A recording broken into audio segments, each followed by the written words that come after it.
time in Sumeru City, but ever since we last said goodbye to Lesser Lord Kusanali, we haven't heard anything from her. Oh, we can't just keep waiting around like this. Let's go find Catherine and pick up some work so we can at least keep ourselves busy.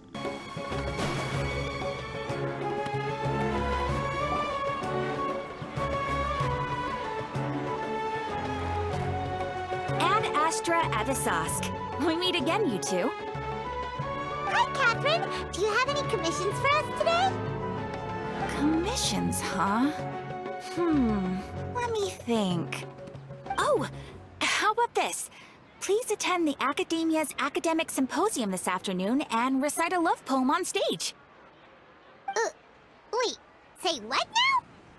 And if possible, please also use your camera to capture the reaction of the audience upon finishing the poem. Huh?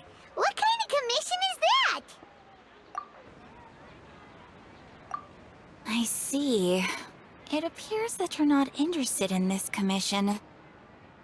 In that case, please go to Port Ormos and convince the Eremites there to spend some time volunteering at the local orphanage. Hey, that's not any better. I'm sure the mercenaries will have some interesting reactions as well. Paimon's gotta ask, just who exactly has been submitting these commissions to the Adventurers Guild? Oh, the commissioner? Well, actually, I just wanted to see the two of you in action. Was it so obvious? I was hoping you would actually take one of those commissions. That kind of chance to observe humans doesn't come by often. Ah, so it's Nahida. Paimon just knew Catherine wouldn't crack those kinds of jokes. When did you get into her head? From when she said, Ad Astra Abisask? So it's been you this whole time? Are you done resting up, Nahida? Yes. I've been sleeping ever since we parted ways, and I even had a really, really long dream. It was another dream about the Sub-Zero's festival, except it was a happy one. In my dream, I was sitting in the middle of a flower terrace, and everyone in Sumeru City was holding hands as they danced in circles around me. They danced round and round, and everyone looked really happy. I also got to sit on a gigantic flower carriage. Ferris, the Knight of Flowers, raised me really, really high above the ground, and I was throwing an endless amount of Yalda candies at the children. You know, Nahida, maybe your dream is how the Sub-Zero's festival really should be. It's meant to be a joyous time where everyone gets together to celebrate your birthday. Huh? Wasn't I describing a really happy dream? Why are you both looking at me like that? Wait, could this be an example of the emotion known as pity? No, we aren't pitying you. That would only make everything worse. We just don't want you to feel too sad. By the way, have you had a chance to visit Dunyarzad? How's she doing? The Homianis haven't allowed any visitors after the festival, so we haven't been able to check on her. Yes, I paid her a visit right after I woke up. She was resting at the time. Her condition is stabilized. However, since Elazar is a manifestation of the withering on the human body, we can only cure it by finding a way to take care of Irminsul's own withering. But for the moment, our top focus should still be figuring out what the sages are up to and what they're planning. Right. Who knows what'll happen if they manage to pull off another scheme like the Samsara of the Sub-Zero's festival. So our first priority should be investigating and putting a stop to the sages' activities. As for how we should pull that off, let's discuss it somewhere else. There are too many adventurers around here. Oh, good point. Sorry, adventurers. We're gonna be borrowing Catherine for a little while.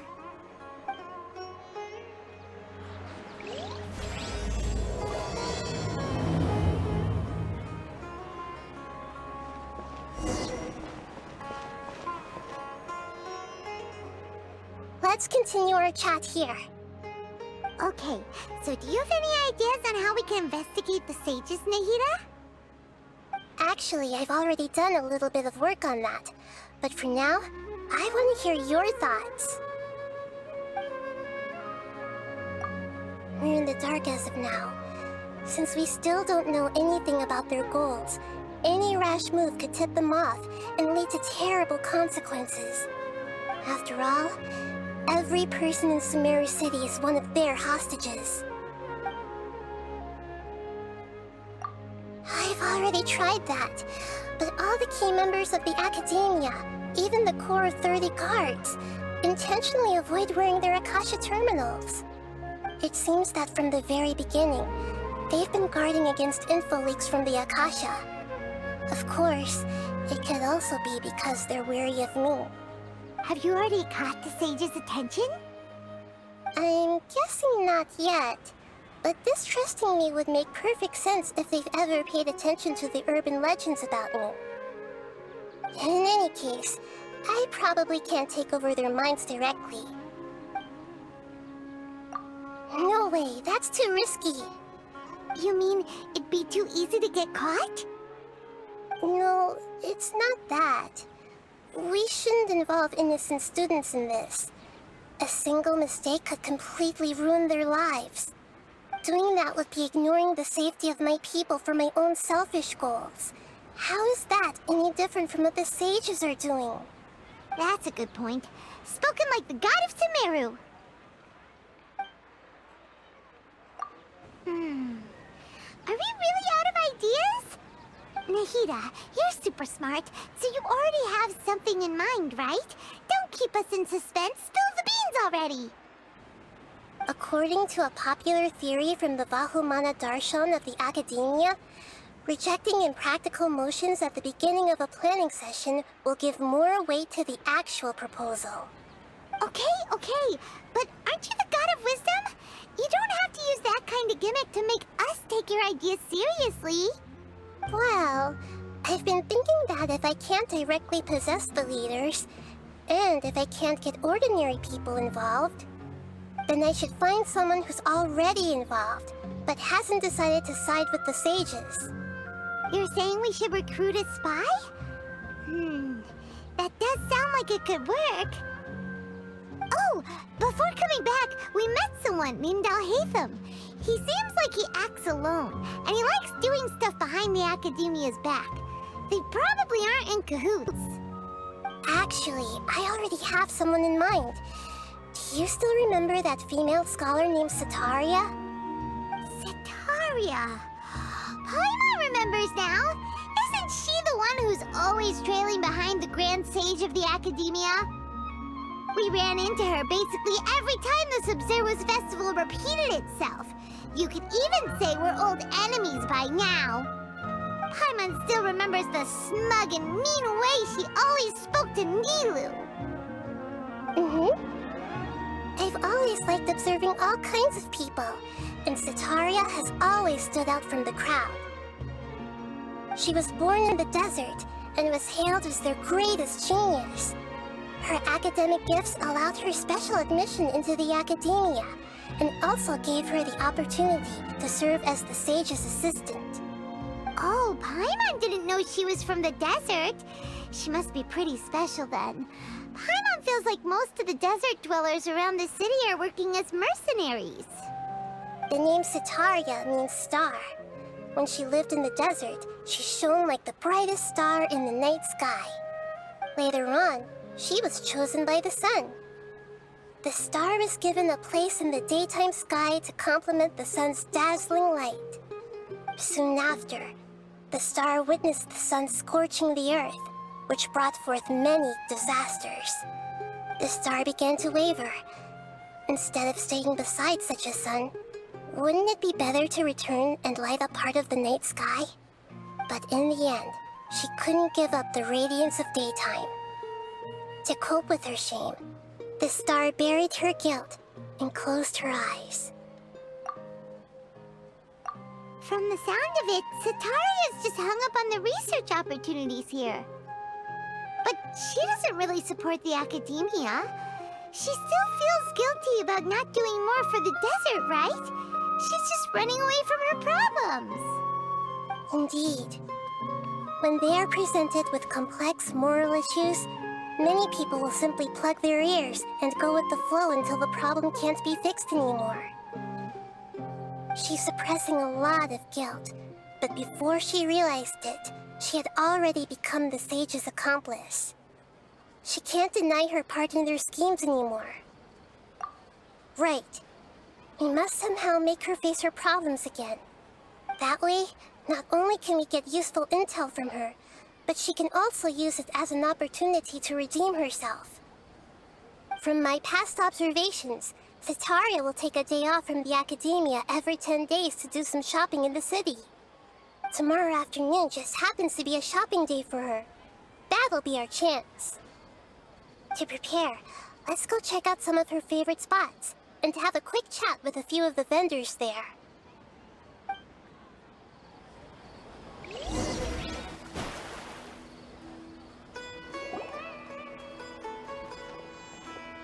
This should be Setaria's favorite fortune-telling spot. So should we ask the fortune teller about Setaria? No, I already have enough information on Setaria.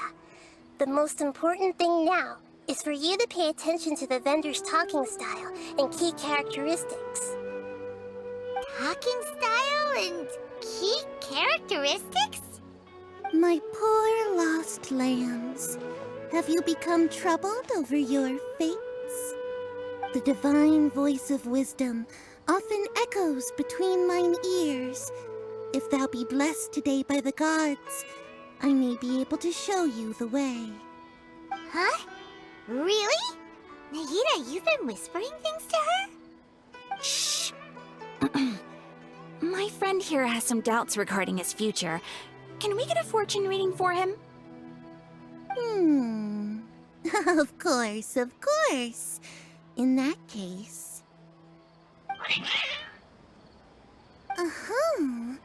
It would seem that Harut and Marut are quite wary of you. Perhaps, at some time in the past, you have somehow offended the gods. Only mocking the god of Animo, questioning the lord of Geo's financial savviness, and brawling with the god of Electro. Do those count? Oh, nothing. Go on, pick an aspect for her to divine. Health prospects, no problem at all.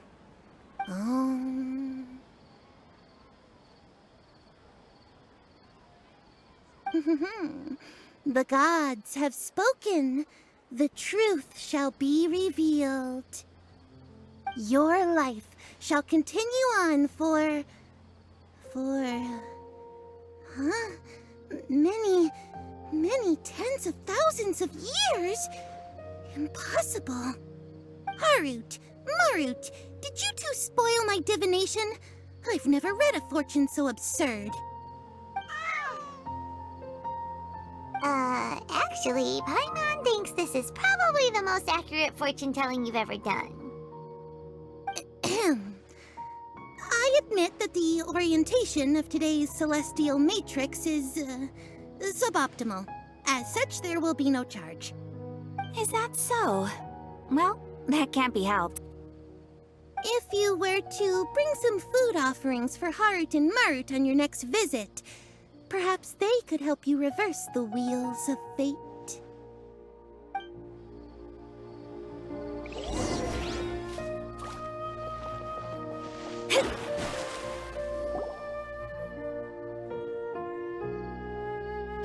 Is this another one of Setaria's favorite stalls?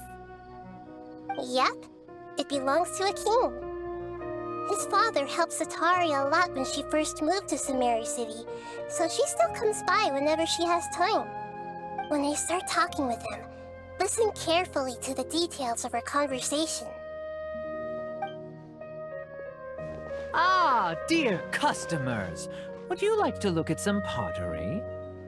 We caught wind of your great craftsmanship, so we specifically came to take a look. Oh, I recognize you. Aren't you Miss Catherine from the Adventurers Guild? Sounds like I'm in for some big business. Speaking of, where did you learn this trade? I suppose you could say it all started with my dad. He's a mason by trade, but I picked up an interest in clay while apprenticing for him. After that, I began making pottery by myself in secret, and I simply changed trades when my works turned out well. Although it's a pity that I'm no longer making much use of the knowledge provided to me by the Akasha. That's nice. You're making a living doing something you love. So is your father still working as a mason? Oh no, not anymore. A few years back, he fell from a roof and broke his leg. Since he had already saved enough mora over all these years, he's just enjoying the retired life in Port Ormos nowadays. I see. We wish him peace and happiness in his retirement. I'll have someone in charge of logistics at the guild come by another day for some goods. We'll leave you to it. Take care now. No problem. Rest easy, all our goods are sure to meet your every need.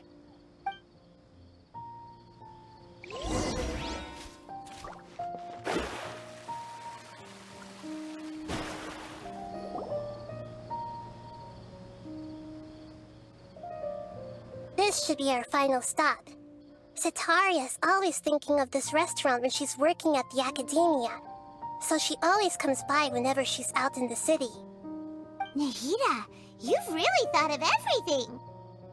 It's my duty to protect Sumeru's citizens, after all.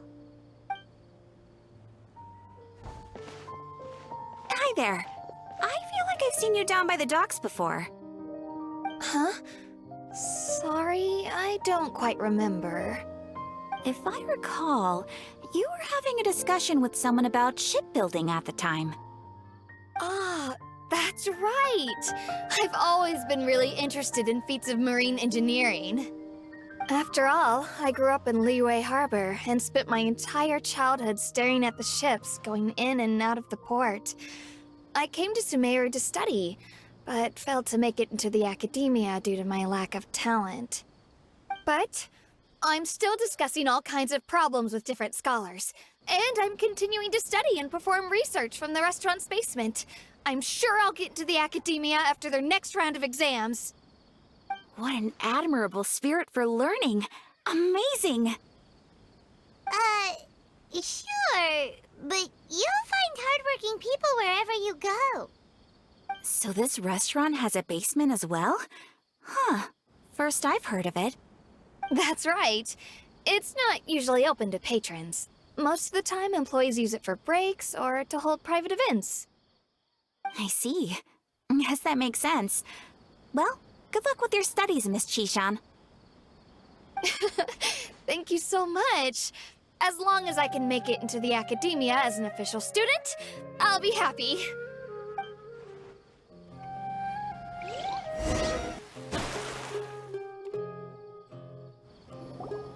So, was that everybody? Mm-hmm. 3 familiar faces should be enough for Setaria. What's the point of all the information we've collected? Nahida, you still haven't told us how you're planning to make Setaria face her problems. Setaria is already used to avoiding her problems, so we must find a way to break through her usual sensibilities. I remember that you mentioned that the Eremites in Port Ormos are all making a fuss about the upcoming resurrection of the Scarlet King. Although it's all just a boatload of nonsense, the fate of her homeland may turn out to be Setaria's soft spot. Oh, Paimon gets it now! You want to take advantage of the guilt Setaria feels about her homeland.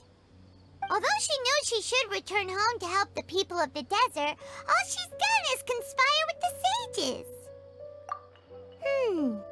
So how do we set that up? Well, the Scarlet King is long gone, and Setaria is also too smart to fall for any simple tricks. If we simply engaged her under the guise of the Scarlet King's believers, she would definitely be wary of us, and we may not get anywhere. But if we were to borrow some of her close acquaintances to talk with her, her reaction would probably be very different. So, you mean You're going to possess those people we just talked to? Yep. Possess them through the Akasha. Imply that they've already converted to the faith of the Scarlet King. And then convey our made-up will of the Scarlet King. As long as everything goes smoothly, we'll get through to Sataria for sure. She'll never guess that we had anything to do with it.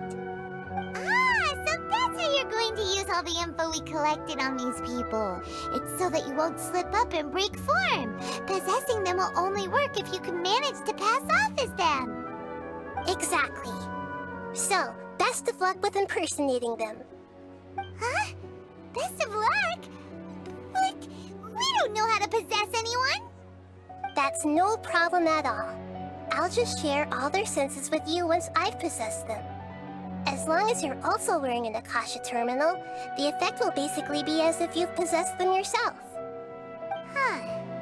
That is pretty convenient. But why does he have to do this? Can't you do it yourself? Although I've been observing humans for a while, I've never been good at imitating them. You're not wrong. It's always been painfully obvious whenever you try to pass as Catherine. If it was at all possible, I would have preferred to leave these people alone. But seeing how things are now, I probably should just accept it and push on. Yeah, don't beat yourself up over it. We're only doing this to help everyone, and we'll only be borrowing them for a little while anyway. Alright, then let's give it a go tomorrow afternoon.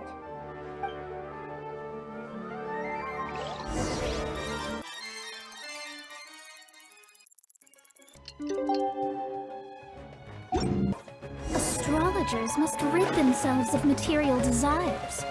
Only by...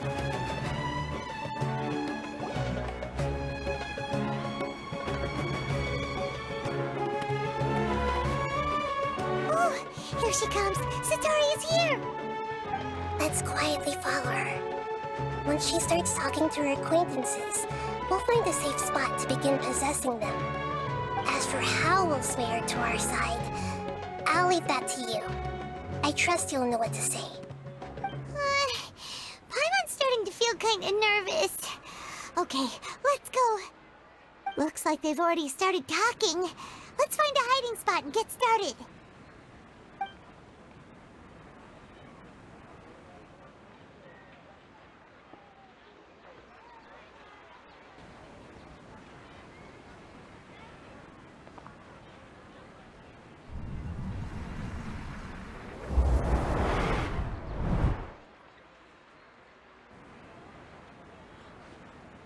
That's right. You really can't force anything when it comes to love. And besides, everyone around me has a very different background and outlook. Are you still listening to me, Nabia? Oh, of course I'm listening. You were talking about troubles with your love life, right? I heard everything you said. Okay then. You just seemed a little distracted for a moment there. Strange. Your cats seem pretty worked up. Is something wrong? I always thought they were quiet, happy kitties. Oh, what are their names again? Are you sure? Those aren't ringing a bell for some reason. Well, actually they have many names. Which names I use depends on my mood. Huh, I see. I imagine that must be hard for the kitties, too. So, which fortune do you want me to read for you today? You must have come for another echo of the divine voice of wisdom. I'd like to get another reading on my love prospects, but to be perfectly honest with you, I feel like I've been a real mess recently. A mess? Well, could you do a reading on how long it'll take me to finish my current project at work? I really just want to get it over with. I hear you. No problem at all. The gods will reveal the truth.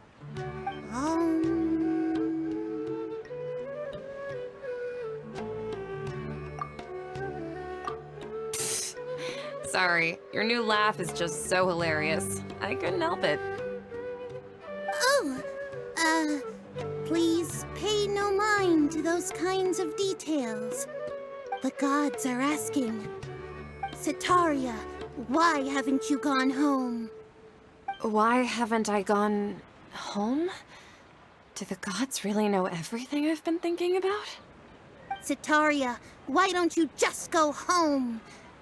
It's a demand now instead of a question. Oh, the gods seem to be truly upset. I'm sorry. I know I failed the gods. Please pass on my most sincere apologies and ask for their divine forgiveness. And if I may ask, Nabia, is there a specific god who's speaking to you right now?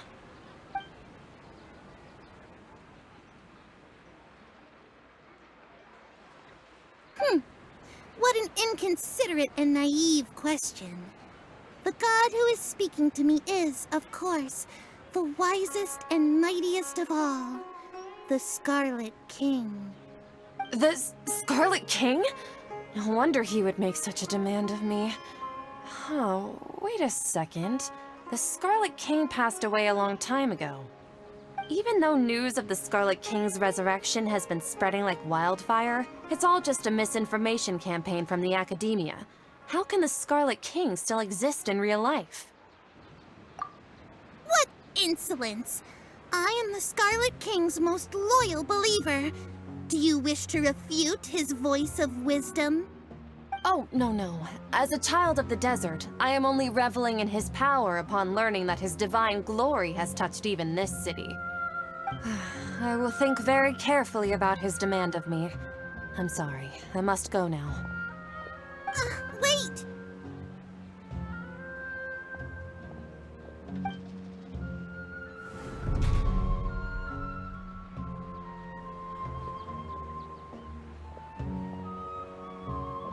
Oh, she just ran off in a hurry. She looked pretty upset, too. Well done. Sitaria didn't seem to suspect anything amiss. To have something she's been trying desperately to avoid show up out of nowhere and berate her, that must have shaken her to the core. Aw, Nahida, it seems like you understand human emotions really well after all. All I know are some abstract Harvard-taught theories. In any case, my time with you has shown a lot of them to be utterly useless. I'm still trying to make sense of everything. Anyway, enough of that. Let's hurry and catch up to Sitaria. She's out of games now, right on cue. Let's get ready to possess him right away!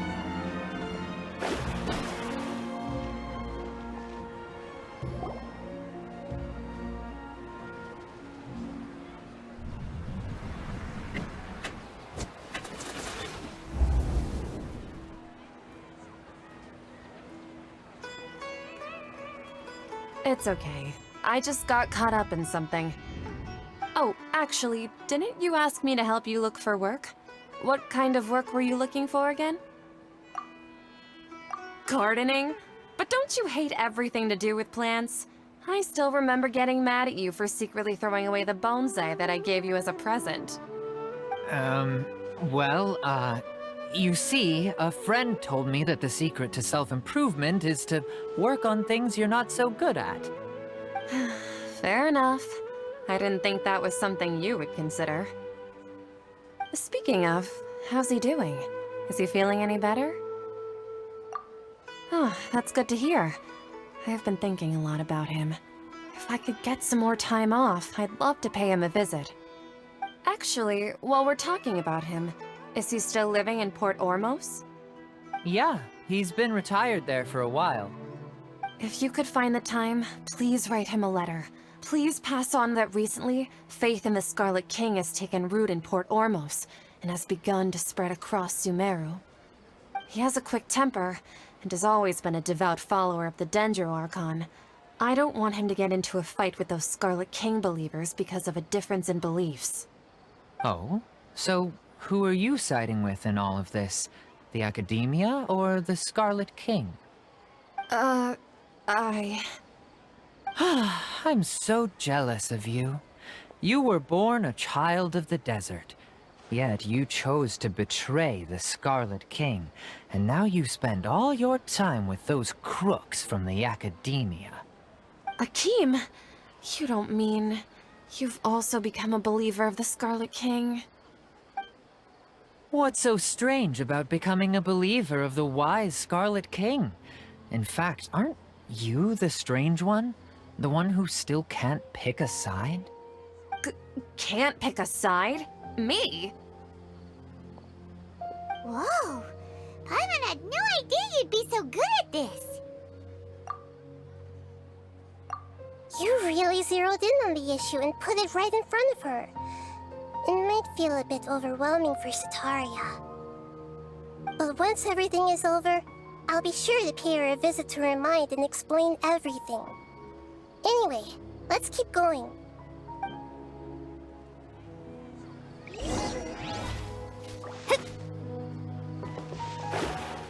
Come on! Setaria's already started talking with Shishan!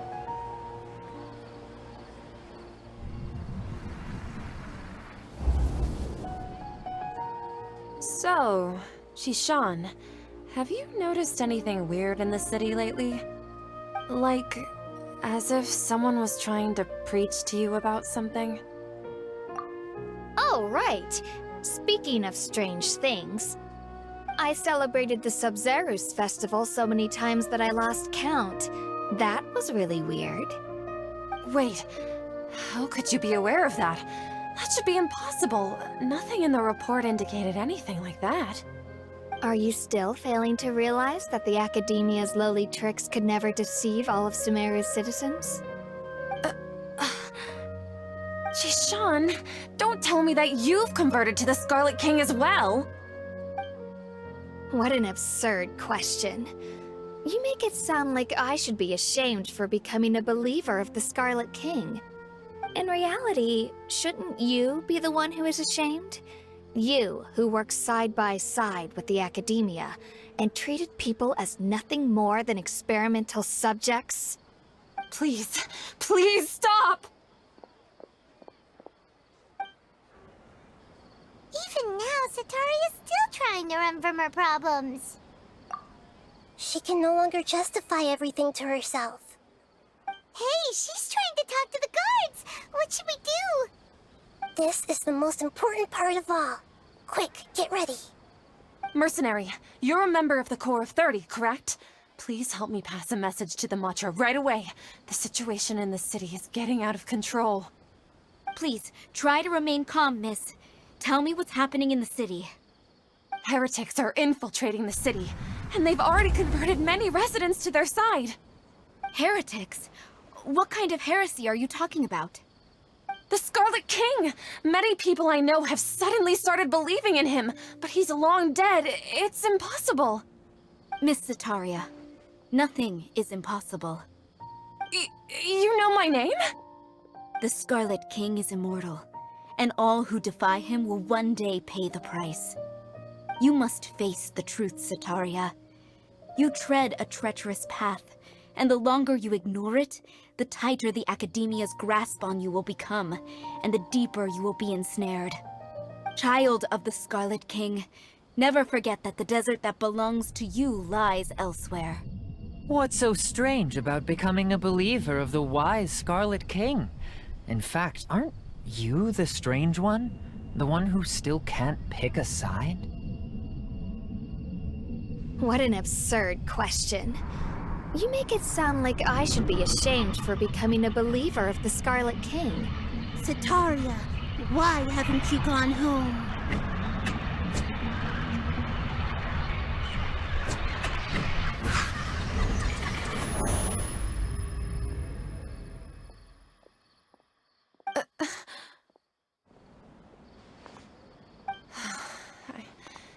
It seems that no matter where I run, I only keep finding more believers of the Scarlet King. I have to say, this is a familiar feeling. I've also been running from my guilt this whole time. Guilt over my part in the Sage's plans, and from ignoring the letters from the children of my homeland. But no matter how much I may try to ignore or get rid of it, My guilt always comes back. You won't necessarily lose your research opportunities by facing the truth. Besides, did you really want to conduct your research while carrying such heavy feelings of guilt? How do you know me so well? Are you truly just a believer of the Scarlet King? Or are you the god himself? That's not important. The important thing is to pass judgment on the academia and its sages, and to correct their mistakes. If you could provide some assistance in this matter, perhaps it could serve as a form of atonement. I've actually never believed in the gods, but I've always believed in serendipity. Your appearance must be a fated opportunity for me to get out of this wretched situation. Please tell me, what can I do for you? How much do you know about the sage's current activities? I was just one of the designers for the massed dream harvest scheme, which is what happened around the Sub-Zeru's festival. But I know very little about the full scope of the overall project. I'd assume that only staff with the highest clearance would have access to those confidential documents. I've just been working to meet the Grand Sage's specified requirements. However, there's something that's been really bothering me. I heard that a scholar who was previously expelled has returned to the city, and even the sages are still quite wary of him. To fight against the academia, we will need to figure out the nature and the purpose of their work. Is there a way for us to get access to the confidential documents you mentioned? It should be possible if we're willing to take some risks. After all, I'm an assistant to the Grand Sage, and I've been working on many tasks outside of the project. One thing, though, I won't be able to transfer the documents to you through the Akasha once I get my hands on them. The sages have always closely monitored all activities within the Akasha. Let me see... let's use the most primitive method. Send someone to pick up the documents tomorrow evening at the Academia entrance. The Academia entrance. Wouldn't that be too conspicuous? Don't worry about that. I assure you, this won't be a trap. I'm only suggesting this location because it'll draw more scrutiny for me to leave the Academia again. It'll be safest for me to distract the guards long enough to hand you the documents. All right, I trust you. So, if I were to successfully complete this task, would it mean I've atoned for my wrongdoings? That'll depend on the judgment of the Dendro Archon. The Dendro Archon. That's right. Her people are the ones we have endangered. As the God of Wisdom, she's also the one responsible for judging and guiding the scholars. Maybe it's time for me to find a god to believe in. Just as Nahida predicted, we've managed to bring Sataria to our side! The Traveler's execution was ingenious. He's the one who deserves all the praise. Well, now that we've made plans to meet again tomorrow evening, all we can do is pray for Sataria's mission to go off without a hitch. Pray? But if we're going to pray to the gods, aren't we just praying to you? God of Wisdom and Guardian of the Scholars? No. The truth is the true Guardian of Scholars. I've always believed that. Anyway, let's meet again tomorrow evening at the Adventurers Guild.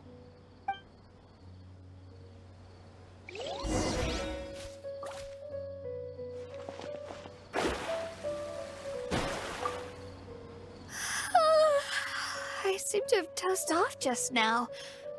Maybe I studied way too late last night? Oh, I'm sorry. Can I help you with anything?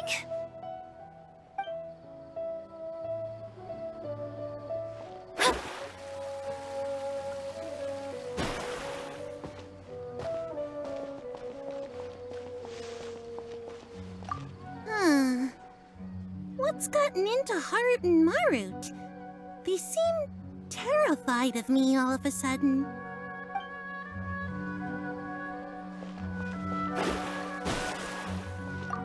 Whoa. What happened just now? Wasn't I talking with Sataria? Where'd she go?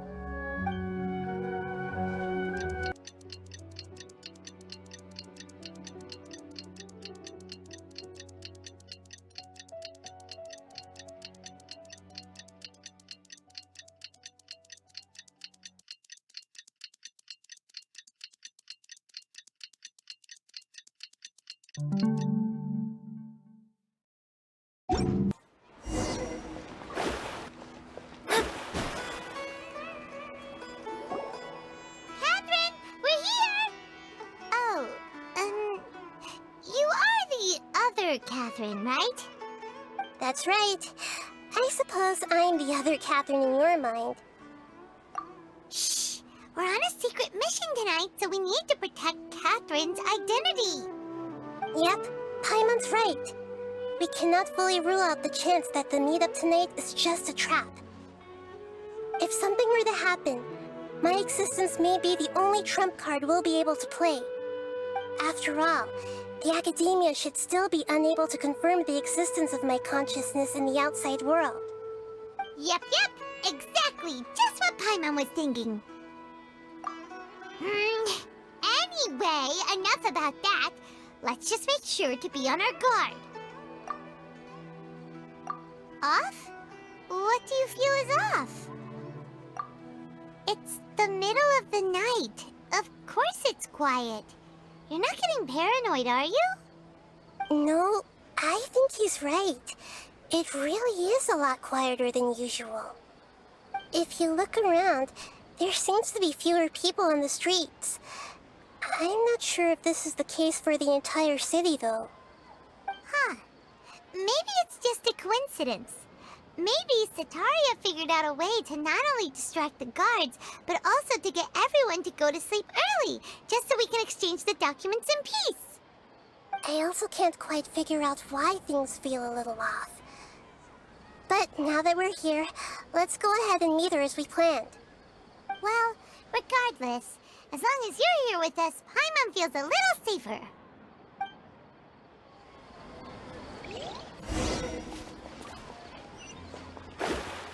Huh. There really aren't many people out right now. Let's hope it'll be this quiet in front of the Academia, and that Setaria managed to distract all the guards.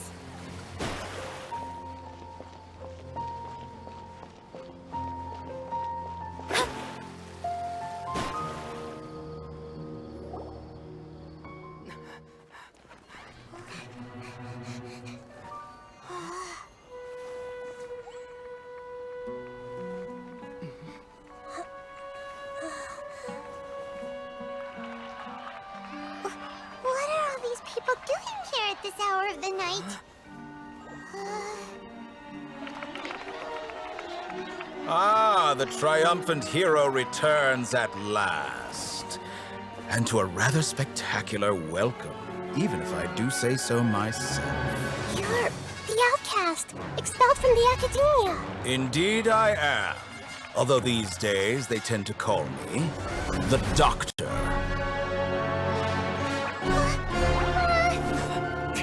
If you're looking for your researcher friend, she has already been taken into confinement. With some basic caution, she could have discovered the listening device on her person. Clearly, she lacks the degree of rigor expected of a true scholar.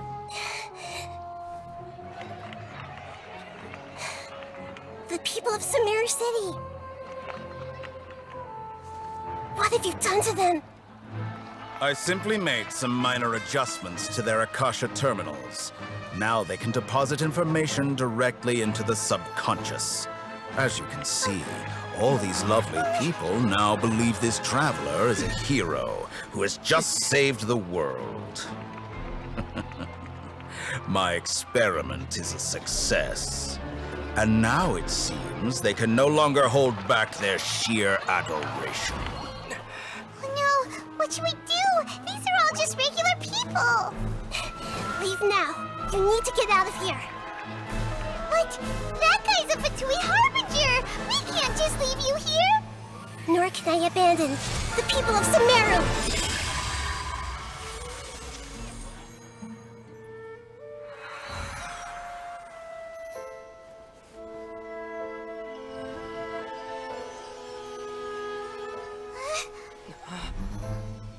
Don't worry. We'll meet again outside of the city.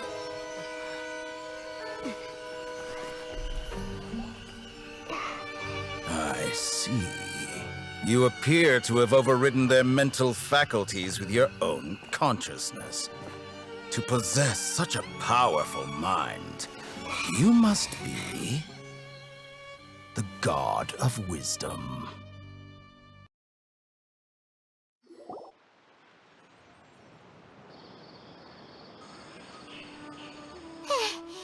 This should be far enough. needs to catch her breath first. Is Nahida going to be okay? We only made it out because of her. Paimon wasn't counting on running into a new Harbinger here, let alone such a high-ranking one. That guy was number 2. So scary. He called himself the Doctor. Remember, Tainari told us about him. Sataria did say that someone who once got expelled from the Academia came back recently. And that even the sages are wary of him. Yep, sounds like she must have been talking about the Doctor.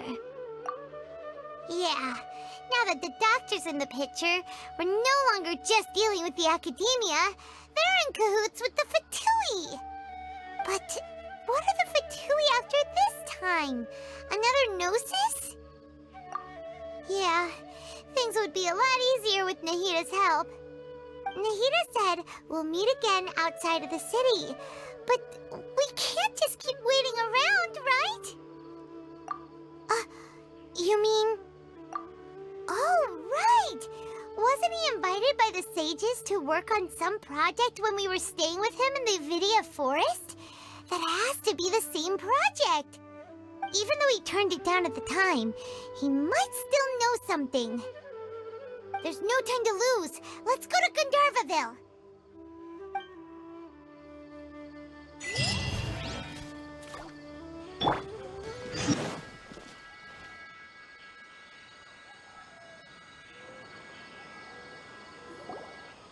Hold it right there. A blonde-haired traveler and a floating fairy. We've got you all right. Take a look around. You've fallen right into our trap. Are you mercenaries from the Corps of 30? Did you come here to arrest us? Corps of 30? We're nothing like those government lapdogs who don't even get scraps for their work. We are an elite brigade that commands the highest commission rate in all of Sumeru. We're here on the orders of a client known only as the Outcast. The Outcast? An outcast from the Academia?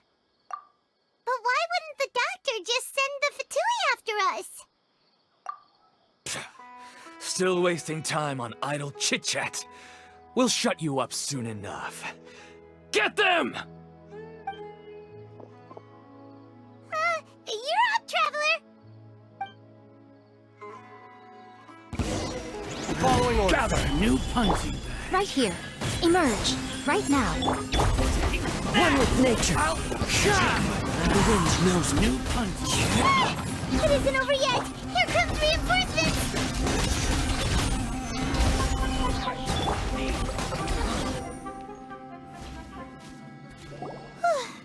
That was pretty rough. Is that what elite mercenaries are like? Yeah, looks like we'll have to keep our guards up. But this Doctor guy seems like a pretty tough opponent. He knew exactly where to set up an ambush. Did he predict that we would try to find Tainari? Going up against smart people is tough. Anyway, let's keep going.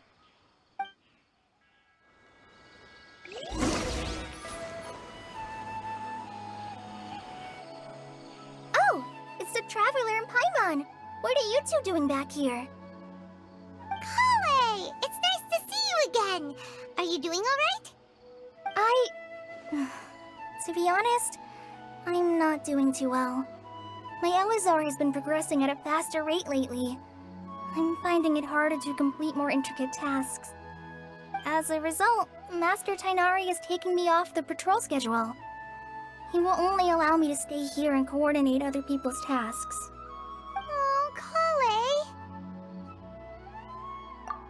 Speaking of Tainari, did he go off on patrol? We're here to talk to him. Oh, Master Tainari? He just left the Avidia Forest a little while ago. He was headed to Party's DI. Huh? He left? What? Isn't Tainari always saying that he never wants to leave the Avidia Forest? He even turned down the sage's invitation. I thought it was weird too. Master Tainari always prioritizes his work as a forest watcher above everything. He almost never leaves his post. He left in a hurry this time, though. No, I only found out that he left through a message he left behind. He also made sure to delegate all his tasks using a schedule. To leave in such a hurry? I'd guess he had something urgent to take care of. Master Tainari originally studied in the Amorta Darshan of the Academia, and Pardis Eye is something like the Amorta's research base. Many rare shrubs and grasses have been planted there for research. I know that before he became a forest watcher, Master Tainari once spent a long time conducting research at Pardis Eye. A research base, huh? Gotta wonder what kind of research Tainari just decided to work on all of a sudden. Oh, we don't have a lot of time, so let's go look for him at Pardis Eye.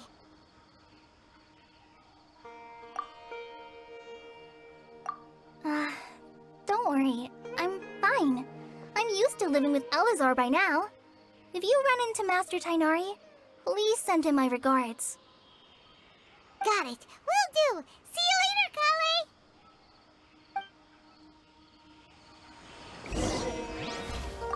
I had already made up my mind, to be honest with you, so I didn't try to hide my current condition. Don't worry about me. I'll be fine.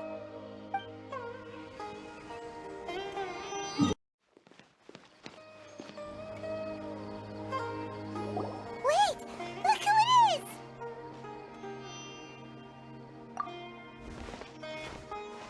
Thank goodness you're okay. We were so worried about you.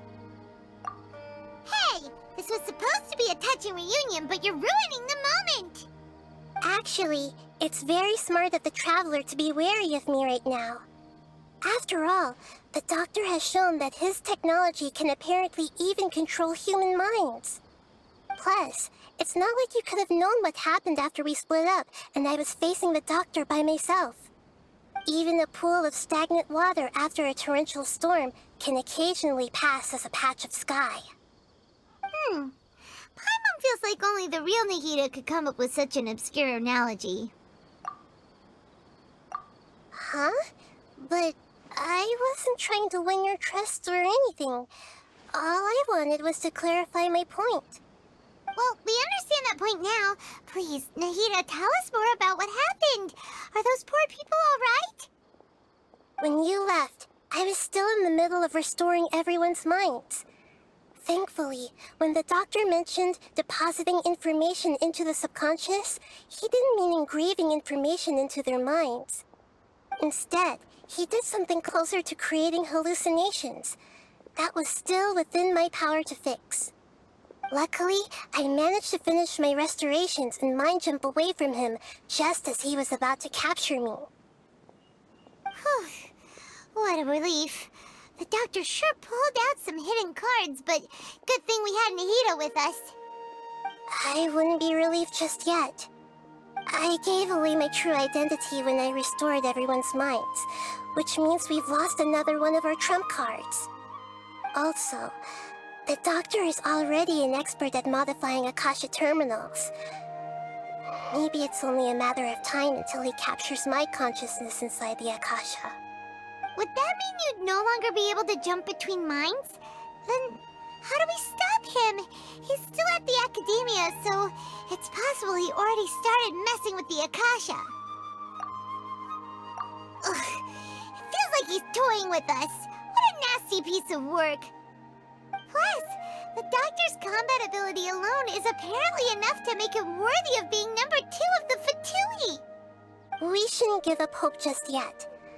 Let's try to find another way to attack this problem. Actually, Nahida, how did you know we were trying to get to Pardis Eye? Have you been waiting for us? Yes, I have. I can see the Traveler's elemental energy, so I deduced your destination by looking at the direction you were moving in. You didn't come here for sightseeing, right? Did you find any leads? We're looking for a scholar we know. His name is Tainari, and the sages once tried to reach out to him. Why don't you come inside with us and see what we can find? Okay, let's just hope we won't get him into trouble.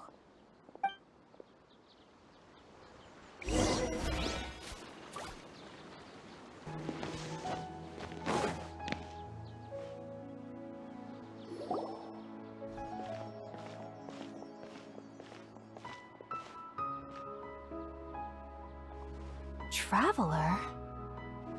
It is you! Ah! The voice! It's Hypatia! Ah, what a pleasant surprise! It's so nice to see the two of you again. Who's this? She's a scholar we met in the Avidia Forest. When we last saw each other, she was still training in the... what's it called? Satyavada life? Oh, I see. That's right, we're old friends. You've come at just the right time. Ever since I've come here, hardly anyone has even talked to me. Hypatia, you're way too excited about this. Actually, for you to leave the Avidia Forest means... you're not in training anymore? Wait, no. Did you already finish your training and reach Paripurna life? What do you think? My consciousness has already managed to make contact with the divine. You did it! Congratulations! It's so exhilarating to share this sublime joy with others at long last! When my consciousness made contact with the gods. Ah, what a supreme and unparalleled experience that was! That sounds incredible! Oh, all right. Actually, please wait. I haven't forgotten my promise to you. Remember? I promised to help you understand what you saw from Irminsul once I gained deeper insights.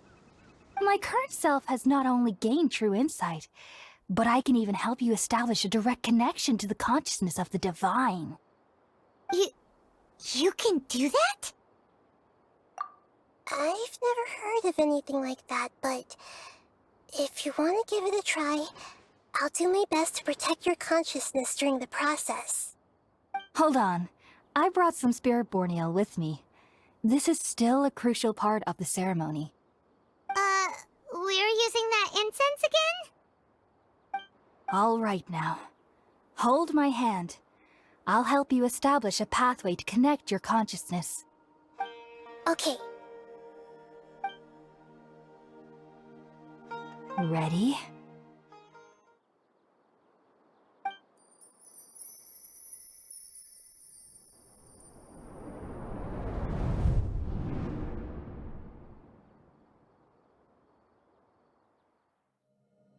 It took 3 betrayals for me to finally understand.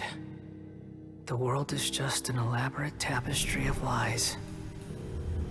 My fury will never be quelled. The first to betray me was a god. My creator. My mother. Valuing strength above all, she saw no worth in me and I was discarded. The second was a human. My family. My friend. Consumed by fear, he saw me as an abomination. The third was one exactly like me. A hope for the future. A fledgling barely out of the nest. Powerless before his mortality, he broke his promise to me. Humans, they can't be trusted. And the gods fill me with pure loathing. So I said good riddance. I denounce the world and laugh in its face. My chest will never again be defiled by worldly filth. I will scrub away every last trace of human emotion. Then it will be empty, a blank slate, and ready to receive a supreme gnosis, brimming with pure divinity.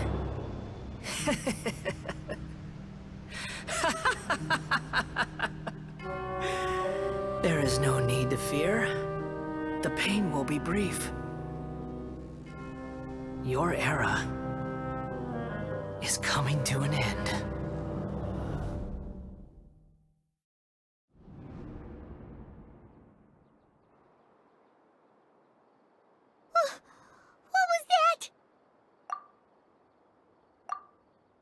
actually just see the Balladier's memories? Everything matches what we know about him. But how is he connected to the divine consciousness that Hypatia was talking about? You saw it, right? You felt it, right? Such a majestic god! Such a noble will! Such sublime emotion! Alas, shame. If only that which beats within my chest wasn't a filthy mortal heart. Oh, great and merciful God! Please grant me forgiveness and salvation! Do you understand now? I'm afraid this is no periporno life, but rather... Ah! You... Why are you so mean to me? Why is everyone hiding from me? I found divine wisdom. Shouldn't I receive praise and honor? Haven't I uncovered that light in the darkness? Hypatia? That's how I always thought everything should be. Wait. Have I... already lost my mind?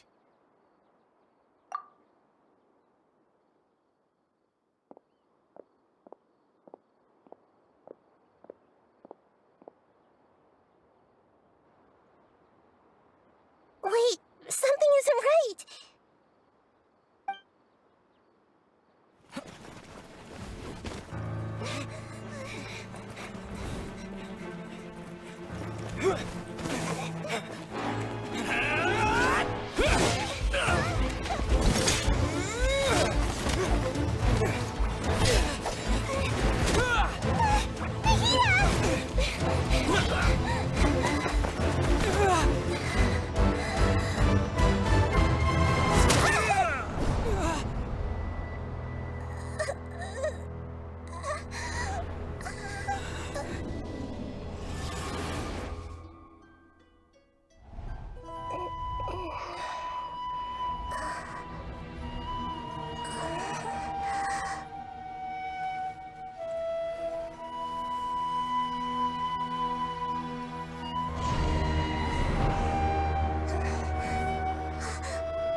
Okay, we finally lost him. Are you okay, Nahida? Wait, no. Something feels different. You're back! Oh, the Traveler's back? Nahida was controlling your body for a while. It seemed like she jumped over to you as an emergency measure right before the Catherine puppet was destroyed. After that, Tainari heard the commotion and came over. He helped us defeat the mercenaries and then he ran with us all the way here. What? You swapped places? You mean your consciousness also went into Nahida's body? Wait, then where is Nahida's consciousness? Where is she now? I never imagined that an individual's consciousness could be transferred around like this. Had I not seen it with my own eyes, I would have never believed it. I don't think this can be achieved with current human technology. Also, while we were running, the consciousness in your body told me to pass on a message. She said, "The doctor has found a way to trap my consciousness, so I can't journey with you anymore. But even in a moonless night, a shower of starlight can still drown out illusions and lies." Oh no! Nahida's trapped in the sanctuary of Surasthana for good this time. Was that message all she left for us? It's pretty vague. Oh, that makes sense. Since the doctor captured her, she won't be able to say anything without him knowing.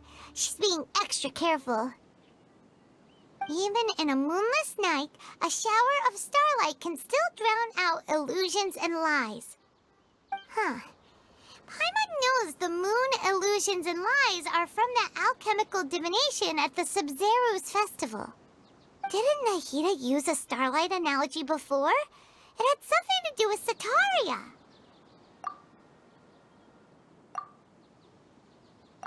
Oh, that makes a lot of sense. Huh. Do you think Nahida was telling us to go find help in the desert? But she isn't with us anymore. Think we'll be okay? Paimon, you said Sanctuary of Surasthana. Does this mean that this Nahida you're talking about, the consciousness who was occupying the traveler's body, is the Dendro Archon? Your guess is correct, but the situation's a bit complicated, so it's really hard for us to explain right now. That's all right. A scholar's curiosity doesn't need to be appeased right away. As for the complicated nature of the situation, safe to say I have witnessed that for myself. I've spent some time with you, and it looks like the Dendro Archon's also on your side, so I trust you. Thank you, Tainari. Oh, actually, we came here to ask you a question. What do you know about the project that the sages have been working on? Ah, that. While I was indeed invited to join that project, the sages were always secretive about its scope and goals, so I eventually declined. All I know is that that project has something to do with the restoration of Irminsul. Huh? Did you see something when you were in Nahida's body? What? Do you have any evidence?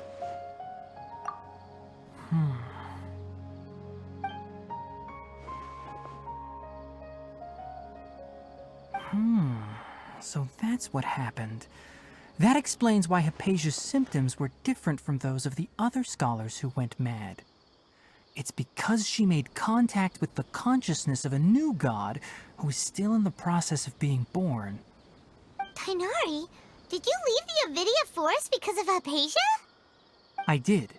I noticed Hypatia's mental anomalies, but since her symptoms were rather atypical, I secretly took her to Pardes Dii and began searching for a way to return her to her normal self. If I didn't take action, Hypatia would have already been taken by the Matra to the desert, doomed to a life of exile at Aru village. Now that you mention it, I knew the Academia has never thought particularly highly of Lesser Lord Kusanali, but I still didn't expect them to do something as arrogant as creating a new god. Looks like I made the right decision by not accepting their invitation. The Doctor and the Balladeer. We have 2 Fatui Harbingers in Sumeru. Sounds like we're in for a bad time. From your description, I don't think they've completed their project. There may still be room for us to intervene. But then, what is the connection between creating a new god and restoring Irminsul? Yeah, it feels like we're still nowhere close to figuring out the sage's goals. Right, we've pretty much gone over everything we need to know, so we should head out. How about you, Tainari? What are you going to do? I'll stay here for now. I still want to try a few more things to help Hypatia. If you're planning to go into the desert, start by heading for Caravan Rabat. That'll be your fastest route.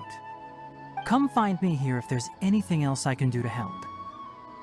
May the spirit of wisdom go with you. Thanks, Tainari. Hopefully Hypatia will feel better soon. We're off then.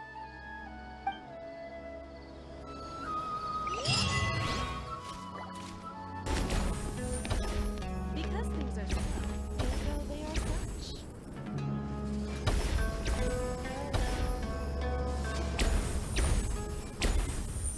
We finally made it to Caravan Rabat. It's pretty lively here. So, just past this wall is the desert, huh? Oh, wow. Paimon remembers hearing people call this the Wall of Samiel. It's made to block sandstorms from the outside. Oh, if it's this tall, it's gotta be the divine work of Greater Lord Rukkhadevata, right?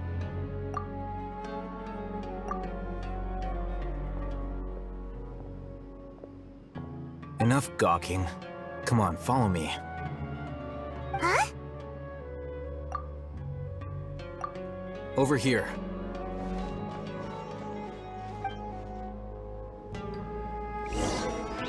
Oh, Hatham went that way! Let's hurry up and follow him. Wonder what he's up to. Travelers and visitors, don't miss out! I really wouldn't recommend going there.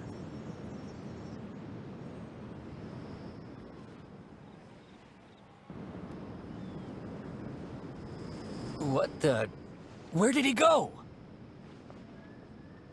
How did we lose them? They were just here a second ago. More Eremite mercenaries? Who are they working for this time? Anyway, Traveler, it seems like we were being followed again. You were too careless. You should have noticed those hopeless amateurs trailing you a long time ago.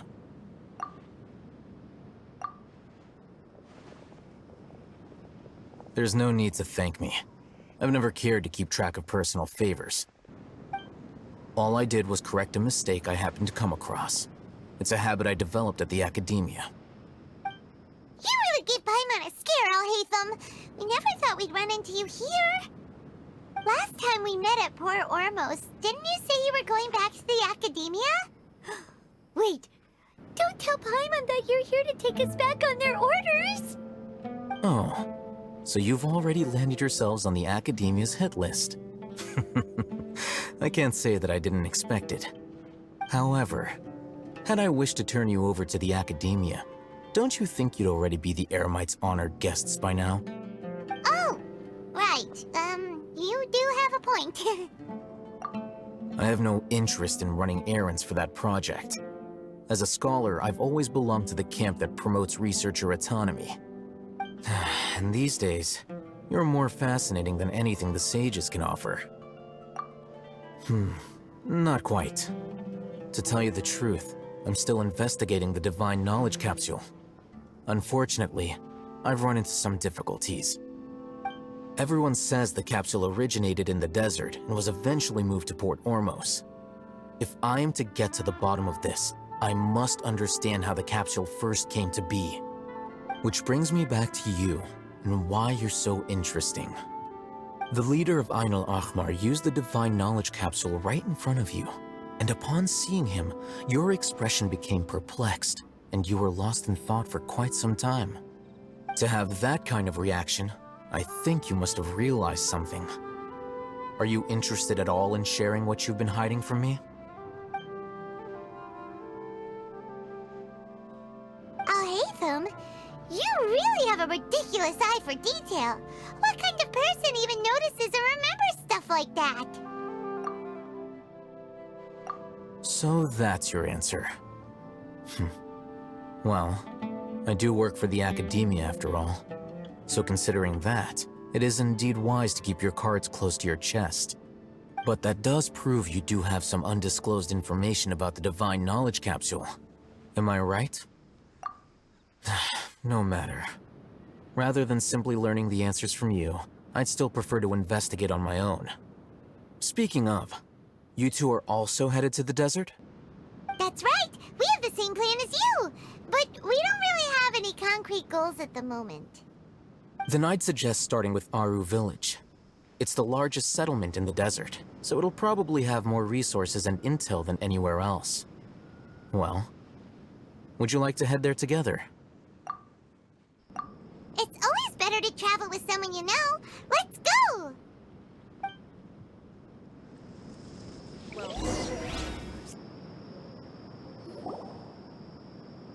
Before us lies Aru Village, the safe haven of the desert folk.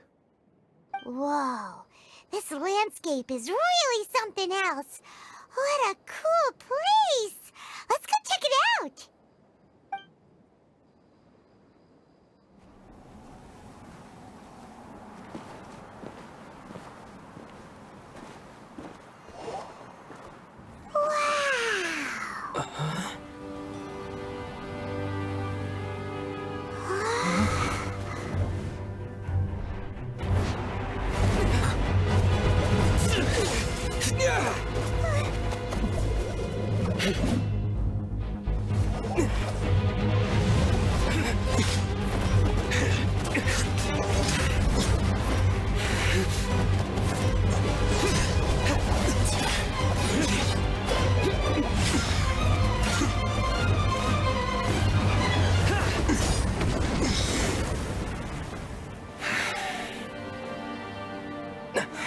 Sino.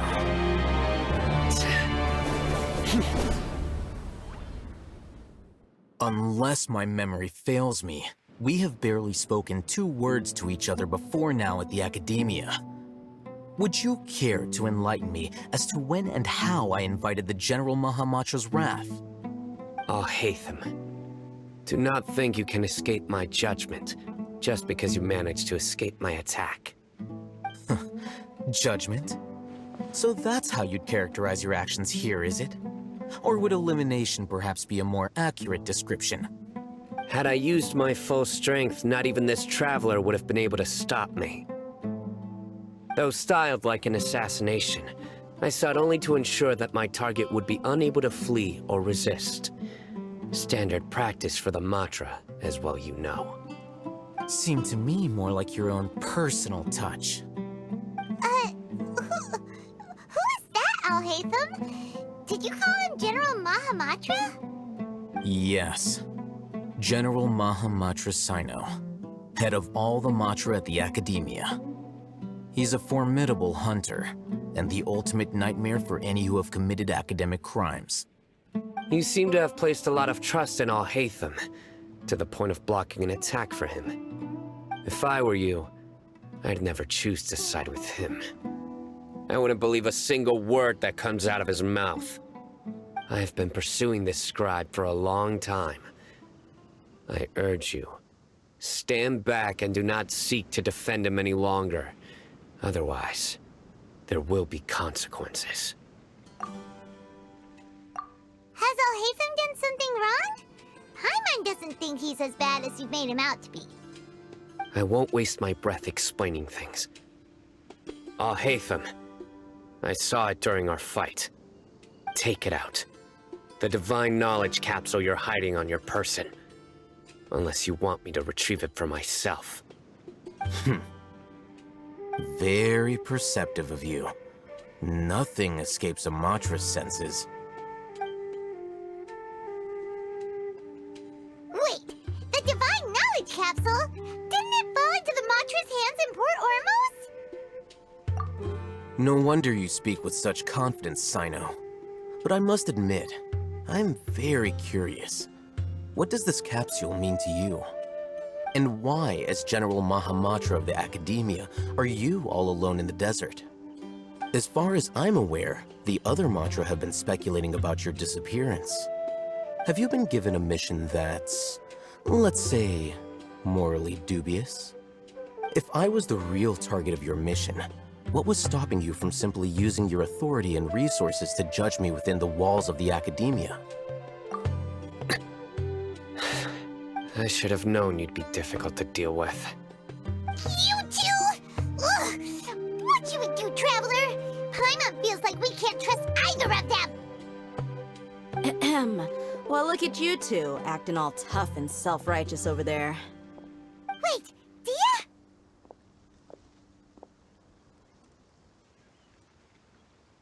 Great! Finally, someone that we can trust! You gotta help us out here, otherwise these two are gonna start fighting again! Yeah, sure looks that way. 2 giants from the Academia duking it out once and for all. Not something you get to see every day, that's for sure. Listen, I know you academic types love to fill up your big brains with self-righteous morality and lord your empty rules and virtues over each other. But how dare you bring your petty disputes into the safe haven of Aru Village? It seems like someone's gonna have to beat some sense into your thick skulls until you finally learn to respect these grounds.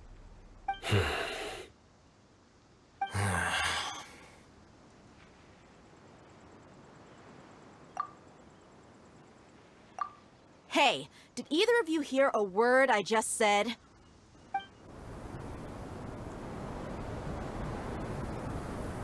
Whoa, what's going on? The wind's so strong! Is this a sandstorm? Paimon's gonna get blown away!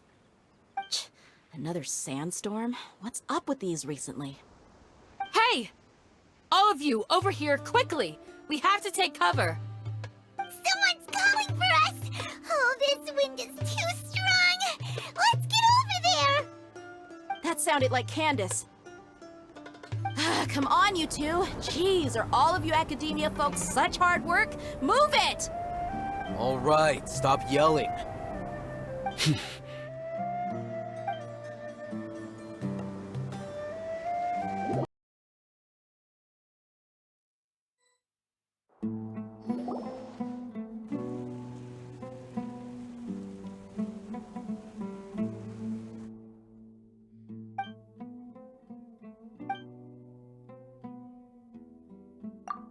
Well, this is pretty awkward. Hey, wanna play sardines with 3 people who wanna tear each other limb from limb? Sure, why not? Sounds fun. The air is so thick and heavy. Paimon can hardly keep floating anymore. My sincere apologies, everyone. This is the home of our village chief. I will have to ask you to make do with this small room until the sandstorm dies down. Please, let me introduce myself. I am Candace, protector of Aru Village. Our savior has come at last! Nice to meet you, Candace. The name's Paimon. Thank you so much for helping us. There's no need to thank me. It's only right to help each other when the weather gets rough. Wow, she's so gentle and caring, like a nice older sister. Unlike those guys over there. All right. Now that we're all better acquainted, we should return to the topic at hand. As a guardian charged with the responsibility to protect my fellow villagers from harm, I was observing your conflict from afar, even before the sandstorm started. And now that you have set foot within our village itself, it is all the more my responsibility to make absolutely sure that you pose no threat whatsoever to us. So please, have an honest and sincere conversation with one another, and put your hostile feelings to rest. If anyone dares to start anything again while they are under this roof, I will not hesitate to send them out for some quality time with the creatures of the sandstorm. Oh, on second thought, Paimon may have misjudged Candace's character. And that goes for you too, Miss Dia. Do I make myself clear? All right, we got it, Candace. That's what I like to hear. So, which of you will begin? I was supposed to be a mediator, but I might have gotten a little too involved just now. Anyway, one of those two should probably start talking. Wait, that was you trying to be a mediator? I have nothing to hide, so there's no shame in explaining myself. While Al-Haytham wasn't wrong about the other Matra not knowing my whereabouts, it's not because I've been assigned a morally dubious mission. Rather, I've chosen to exile myself. Huh?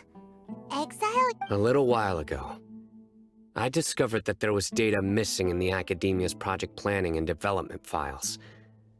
What little they did report clearly did not match the project's actual progress. As General Mahamatra, I had the responsibility and authority to request an audit. However, to my surprise, the person responsible for the erroneous data was none other than Grand Sage Azar himself. I tried to investigate the issue myself before submitting a formal audit request, but I soon found that all leads and potential pieces of incriminating evidence were carefully concealed from me. I began to realize that they were cautious of me from the very beginning.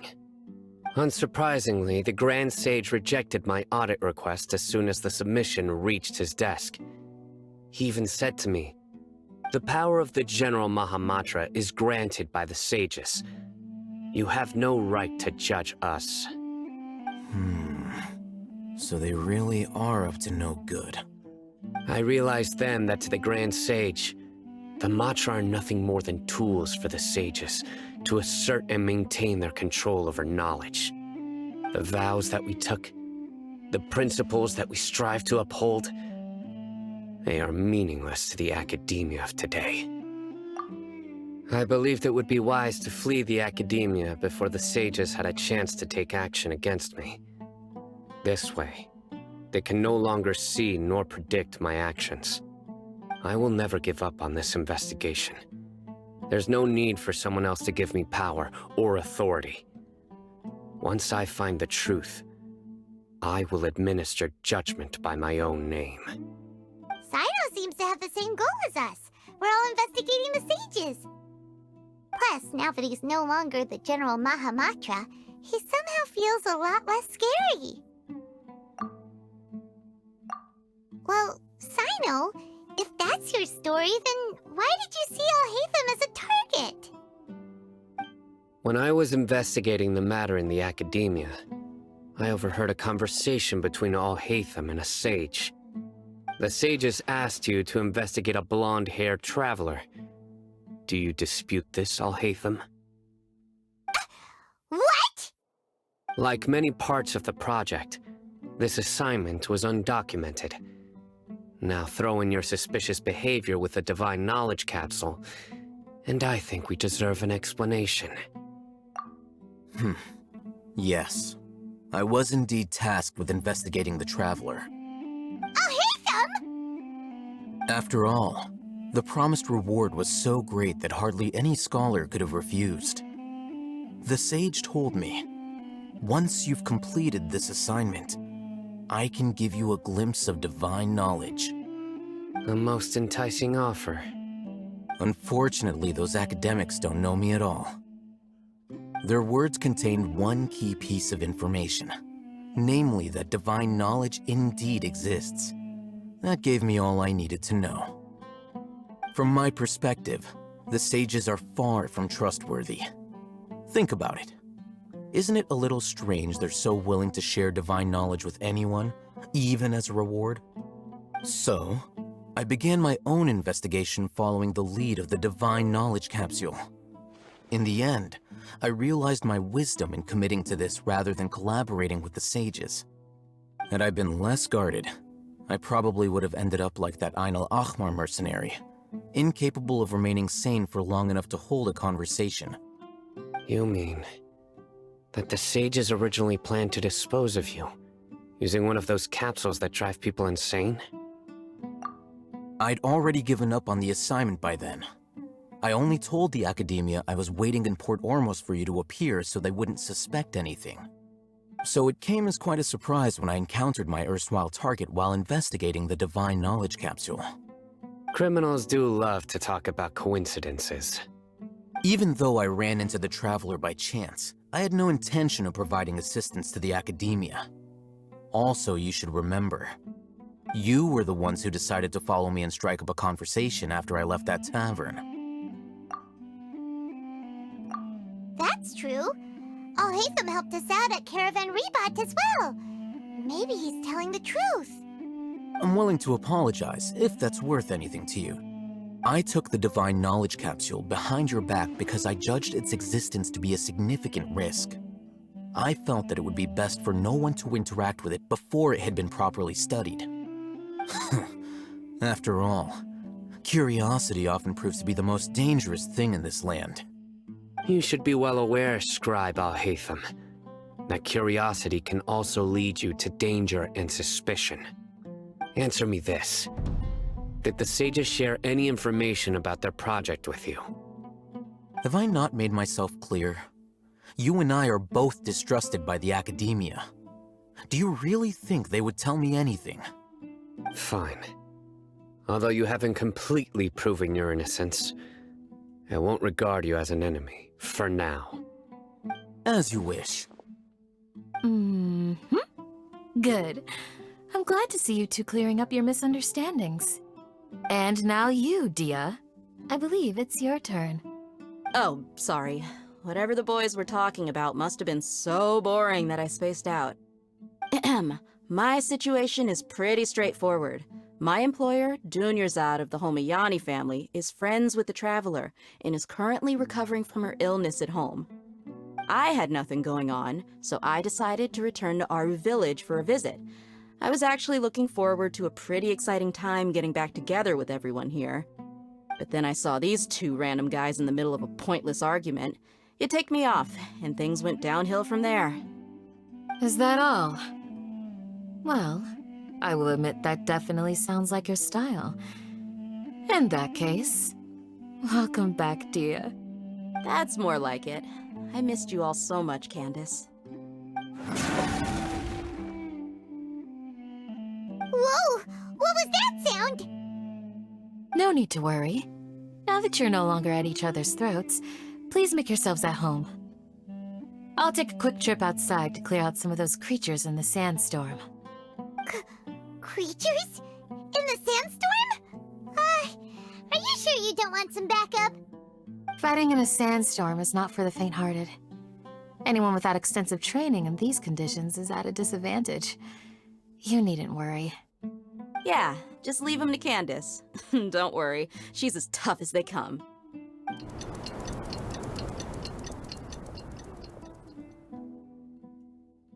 The wind's died down. That means the sandstorm's over, right? Candace still isn't back yet, though. Is she alright? Maybe we should go out and check on her. When you put it that way, even I'm starting to feel a little worried. All right, let's go. We've been here long enough, and the boys are as chatty as the floor.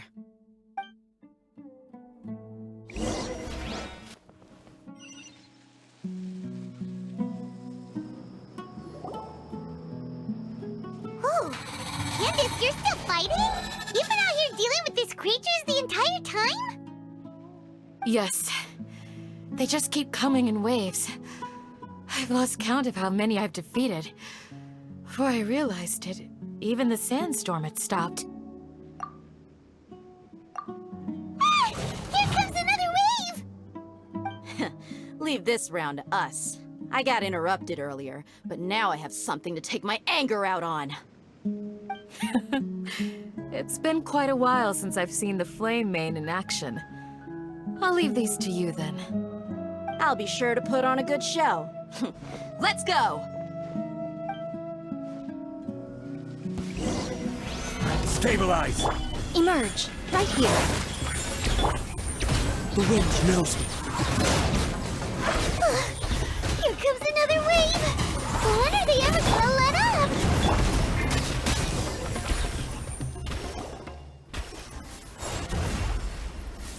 The creature stopped appearing. Was that the last of them? What we fought just now was probably the aftermath of the sandstorm. So we should be safe for the time being. Well fought, everyone. No injuries, I hope. Huh? Who are you? Ah, my apologies. I haven't had a chance to greet you yet. I had my hands full taking care of the village's elderly and children. I am the chief of Aru Village. Everyone usually calls me Uncle Anpu. Sir, I am also originally from the desert, but I have not been back for some time now. May I ask if such sandstorms are common? I can't say they've always been common, but recently the storms have become increasingly severe and frequent.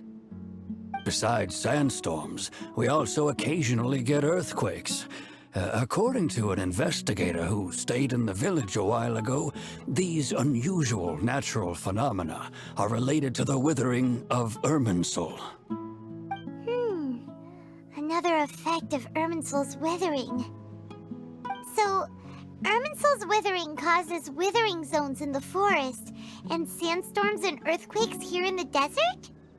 Everything in the natural world is inextricably connected to Irminsul. These regional symptoms can indeed be a reflection of Irminsul's present state. Everyone in Aru Village needs to take good care of themselves. Speaking of which, why haven't I seen a single village keeper since I got here? Village keeper? Who are they? Village guards like Candace? Does your curiosity know no bounds? Village Keeper is how Aru Village refers to mad scholars exiled here by the Academia. Most of them are scholars who lost their sanity after a period of training in the Avidia Forest. The Academia believes that their crazed mutterings may have a negative effect on the psyches of other scholars. So, they're forcibly exiled to the desert. Though if you ask me, it's all a boatload of nonsense. Alas, that's exactly what we've been trying to investigate. One by one, the village keepers have been mysteriously disappearing without a trace. But no one in the village has ever seen them leave. If you're planning to stay around the village for the next few days, I'd appreciate it if you could keep an eye out for them. I've had encounters with those people in the past. I'll see what I can do to help. The Matra are the ones responsible for their exile. Now that you're no longer with them, are you trying to alleviate your guilt and atone for your past sins? I'm fascinated by how you think. Mock me if you will, but if you are guilty, I will eliminate you, regardless of my position or identity. Oh, you're the former General Mahamatra. You must be an expert in these kinds of investigations. Thank you for your help. Is it because you're reminded of Hypatia? Oh, these poor scholars. First they lose their sanity, now this! We need to help get them back home, safe and sound. But, is it really a good idea to tag along with Sino? You seem like you really don't trust him. I'll be grateful for the assistance. No doubt you will do a better job than some of my former subordinates. Let's start by finding a spot to share what we know so far.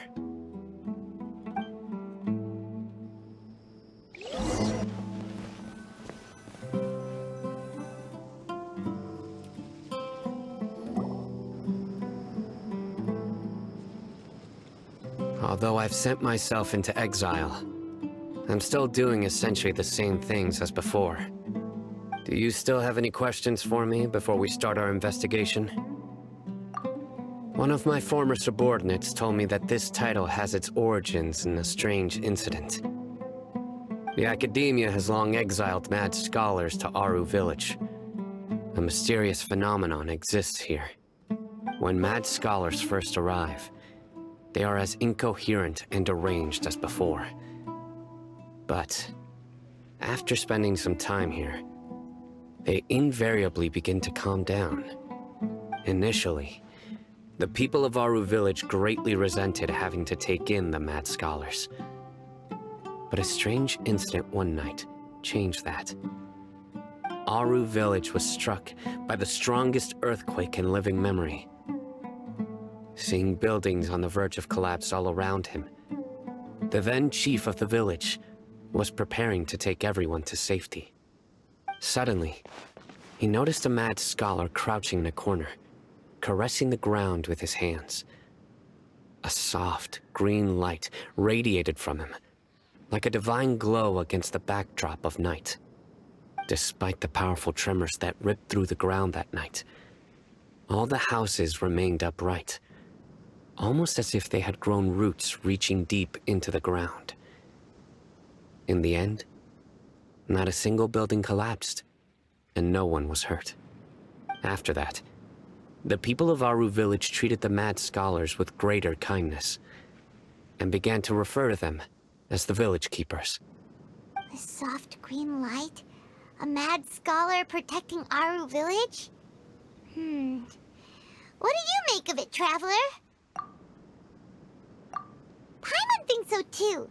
Actually, Sino, do you know if any of the mad scholars continued to wear their Akasha terminals at Aru Village? In theory, they would continue wearing them so the Academia could still monitor their activities. With that said, the main Akasha system would no longer have any interaction with them. Oh, no wonder! Everything makes sense then! Add in the fact that they calmed down, it was probably Nahida who calmed them. If you are able to draw a conclusion from this one story alone, then it appears you possess much more information than I do. So, what do you make of the story? Really? Lesser Lord Kusanali. What? You don't believe us? Lesser Lord Kusanali was definitely using the Akasha to give her power to the mad scholars! No, it's not so much that I don't believe you. I'm just struck by your reasoning. Lesser Lord Kusanali, the current Dendro Archon. Is she really active in Sumeru? The Academia has always placed far greater importance on the late Greater Lord Rukkhadevata. They've more or less ignored Lesser Lord Kusanali, and I've never had any reason to doubt their views. In addition, I've never heard any stories about Lesser Lord Kusanali and her deeds. To me, she might as well have been a god that never existed. No way! Nahida definitely exists! She's a... How should Paimon put it? She's a good Archon who's kind and wise. Even if she says weird stuff sometimes. I've spent many years interrogating criminals, so I can easily tell when someone is lying. Good! Then you should know that we're telling the truth. That look in your eyes. I've never seen that from a liar. You two really must have met Lesser Lord Kusanali. How can this be? To think, our Archon has been amongst us this entire time. Alright, now it's our turn to put our skills to good use for this investigation. But easier said than done, especially since we don't have any leads. Maybe we can start by knocking on some doors. Excuse me, are you here to help me find my grandpa? Huh? Who are you? By the sounds of it, a resident of this village. My name is Isak. You'll help me find my grandpa, right? Is your grandpa a mad scholar? Hey, don't say that. Grandpa is just Grandpa. Why do you have to call him that? It's not like he's a bad person or anything. The person you're referring to is not a local, yet you are. Why do you call him Grandpa?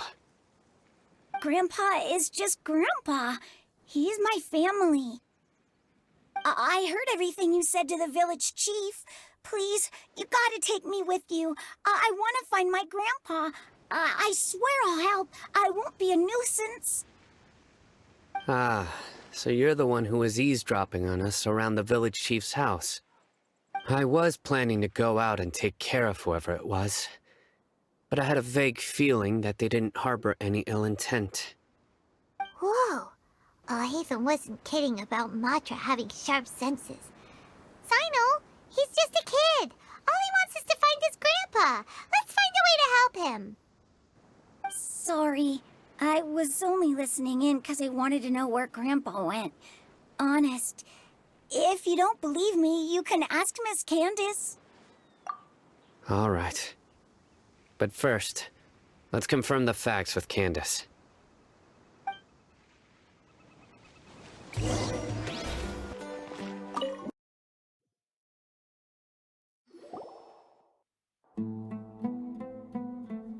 Sino is super vigilant.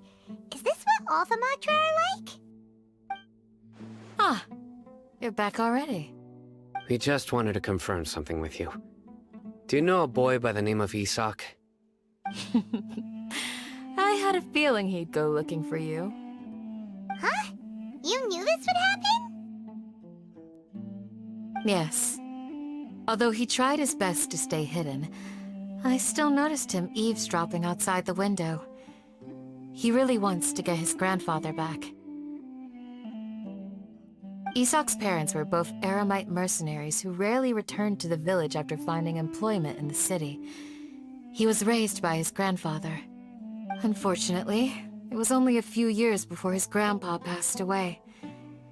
Isak was still very young at the time, so various families in the village took turns caring for him so he could survive. Later, an elderly mad scholar arrived at the village. Isak thought the scholar bore a striking resemblance to his grandfather, and thus often spied on the man. However, the scholar was unkempt in appearance and incoherent in speech. Although Isak referred to the man as his grandpa, he was afraid and didn't dare to approach him. One summer night, the oft mumbling and bumbling grandpa suddenly calmed down and seemed to become more lucid. He even noticed Isak hiding in the distance. So Grandpa walked up to Isak and patted him on the head. He even took Isak to the entrance of the village, where he patiently taught the boy the names of the stars, and accompanied Isak until he fell asleep.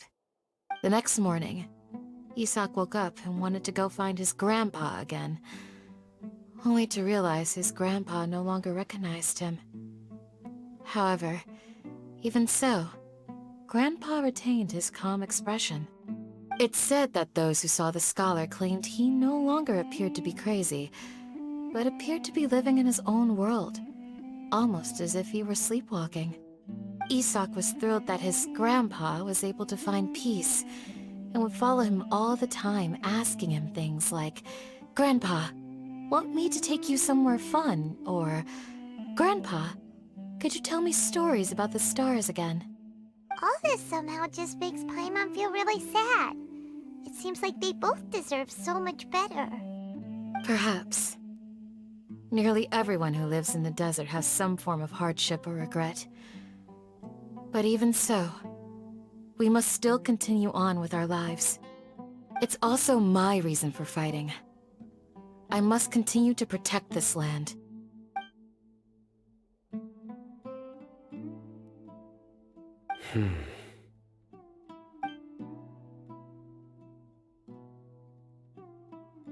Maybe the people have always had a considerate god watching over them. Huh? What did you say, Sino? No, nothing. As long as Isak keeps his word and doesn't get in our way, we can take him along. Perhaps you are more compassionate than I gave you credit for. Please accept my thanks on Isak's behalf, Sino.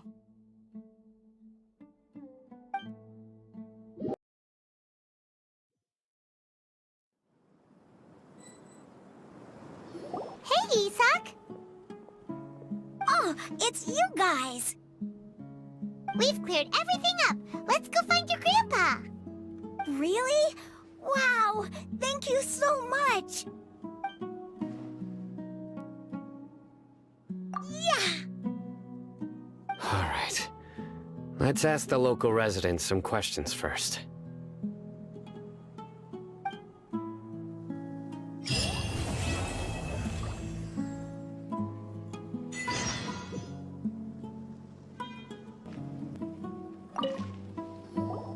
Excuse me, did you happen to see where the missing scholars went? You mean the village keepers? Oh, let me think.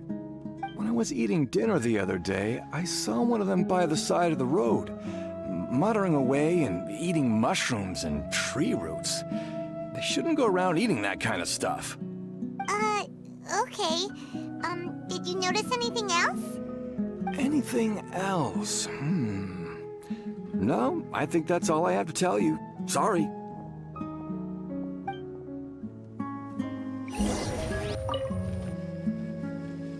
The scholars that have gone missing, have you seen them? Those eyes, those fierce eyes. You look like a real fighter. Don't change the subject. Right. You were asking about the the mad scholars. I think it's been a few days since I last saw them. I usually go to bed pretty early, so I'm not too familiar with what goes on at night. But honestly, I feel quite sympathetic towards them. Even though they act a little strange, they've helped me in the past. If it weren't for them, my house would have collapsed long ago. Do you also think Grandpa and the others are good people? Grandpa? Oh, hello there. It's little Isak. You mean that nice man who looks like your grandpa's long-lost twin, right? He was actually the one who protected my house. I saw it with my own eyes. He happened to be staying near my house that day and was doing something with his hands on the ground. It still feels pretty surreal now that I think back on it. Did someone teach them how to do that? Well, whatever the case, I'll always be thankful to him and whoever taught him to look out for others.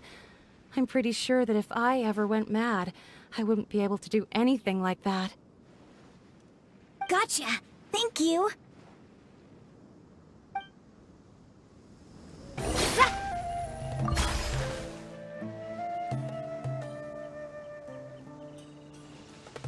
Sir, have you seen my grandpa recently? You know, the one who likes to sit and space out near the village entrance. Oh, well, if it isn't Isak. Oh, your grandpa, huh? It's been a while. The last time I saw him, he was spacing out by the road as usual. I went and asked him if he'd like any of the food I had prepared, despite my wife's protests. Like many people, she's really quite terrified of them. And speaking of my wife, she's still always complaining about how I don't make enough mora. That might explain why she's always mad at me. Oh, thank you. Thank you for taking care of him. It was nothing. You're looking for him, right? Did he go for a walk and get lost? Yeah. That's no good. Well, once you found him, come by my place again and I'll cook a little something for the both of you. I've known you since you were very young, so as far as I'm concerned, you're family. Please feel free to come by anytime. Wow, what a nice guy! Okay, thank you, sir. Huh? Don't say anything for now. Isak, stay here. Let's head over there. Stay quiet as you move.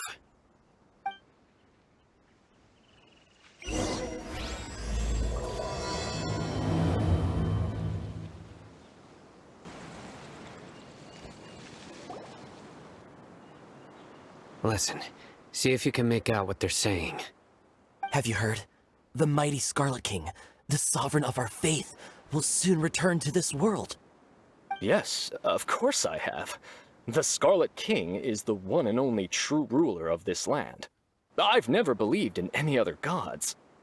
Still, you say he's coming back, but it sure doesn't feel like life's about to change around here anytime soon. What's your proof? Haven't you noticed? The village has been getting more deranged scholars than ever. Delavar was saying that many people also went insane just before the fall of the Scarlet King's civilization in ancient times. We don't quite know why, but it seems like there's some sort of connection between insanity and the Scarlet King. Isn't it a sign of the Scarlet King's power that all the mad scholars have disappeared? If you ask me, they must have been chosen as the final sacrifice for the Scarlet King's resurrection. Huh. Now that you say it, that does make some sense. Does this mean our lives are finally going to take a turn for the better? Exactly. Those city folks will get what's coming to them. Now, repeat everything you've just said from the very beginning. Huh? Who are you? Where did you come from? My patience is running thin. You heard what I asked.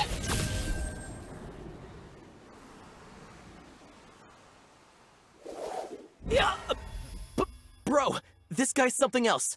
Just look at his eyes. One wrong move, and he's gonna flay us alive. Let's not get on his bad side, okay? I am no match for this guy. Oh, okay, good sir. What is it you would like to know? Tell me about the Scarlet King's resurrection. Well, I only know a few things from hearsay. I went for a drink the other day and heard others talking about a rumor that the madmen will disappear, and that the Scarlet King will return to this land. I'm not making this up, I swear! Hey, go on, keep talking.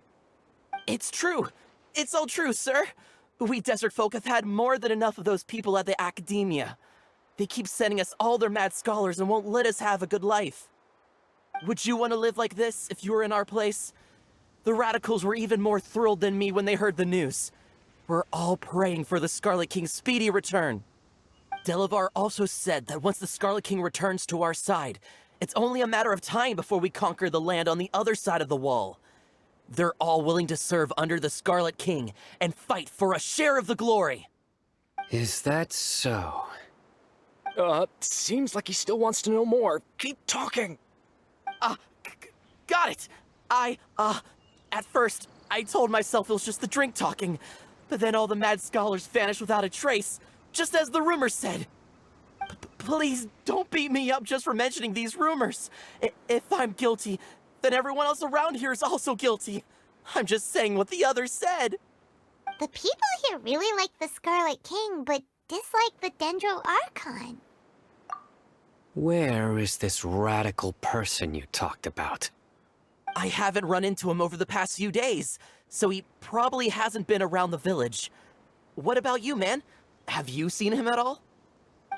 No, not at all. We wouldn't dare lie to you. He's really not here right now. Sounds like you're not too close with the radicals. No, of course not. All we know are their names. I have many ways to stop you from talking. And many others to stop you from sending warning messages. So you'd best just stay home and hope I don't hear of you trying to contact anybody. Don't do anything until I've gotten to the bottom of this. Try something foolish, and even Candace won't be able to protect you. Yes, got it. We'll do just as you say. That scared Paimon half to death. Sino is pretty terrifying. He didn't try to reassure us at all. It's like he's used to hearing that. Oh, Paimon bets lots of people have told him that before. I heard that. Sorry. It's part of being a Matra. The rumor we heard just now seems like a strong lead. But we need to check a few more places. Very well. Isak! I'm here. Where's your grandpa's house? Well, I can take you there. Just follow me. Join the Eremites and embrace a wonderful new life.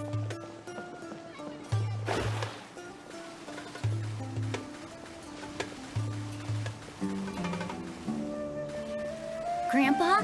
Oh, he likes to be alone. Sometimes he stares at the sky in a daze, and other times he just pokes at the ground with his fingers. Every now and then, he yells out at the top of his lungs, so a lot of people are really scared of him.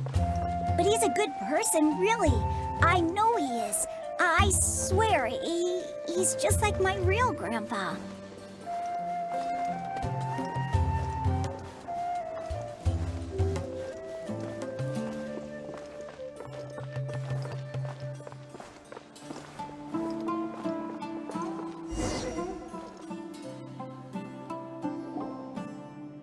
This is where Grandpa usually stays.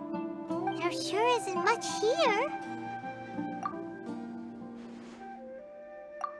No.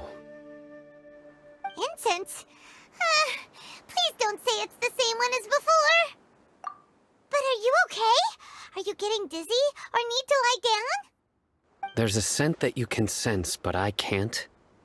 A certain traveler here once passed out from that smell. Thankfully, Tainari saved the day. And then he gave us a long lecture to explain all about how it worked. So, you know Tainari? Huh? You know him too? Are you two friends? Yes. Now that I concentrate, I can also make out the scent of incense. Wait, surely Tainari didn't lecture you too? No, no need.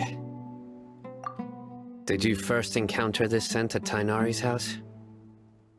In the forest. From a scholar.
Here it is.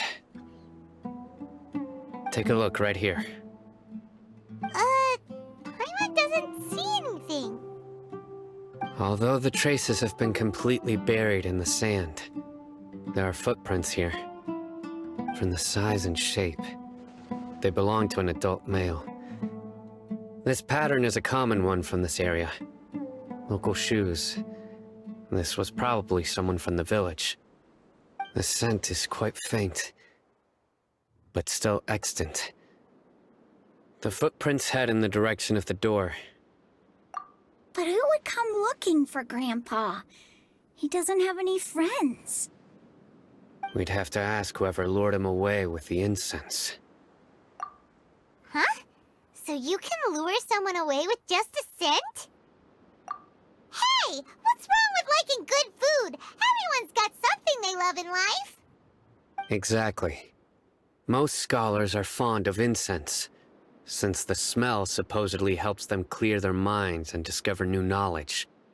Even deep within the clutches of madness, they still yearn for their knowledge-seeking days, and will follow the scent whenever it presents itself. No, Grandpa. So, someone's taking advantage of their weakness? Huh. Still, why would anyone want to abduct all the scholars? Are the rumors really true? Could the disappearance of all the mad scholars have something to do with the radicals? It's highly likely. Please, you have to save my Grandpa. Grandpa's never done anything wrong. Please help him. Sounds like we'd better help get him back. Don't you worry, Isak. We won't let whoever took him get away with it. Let's head to Aru Village and inform Candace and the others about what we learned here. After that, we'll set off to find the scholars.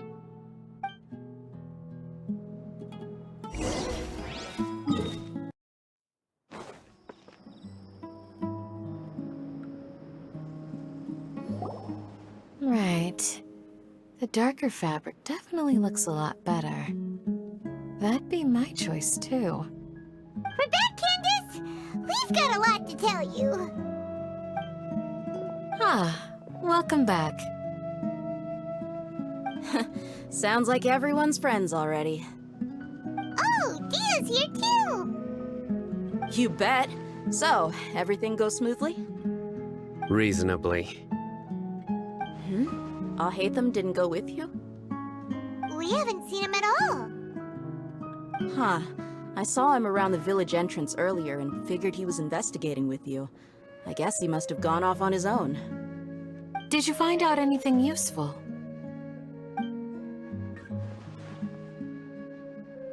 I see. So someone used a kind of incense to lead the exiled scholars away from the village.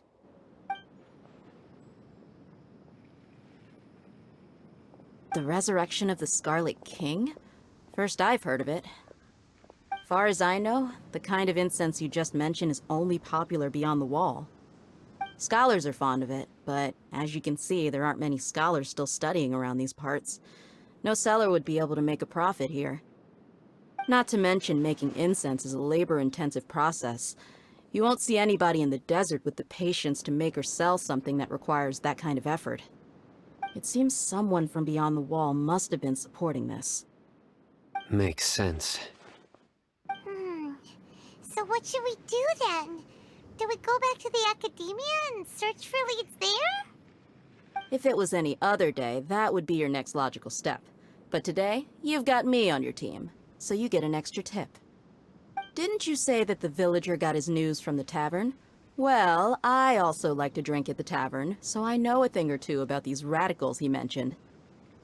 If Paimon remembers correctly, the leader of the radicals is some guy called Delavar. Ah, yeah. Delavar, the scar-riddled bandit, Engur, the wide-eyed butcher, and Jabari, the duck-tailed bearded crook. The whole lot of them are known around these parts. These guys have one thing in common, and that's being broke. The rougher life gets, the more they want to believe in the Scarlet King. Way they see it, the Scarlet King's resurrection is their only chance at overthrowing the academia. Throwing all of Sumeru into chaos is the only way to change the way of life here in the desert. Anyway, that's my guess why they've chosen to become radicals. Tia! You're amazing! You really know this place inside and out!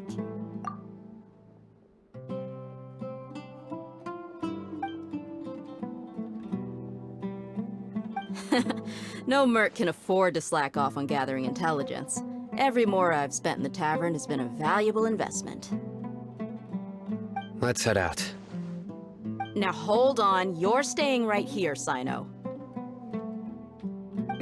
Why? Aru Village is not a big place. Outsiders stand out here like a sore thumb. I'd bet word about you has already gotten out. The desert is unforgiving, so the way of life here is also a lot tougher than on the outside of the wall. You survive on making connections out here. Compared to you, mercs like me are just third-rate amateurs. I've got no actual fighting skills to speak of, but that also makes it a whole lot easier for me to gain the locals' trust. I need to go around and ask some questions, but it'll be difficult if you're with me. Fine. Good, then we've got a plan. The Traveler and Paimon will go to Caravan Rebot with me, and we'll try our best to figure out where the Mad Scholars have been taken. Sino, you'll have to stay in the village and continue investigating on your own. Alright, sounds like a plan!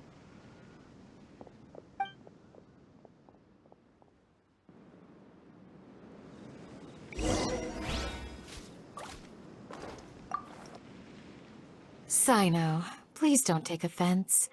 I'm sure Dia just wants to help everyone solve their problem as quickly as possible. That's why she can be so straightforward at times. I don't mind. Ah, I see. Well, from the way you were staring out into the distance, I thought you might have been mulling over Dia's words. No, I'm used to being treated that way. It's natural to fear strength. I take no objection to it.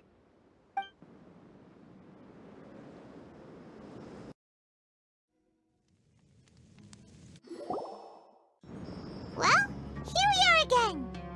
Sounds like you're starting to get familiar with the area. Paimon's amazed every time we see the wall of Samiel. How can a wall this tall even exist? It's almost unreal. I know what you mean. I had the same question every time I walked this way when I was a kid. Also, why is this high wall here? And can a wall really block sandstorms? It was only after I grew up that I realized the wall of Samiel isn't just there to keep out the sandstorms. It serves a more important purpose, keeping out people like us. Sumeru is run by wise and mighty sages. To them, us desert dwellers are nothing but tools that can be used and discarded at their whim. We're cheap labor, like livestock, but easier to control.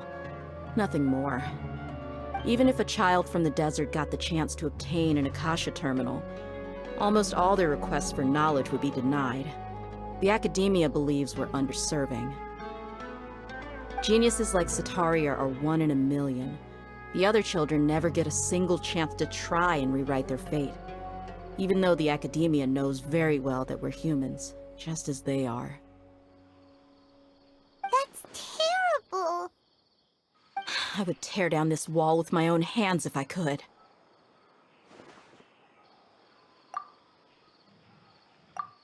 Hey, Dia. You're not thinking about doing anything scary, are you? No, not at all. This place just gets me thinking, that's all. Besides, we're here to procure information, aren't we? Yep, we gotta catch those... Shh. Caravan Rebot is crawling with people, so be careful what you say. We don't want anyone to find out what we're here for. Our mission started the moment we arrived here. Let's go check out the tavern. Maybe we'll find someone I know.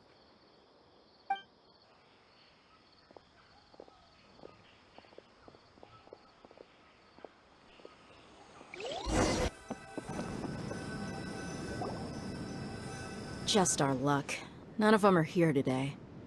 You mean, you don't see anyone you know? Dia, is that you? What a coincidence. You here for a drink too? Zaki. Finally, a friendly face. Oh, and who do you have with you here? Guests from another land? Hello, hello. I'm Zaki. Dia's, how would you put it? Drinking buddy? We've had drinks together a few times. You could say we go back a ways. Anyway, as far as my friends here, they aren't too shabby, are they? You rarely see any Outlanders so friendly and respectful nowadays. Absolutely. Much better than those people on the other side of the wall. So, Dia, are you looking for someone? Yeah. Have you seen Enger, Delavar, or Jabari recently? Of course I have. Matter of fact, we were all here drinking together just a few days ago. I've got a spice trading deal from another nation. I thought maybe Delavar and his friends might be interested. Know where I could find him?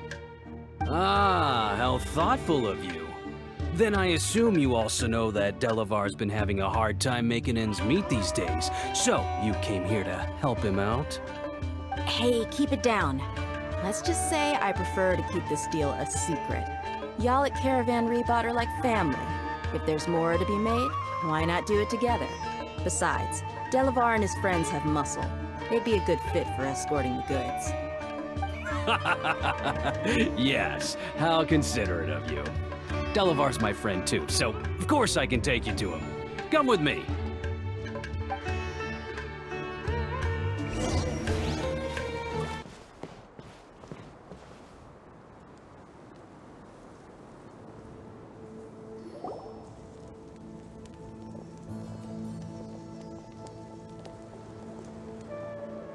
Are we there yet? Yep, this is the place. This place is practically deserted. What are they doing in a place like this?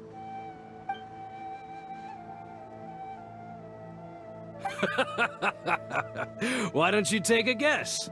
Go on, a wild stab in the dark. You're like lambs to the slaughter.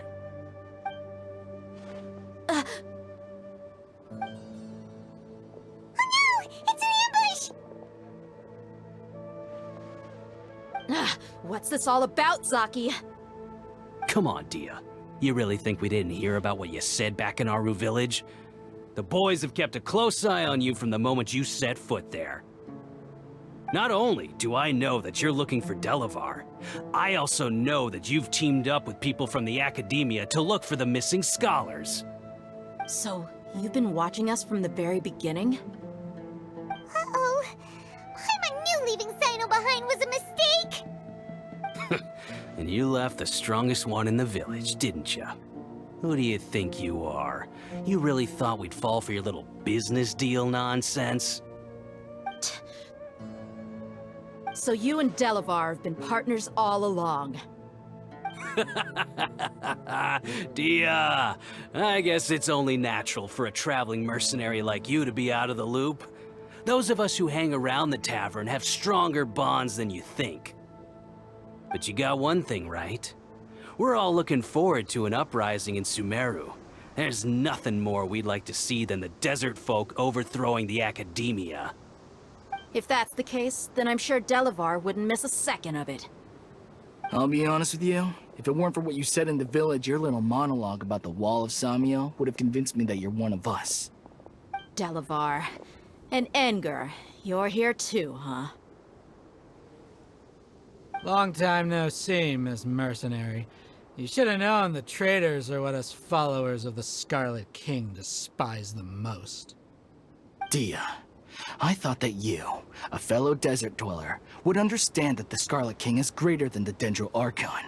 Little did I know, you don't deserve to join us. Yeah, gee, what a missed opportunity.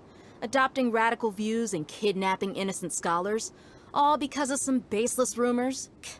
Anything else I'm missing out on? See? There you have it. Mercenaries are just a bunch of faithless scum with only one thing on their minds. Mora. Pathetic. You're all like a pack of street rats. You're not wrong. Mercenaries are driven by Mora, and my faith lies with whoever's paying me. As long as there's a profit to be made, anyone can become my friend. Enough talking! Get him! Just as I expected. Let's teach him a lesson, traveler.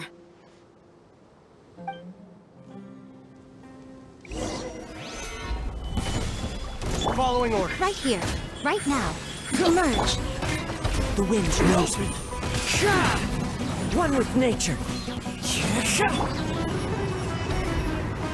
Let me scry.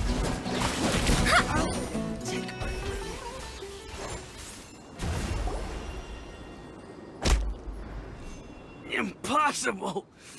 How could you? So, what do you think about your meticulous network now, Zaki? How did you say it? It's only natural for a traveling mercenary like me to be out of the loop. I'm guessing your informant told you that I'm just an incompetent merc with no real fighting skills, correct? I mean, that is what I said after all. And of course you would believe everything he reported.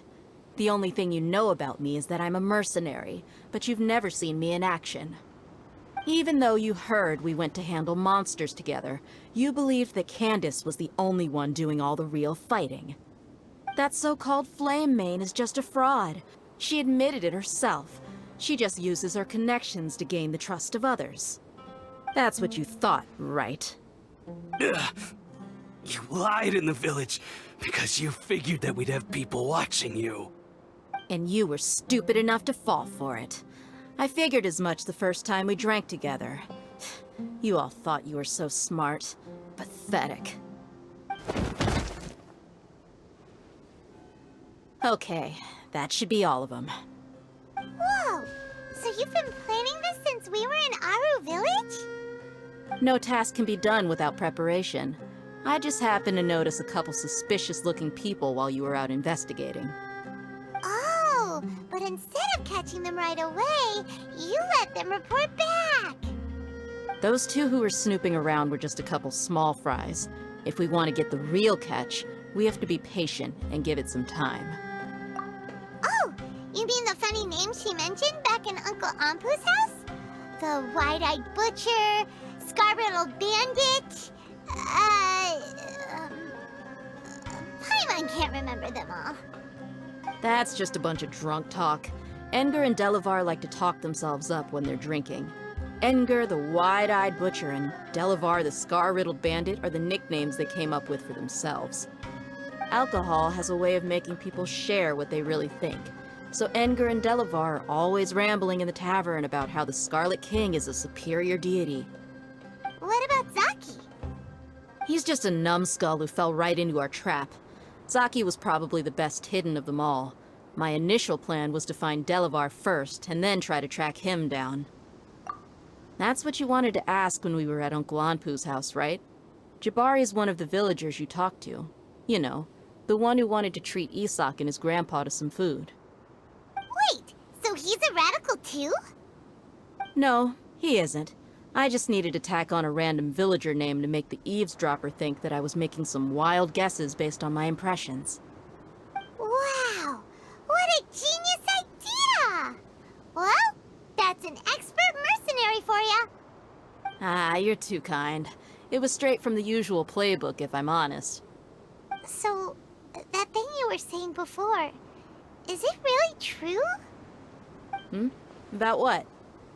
About how mercenaries only care about Mora, and that anyone's a friend as long as there's a profit. Does that bother you? What makes you so sure? Dia, do you dislike the Dendro Archon like the other desert folk? You two are pretty sharp. No, I don't have anything against the Dendro Archon. I've heard a lot of nice things about the Lesser Lord from Dunyarzad. I can understand her devotion and gratitude. Dunyarzad's just an ordinary person. There's no way a god would be so involved in the lives of everyday people, unless they were truly compassionate. I've begun to realize that the sages are behind everything that's happened recently. The Radicals' blind belief in the Scarlet King, making the Dendro Archon out to be an enemy. It's all the Academia's trickery. But I see through it all. And unlike them, I can never be hostile towards anyone who's never done anything wrong. Dia. Anyway, looks like we're done with business here. Traveler, lend me a hand. Let's tie him up and bring him to the village. This should be all of them. I'll let you take it from here. All right. I'll be in touch. Until then, please stand by. Candace, do you need any help? Candace will be okay on her own. I trust her, so you can too. She's been guarding Aru village for quite some time now. If anyone is qualified to question the offenders, it's her. While I'm questioning them, why don't you pass some time by exploring the area? I'll meet you back here tomorrow morning, Traveler. As for these idiots, let's just hope they live to see another day.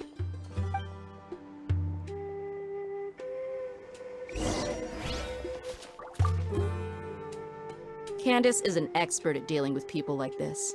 All we have to do is wait for her word.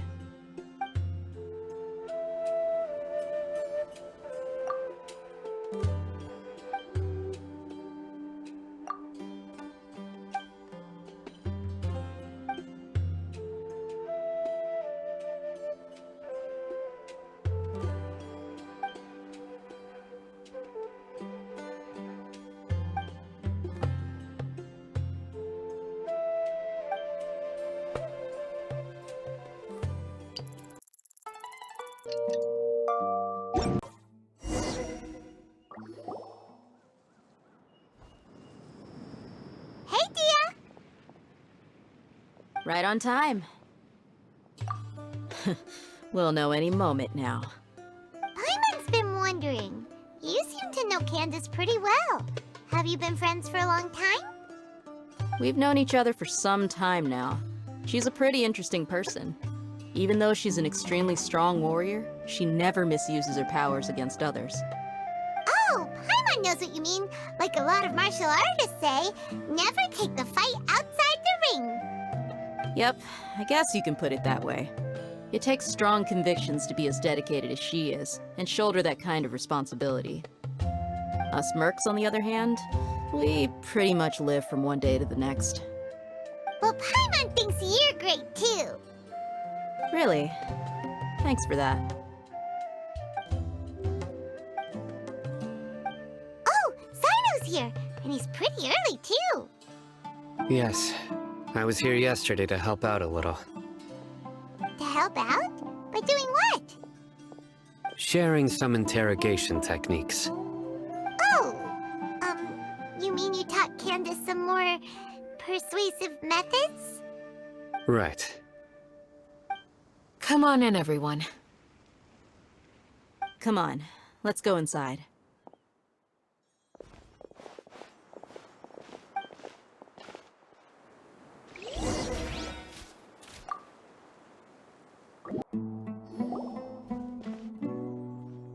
Candace, where? Whoa, you look furious. Do I? Huh. What gave it away? Oh, there's no mask that can hide true bloodlust. Cover up your eyes, and it'll still show itself at the corners of your mouth. Perhaps I need to work on my composure. Still, it's perfectly understandable why I'm angry. I'm sure everyone present would agree. Yes, ma'am. Please, don't beat us anymore. We're gonna die. Well, looks like Sino taught her well. You fear death yourselves, yet you do not hesitate to place the lives of others at risk. The absurdity is mind-boggling. The ones you call mad scholars are known to us as the Village Keepers. They are vital members of our community, and some even count them as family. You come here, to my village, and you treat my people as nothing more than stepping stones towards your goal. Tell me, what would you do to you in my position? Mercy! Please have mercy! You've made your bed. We may both be desert dwellers, But there is one thing that I understand better than you. The resurrection of the Scarlet King will only result in war. And war serves no one. The people of Aru Village care little about which god is in power. Life may be tough and tiring, but we wish to preserve our way of life. A war would only cause us to lose all that we have. And that is not a responsibility that you can afford to shoulder. We understand. We're sorry. I'll tell you everything I know, please. Just let us go. I'm listening. You might not believe this, but it wasn't us who came up with this idea. Someone was spreading rumors in the tavern. That's how we ended up hearing about the Scarlet King's resurrection. Some mystery man told us that mad scholars will make the perfect sacrifice to usher in the Scarlet King's resurrection. They give their lives, and we can get anything we wish for. They're called village keepers. Slip up again, and you'll regret it. Yes, sorry. It was all that mystery man's doing. He told us to spread word about the Scarlet King's resurrection and talked us into helping him. In return, he said he'll help facilitate the resurrection process. I'm not sure. That's one. Huh? One what? Strike. You get a total of 3. Then, you die by my hand. Wait, I'm telling the truth. We don't know anything. It was all him. 2. He got us to lure them out of their houses in the night with some kind of incense. We take them to a junction outside the village. Then the mystery guy takes them from there. You gotta believe me, please. I'm telling the truth, I swear. Just ask them if you don't believe me. That was indeed the truth. Traveler, go on.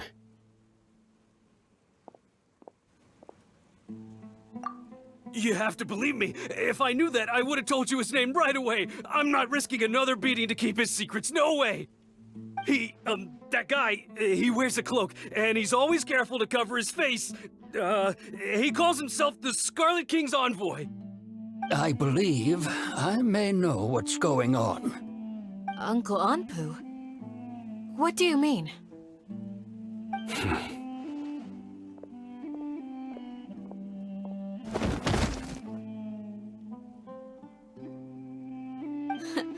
Smooth. Okay, speak. If my suspicions are correct, this mystery man they speak of could be from the Academia. Some time ago, people from the Academia attempted to take the village keepers away. I refused, insisting that they are part of our community. It strikes me now that this secretive character shares the same goal they had. Which means it's highly likely that the Academia was purposely spreading a false rumor to trick the radicals into delivering the village keepers right into their hands. They were the ones who brought them here to begin with. Now they're trying to take them back? We aren't gonna let that happen. Not the Academia again. Just as I thought. But what could they want with the village keepers? People are nothing but tools in the eyes of the Academia. A change in their plans likely means they found another way to exploit the scholars. Regardless, our top priority now is locating the village keepers. You're right. Isak is still waiting for news on his grandpa. Time to go. Let's leave the village and try to track them down. Yes. Pack up and get ready to leave. You got it. Candace, I'll let you deal with the radicals. Leave everything outside the village to us. All right. Let's meet back here once everyone's ready.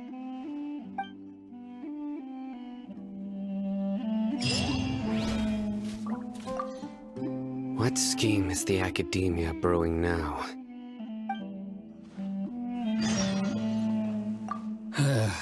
I just hope everyone's all right.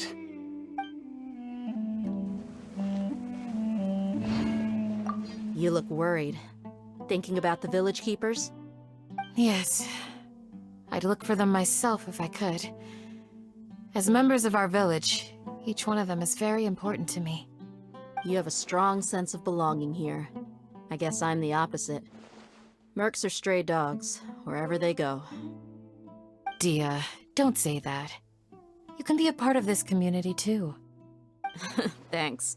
I'll let you know when I feel like joining.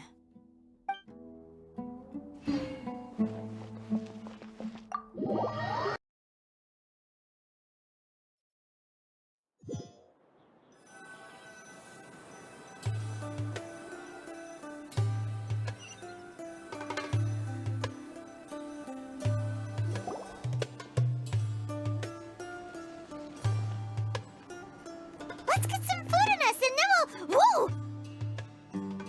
Where did you come from? Well, as you can see, I am merely sitting here and reviewing what we have deduced thus far. You were gone for ages! And now you're suddenly sitting here musing to yourself? Where have you been anyway? Hey, what's with the silence? You never think things through before asking questions. I'm giving you some time to make up for that. Paimon's so mad! Paimon's gonna give you an ugly nickname!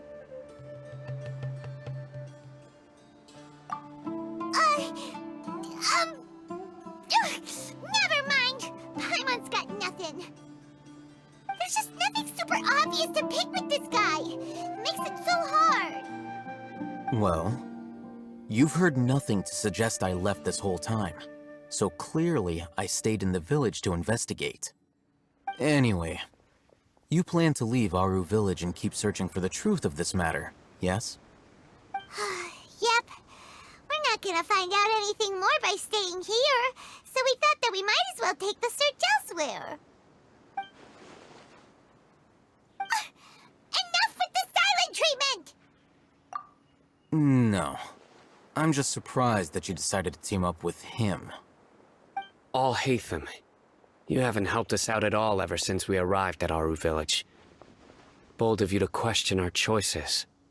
Yeah, you're all talk! While you were investigating, I had my own work to do, which I've now finished. Really? Paimon doesn't believe you. To be honest, we aren't really a team, so I have no obligation to inform you of my whereabouts.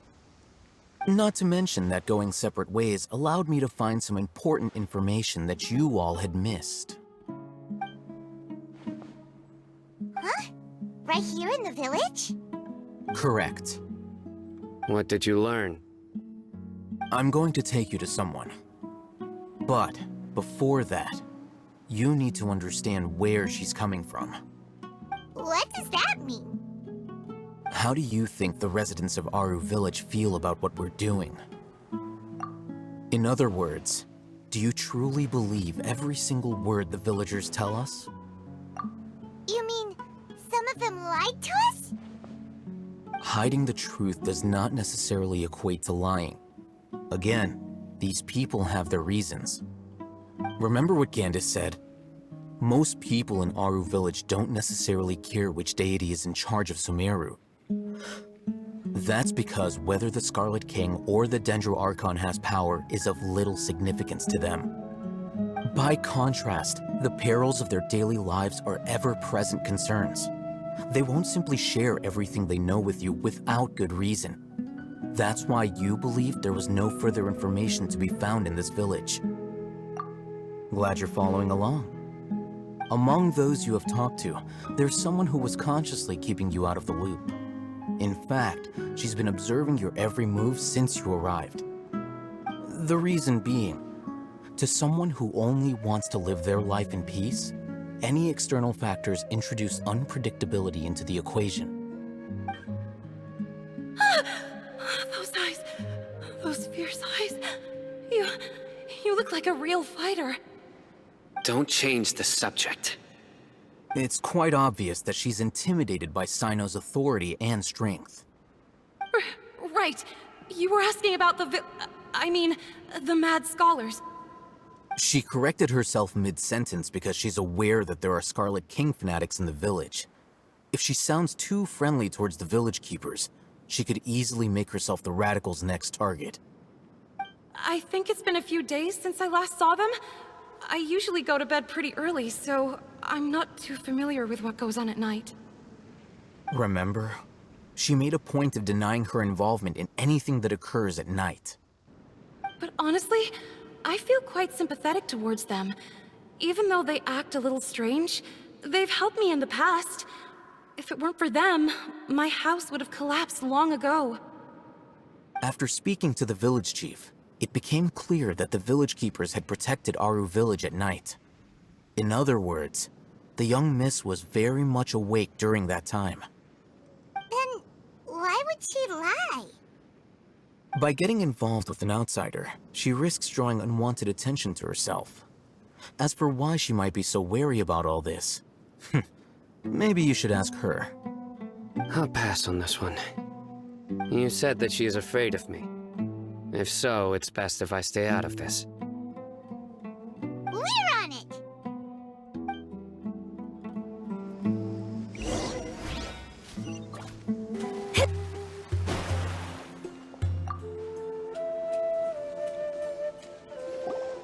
Miss Shawnee, as we discussed earlier, I've brought someone with me.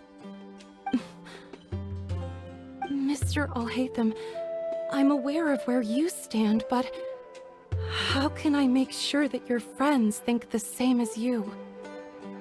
Huh? What do you mean? We need to clarify our stance or something? Go ahead and talk to her. You'll get the answers you want. Go on. Earn her trust.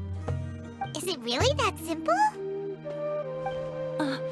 May I call you Traveler? Hi, Traveler. I want to ask you something. Do you think the resurrection of the Scarlet King can truly change Sumeru for the better? Why's that? That's very similar to what Miss Candace says. I know you two are friends. That's why I'm willing to talk to you, even though I do have some reservations. Before, I wouldn't even have the courage to ask something like this. Traveler, do you believe our lives will get better? Yeah! We came here from another nation, so it isn't wrong of you to be weary. And we aren't really residents of any one nation. But even so, we've met lots of people from different places, and we've always fought for what we believed in. We have friends in Sumeru, and we want to help them. That's why we decided to stay here for a while. I want to trust you. My apologies for posing my questions like that. To be honest, I didn't expect you to come back for more information. Alhaitham told us you have your reasons. It's okay. We understand. The fact is that only one side of my family is desert folk. I don't really fit in anywhere in Sumeru. Some believe in the Dendro Archon, while others believe in the Scarlet King. I don't belong to either side, and neither side would want me. Speaking of which, the radicals mentioned that they despise traitors. Do they just think that anyone who's different from them is a traitor? Yeah. Some people can be so narrow-minded when it comes to bloodline and beliefs. It makes no difference what I say or how I behave. I'll always be suspected of having ulterior motives. Slowly, I just stopped talking to people. I pretended not to hear or see anything. All I want is to live my life in peace. And then it happened. The village keepers who had helped me disappeared with no explanation, and I didn't dare breathe a word about it to anyone. Until now. You can tell them. I'm sure he'll keep your secret. All right. I'll tell you what I told Alhaitham. I actually have a sharper sense of hearing than most. Sometimes, I hear strange crying sounds in the night. There are ghosts? Perhaps. I'm not sure. It's faint, but it's definitely the sound of crying. It comes from far away in the distance. and always carries very raw emotion. It used to be louder and more frequent, but ever since you arrived in the village, it doesn't seem to happen as often, and when it does, it's much quieter. I have to focus really hard to make it out. I confirmed this with the guards on night duty. They also have someone with a good ear, and he's heard similar sounds at night.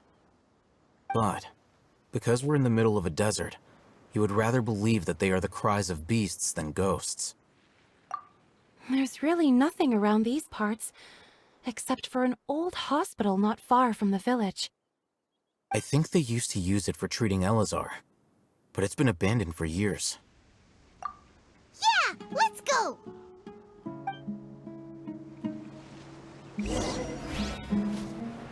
Oh, is this the place? It's in terrible shape. Ah, monsters, watch out! Hi! Right now. Delve into death.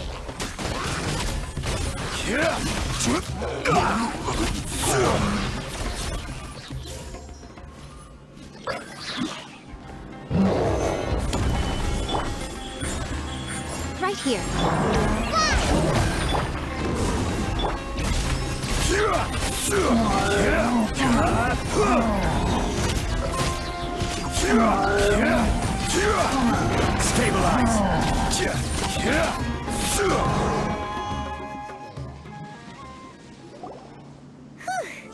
They were easier to deal with than Paimon had expected. Super strong bandits? Or monsters taller than buildings dropping out of the sky? Or, something like that. He looks super serious. We gotta stay on our A game too. This is the one.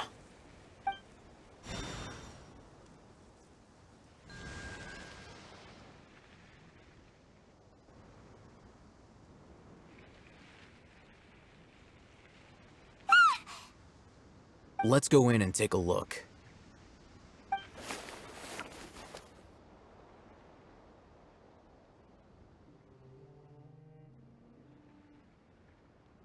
Hey, Hatham, we haven't found squat. Are you sure we aren't wasting our time here? Patience. Shawnee says she only hears the crying at night. We have time to burn. Until then, I'm taking a break. And just like that, he sits down. Wait, he even brought a book to read? What are you reading? Let Paimon see!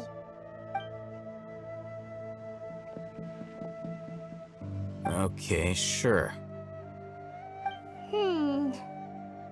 Huh? The natural position, which is the positional propensity of an entity in natural motion in contrast with an object in forced motion? Huh? When free from external influences, every entity displays the tendency to follow its natural trajectory? So, you got that?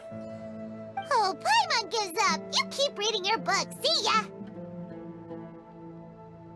How is he so relaxed? Look at him, reading an impossible book in a creepy place like this. Hey, what good is that gonna do for you? You're acting like one of those annoying grown-ups who go around nagging people to focus on their studies. Hey, what gives? Shouldn't you be the one providing for Paimon? Oh, right. Okay then. Thank you for working so hard and earning so much more. If it weren't for you, Paimon would probably still be floating around in the ocean somewhere. Thank you.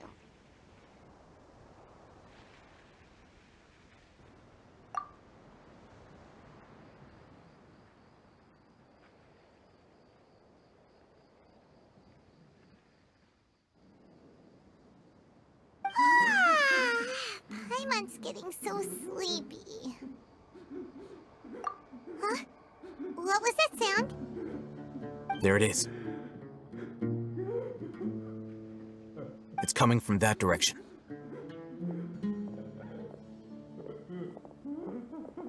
Is the sound coming from here? Huh. Paimon's not seeing anything. Hmm? It's from below. But there's no way we can get down there. Something is off about the interior here.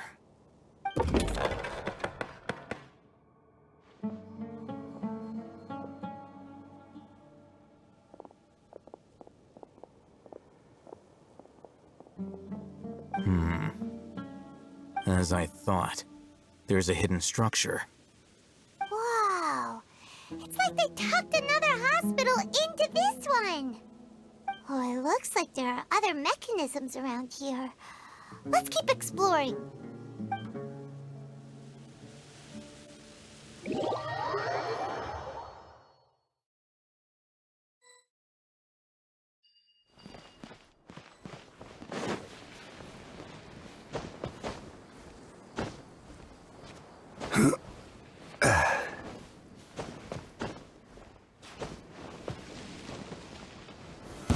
Solidify! Right now.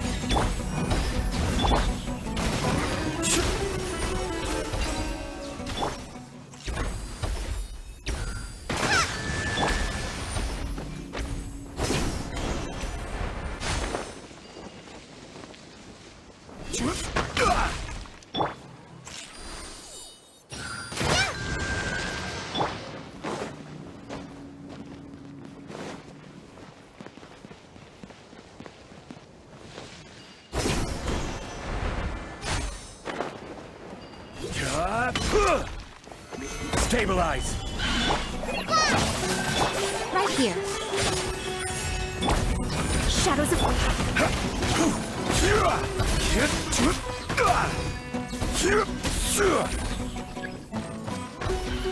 Gather!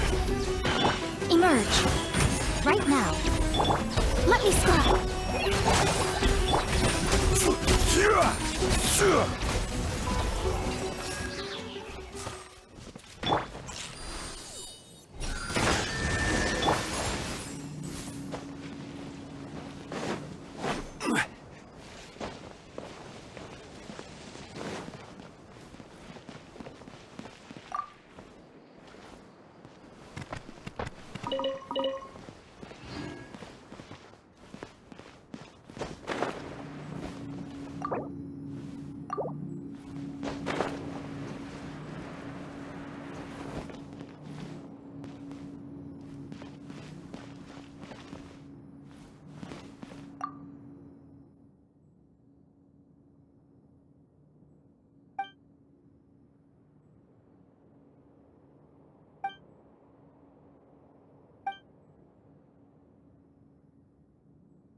Look, there's someone over there.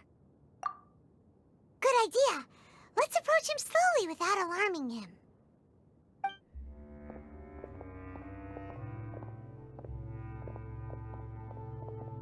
Wait.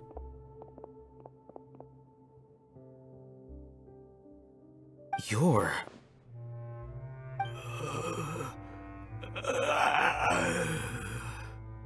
He can't speak, and his eyes are unfocused. But he looks too young to be anyone's grandfather. Also, why is he the only one here? Didn't expect to see him here. You know him?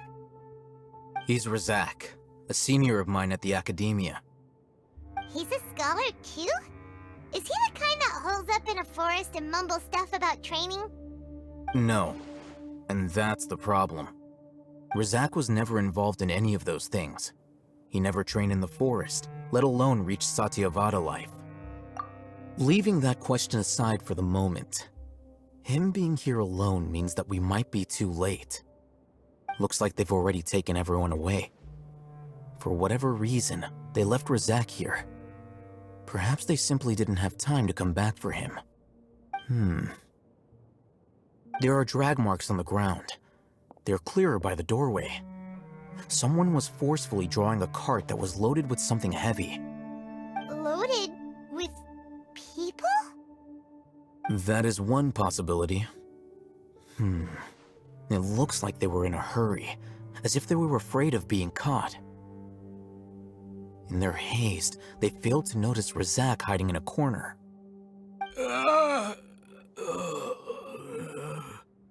The symptoms are identical. Looks like we found living proof. Huh? Why do you say that? Allow me to jog your memory. Recall your time at Port Ormos. Don't you think his symptoms look familiar?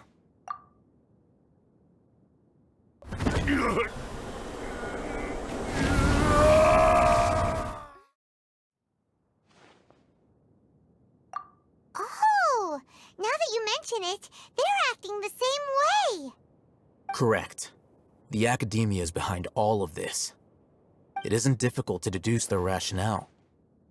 First, the Academia spread a false rumor of the Scarlet King's resurrection, emphasizing the role of the village keepers, the mad scholars who were exiled to Aru village. These rumors were all the persuasion that the radicals needed, and those based in Aru village leapt into action.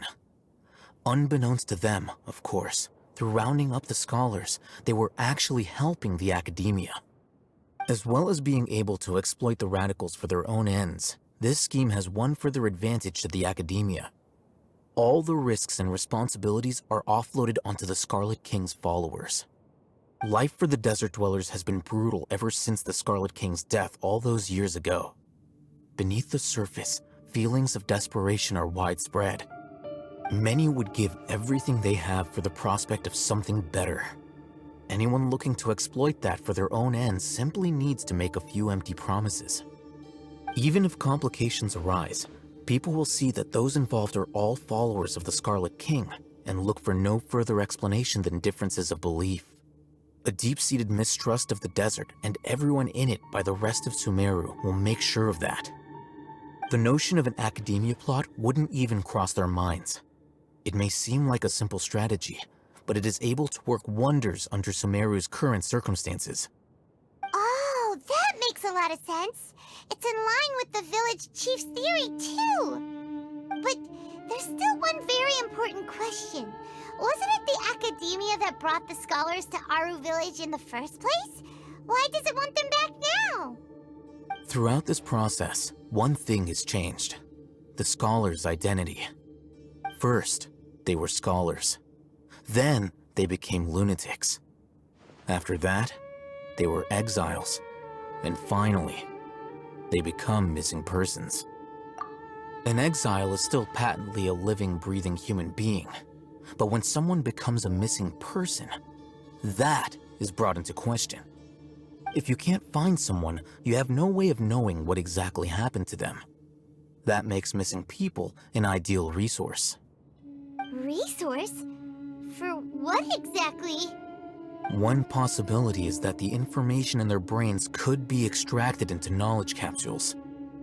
Extracted? You mean canned knowledge comes from people's brains? With the technology of the Sumeru Academia, it's entirely possible. Perhaps the process caused them great suffering, which is why they cry out in the dead of night when no one is watching them. So, the human brain... Nope, nah, Paimon doesn't want to think about this. I'm the Academia scribe, after all. I'm familiar with their projects.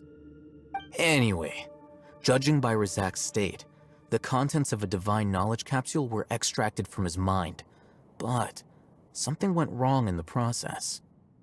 Or perhaps his curiosity got the better of him, and he used such a capsule for himself. Paimon's a little confused. Can they just use anyone's brain?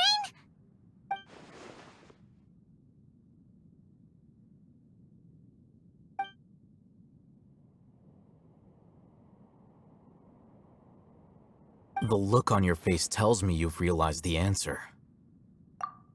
That's right. To some scholars, gaining knowledge about the gods is their entire life's pursuit. Extracting canned knowledge is just one of the extreme measures they turn to. However, I can't help but wonder, what do they seek to gain from divine knowledge? The academia is going out of their way to look for forbidden knowledge, but what is their ultimate goal? I've spent quite some time trying to analyze the contents of the divine knowledge capsule, but to no avail. It seems like my way of thinking is too different from theirs. You mean you're not even slightly interested in getting your hands on this forbidden stuff? All scholars seek to expand the horizons of knowledge, but I'm not particularly interested in gods, so I don't share their degree of zealotry. Extracting information from people as if they were lifeless objects? If this is the direction of academic progress, then the academia may as well shut its doors. Sounds like you're really against all this. Of course. The academia's actions run contrary to their rules. Whether it be academics or knowledge, everything has its boundaries. If those lines are crossed, the rules and order that govern everything in the world will be destroyed. This matter needs to be corrected, just like fixing a typo in a book. Wait, didn't you step in to help because you felt sympathy for those poor people? Not to be callous, but no. My criteria are a little more restrictive than that. There is no shortage of suffering in Sumeru, and the same can be said for the rest of Teyvat as well. What do you plan to do about that? Save every last person? Probably not. Paimon's not sure. You can say that. Simply put, I don't blindly place my faith into strength or heroism. I do what I want. The divine knowledge capsule is something I want to investigate in full. That doesn't mean I'm willing to take action for the sake of a few strangers.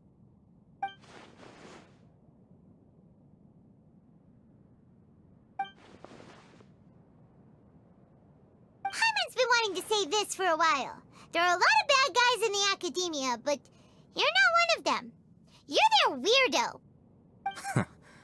You're probably right. Though I must say, I quite enjoy this feeling of being the odd one out. Uniqueness is also an asset, is it not? Wow, that's a great way to think about it. Paimon's really impressed.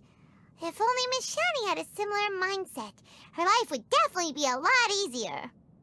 I'm just a more likable person than her in general. There's nothing more to it than that. He won't last long if we leave him here. Let's take him with us. We'll work out our next step after we return to Aru Village.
You must be tired.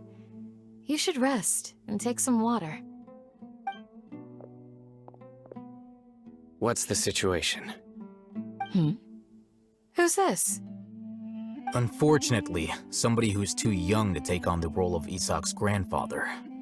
Nevertheless, he's one of the people we're trying to find.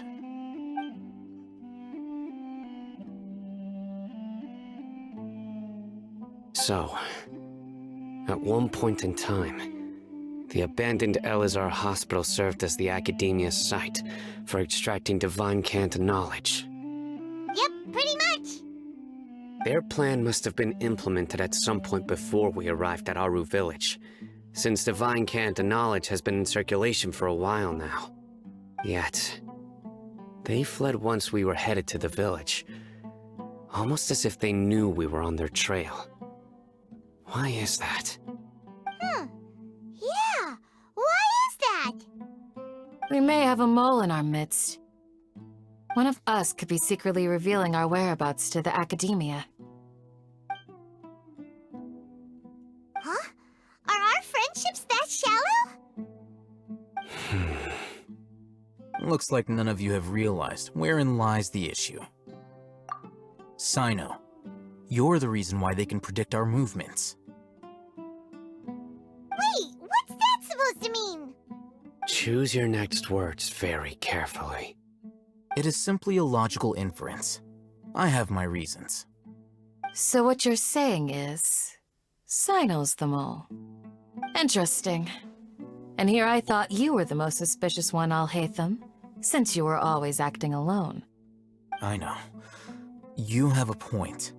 But I realized something as we were returning from the hospital. Sino isn't like any of us. What are you trying to say? Do you still remember who you are, General Mahamatra? As a Matra, you are no doubt privy to certain kinds of information. Before you can take action against someone, you are required to have all the facts available, including the less than savory details. Simply put, the Academia has traditionally allowed you access to a wealth of sensitive information. Knowing their modus operandi, wouldn't you expect them to take precautions against you? If you want to raise a vicious wolf, you need to make sure that you can avoid its bite. The Academia is monitoring me? It's not that simple.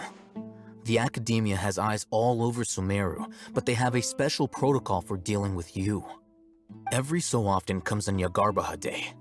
On this day, the Academia enters new information into the Akasha through knowledge capsules.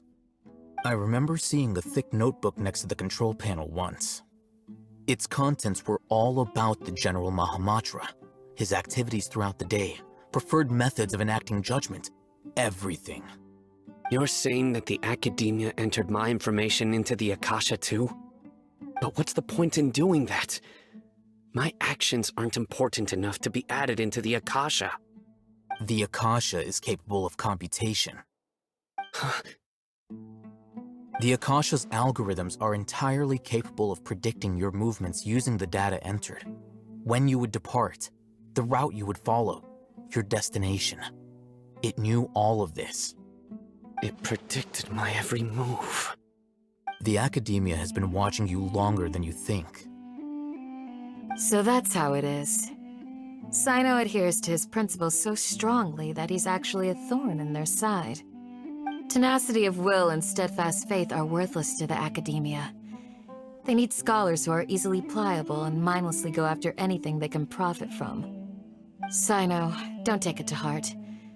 This just proves how much of a trustworthy ally you are. They escaped because of me. Don't blame yourself. It's not like any of us would have known. I have an idea. If they predicted my movements, then I might be able to guess where they went. Whoa, you bounced back fast. There is always an opportunity for safety after danger passes. Oh, so that's how it is! Paimon gets it now! If the Academia is trying to avoid Sino, then the safest place would be... Yep, that's right! They'll want to proceed in the direction opposite of where I'm going.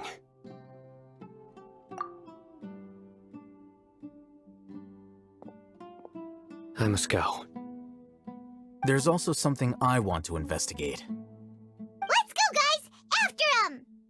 Please, wait! I want to go too! You want to go too? If so, you have to promise you'll stay safe. I want to find Grandpa. I promise I'll be careful and not cause any trouble. Everyone, I leave him in your hands. Yay! Let's go! Remember to pack some food with you! Paimon feels like we're missing someone, though.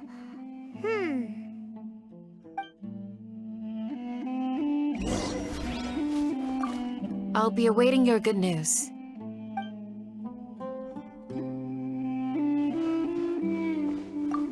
Please, stay safe, everyone.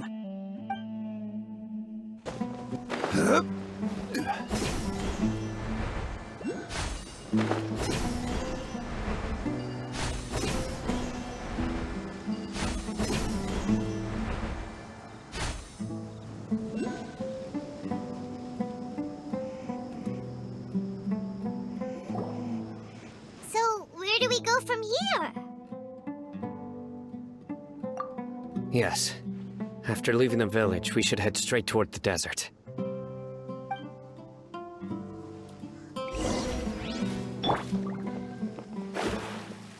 I know the desert like the back of my hand. Is that because you play here a lot? Yep. One time, Grandpa almost got lost in the desert, but I was the one who brought him back.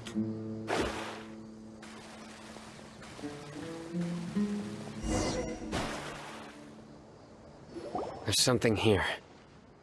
What's this? It's buried in the sand. Looks like we'll need to roll up our sleeves and do some work. And Paimon thought running around everywhere was already enough work. Okay. So, we have to dig it out? Whatever's down there, it looks like it's buried really deep.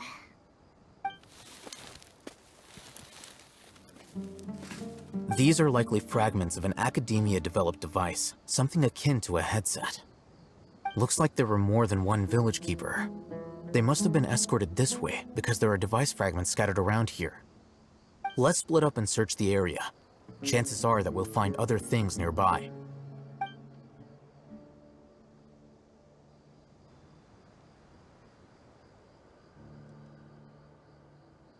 Is this what we're searching for? It looks kind of scary. This is definitely a device used to extract divine knowledge. How did it end up buried in the sand? That can't have been part of the plan. They must have been attacked along the way. Wait, what? Grandpa, I hope you're okay. Don't worry, your grandpa's gonna be fine. Razak didn't display any signs of starvation or dehydration, which means that they left fairly recently. We should be able to catch up. One more thing. Given that the device had been entirely covered by sand, I believe the attack must have happened prior to the sandstorm. Let's keep going. They can't have gone far.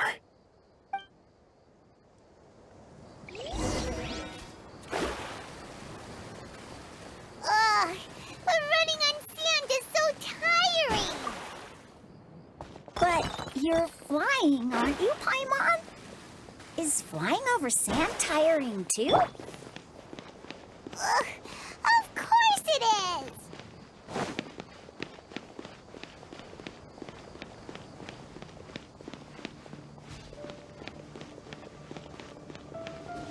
Voices, over there. It sounds like an argument. Whoa, you have really good ears.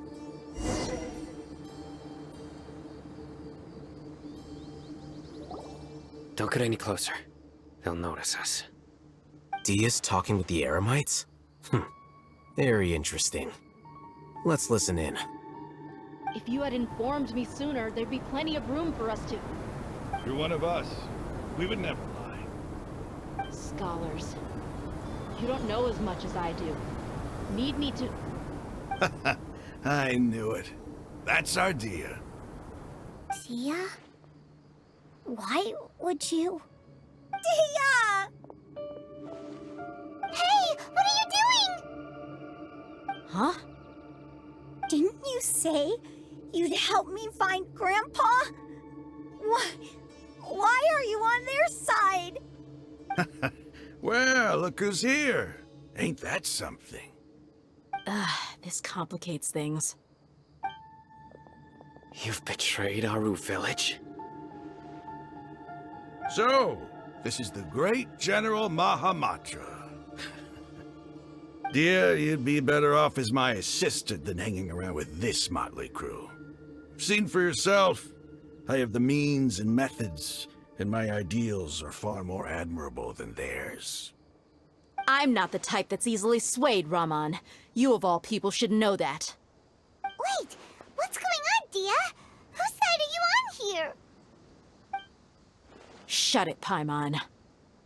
It doesn't matter.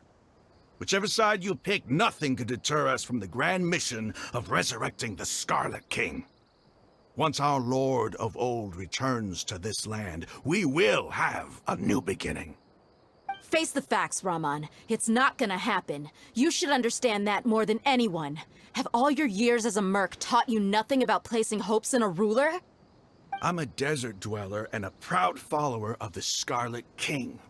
Whether I live by the edge of the sword or in peaceful comfort, my soul will always carry this conviction. It's not too late yet. The village mad scholars aren't gonna bring the Scarlet King back to life. You don't understand, my dear lady. Pursuing our faith is our purpose in life. Even if the chance of success is 1 in a million, we must be willing to give everything we have. Even if it'll expose you to the academia? Even if they end up disbanding the Eremites? Your Eremites, which you've worked so hard for all these years? Yes. We've waited a long time for this day to come. The sun and the moon no longer shine here. All you see now is cracks in this desiccated land. But fate has finally dealt me a hand to play against the academia. With these scholars in our custody, we'll stomp the academia's forces and fight our way beyond the wall of Samiel. Ridiculous. Think about it. The academia controls the entirety of Sumeru. Your powers are negligible in comparison. If you still don't believe me, then try asking these two men. They're also against the academia, but neither of them are as arrogant as you are. They look more like pawns of the academia to me. Why would I listen to anything the people of Greater Lord Rukkhadevada have to say? Filthy traitors. Your god abandoned all honor and betrayed the Scarlet King. We desert dwellers will never trust the likes of you. It's impossible to communicate with someone so hostile. Perhaps we should. Do you really believe that by kidnapping the scholars, you'll be able to negotiate with the academia? These people have no value as bargaining chips, but I could be persuaded to take their place as your next hostage. These scholars were exiled from the academia. I, on the other hand, am their current scribe, and will be a much greater asset to you. Wait, you can't be serious. So, you want to trade places with the hostages, do you? Precisely. Any wise person would gladly accept my offer. What are you thinking? What if they decide to kill you instead? Well, that would be bad luck for me.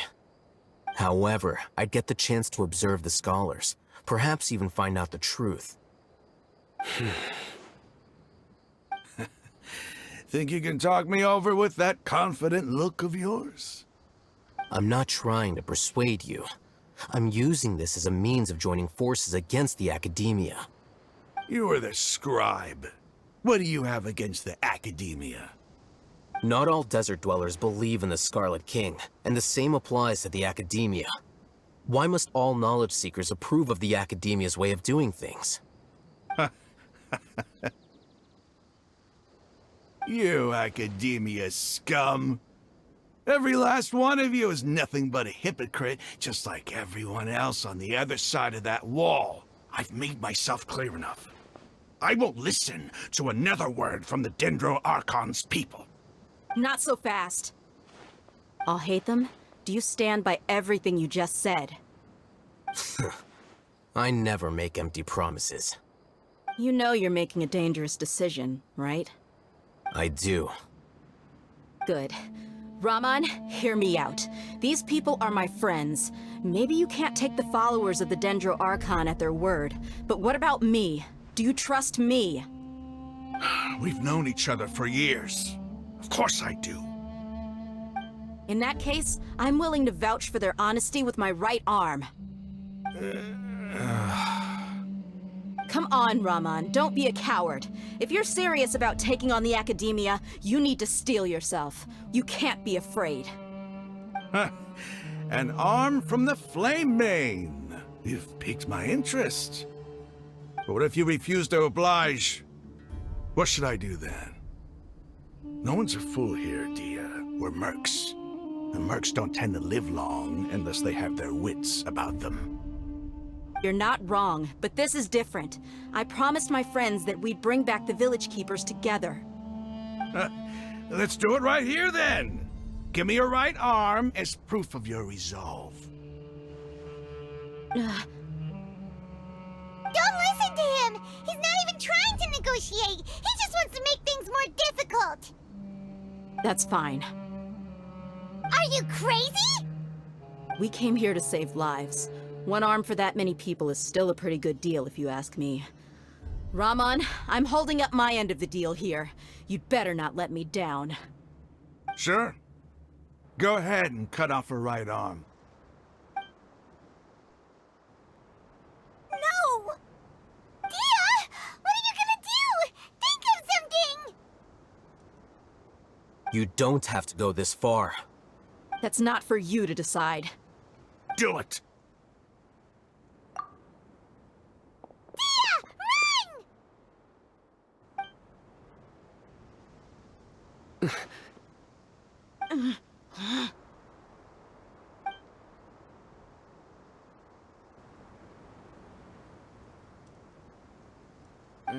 Stop!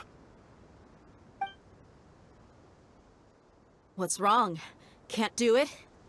Flame Mane, you and I are both desert folk. Cutting off your arm is no different than cutting off my own fingers. Where's the sense in cutting my own kin to pieces? You've shown me that you're serious. Go on now, take your friends and leave. Meet me in the desert at noon tomorrow.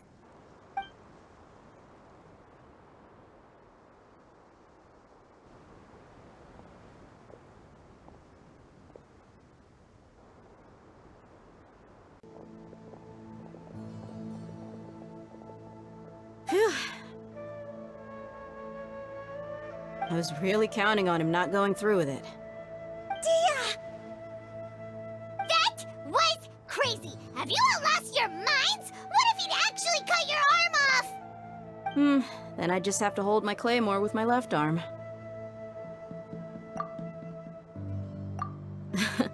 Okay, I'm sorry. But sometimes when you're out on a limb, you gotta double down to seal the deal, you know? Don't ever make a promise like that again. I can deal with the likes of them. If it came down to it, you would not lose to them either. I don't doubt it, Sino. But this is about more than me and them. There's a lot more where they came from. Even if we got rid of one bunch of radicals, there are others out there. Wiping them out would do more harm than good. As you wish. I'm sorry, Dia. I should have stayed put and listened. I should have trusted you. It's okay. I promised you I'd help find your grandpa, so I'll do whatever it takes. Whatever it takes? You just might be scholar material. Huh? Are you serious? The Eremites once said that I was a lunatic. Perhaps a little madness is essential to be successful in research.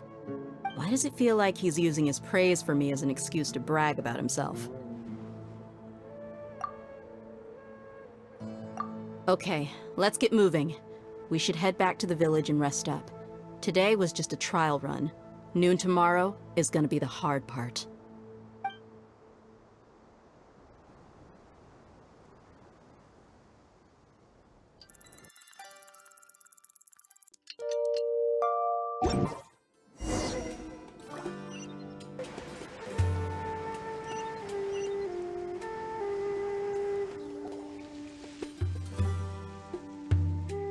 You're all here so early. Looks like we have everyone here. Isak, are you sure you want to come with us?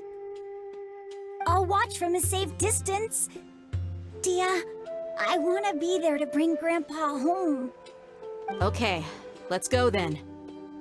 Dia, wait. What's the matter? I heard that you were quite reckless yesterday. No more of that today, understood?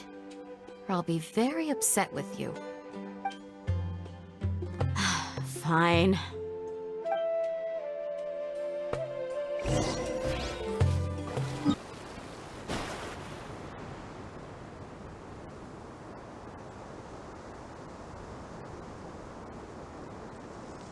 Huh. They got here before us. Uh-oh. Is it because Paimon overslept by 5 minutes and held everyone up? Is everything ready? Absolutely. Although, you brought fewer people than I imagined. Bring him over. Grandpa! Why is there only one of them? Rahman, I've always thought of you as a man of his word. What's this about? It's a one-for-one exchange. Sounds fair, don't you think? And let me put it this way. Agreeing to any kind of deal with the Dendro Archon's people is already a huge compromise on my part. Don't you think you've asked enough?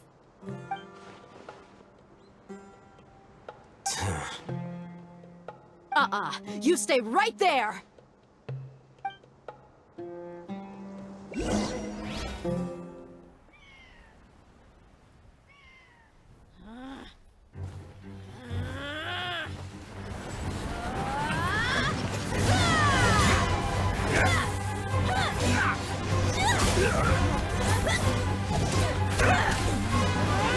Playmate!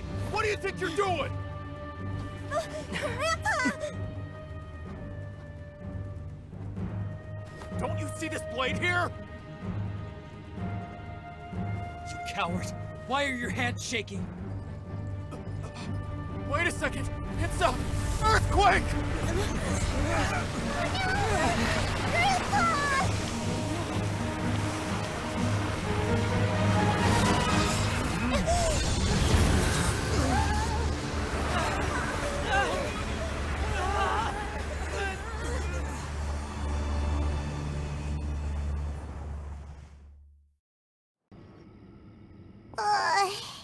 Paimon's dizzy.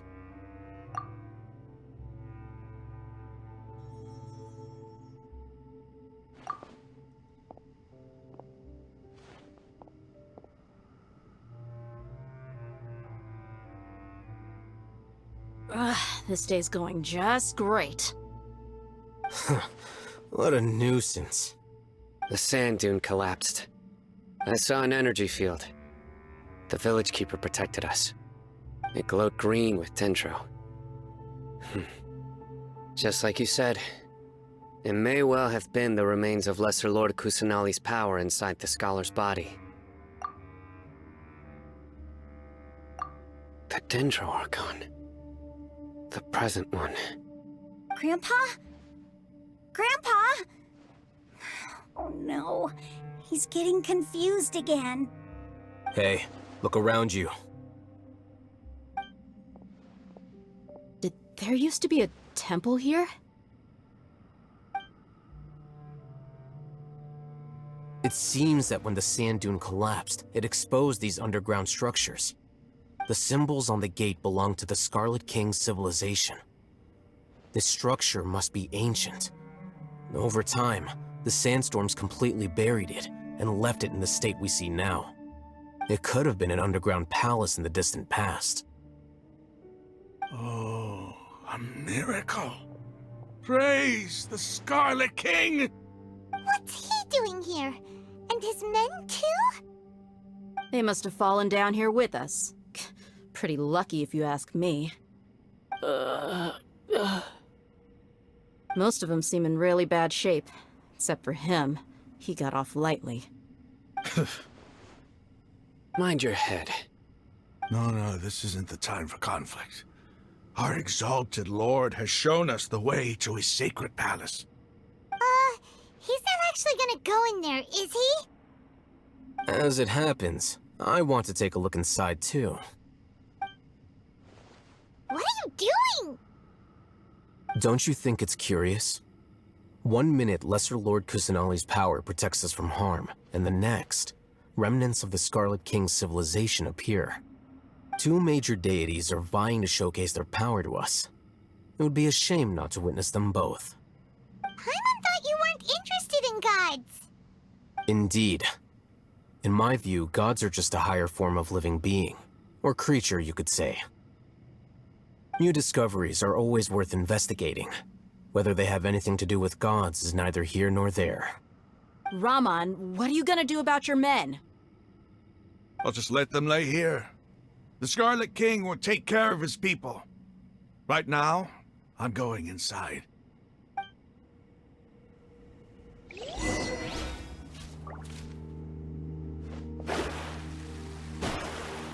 Grandpa? Grandpa?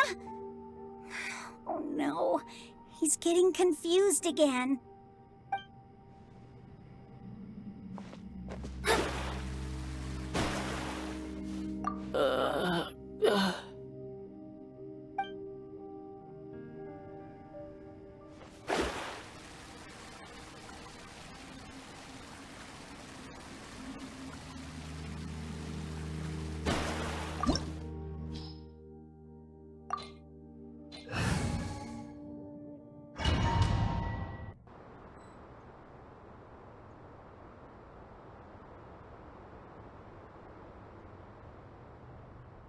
It's full of life here.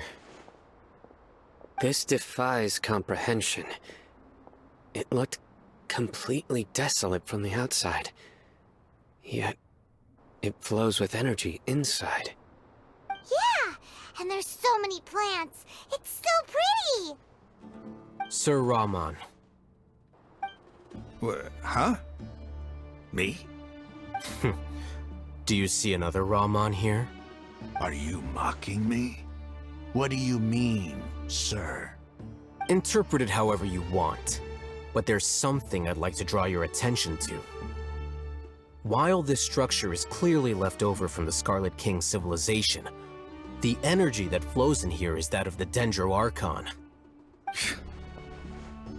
Whatever you say. It's not like I have a vision. There's nothing to be angry about. Think of this as an academic journey. It does seem kinda strange.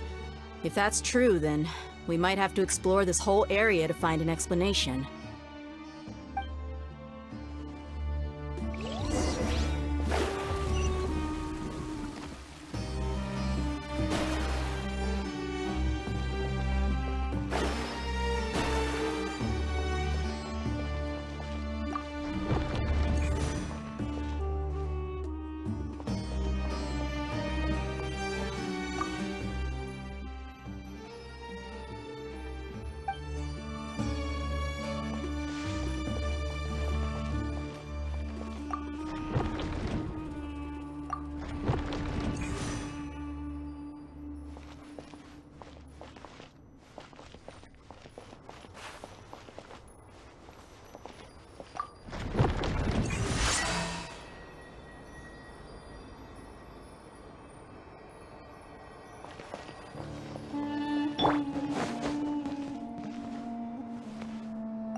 Stabilize!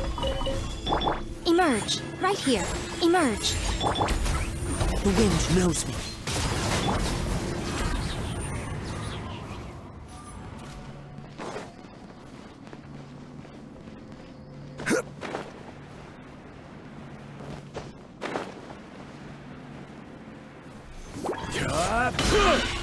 Gather! Right here. Emerge.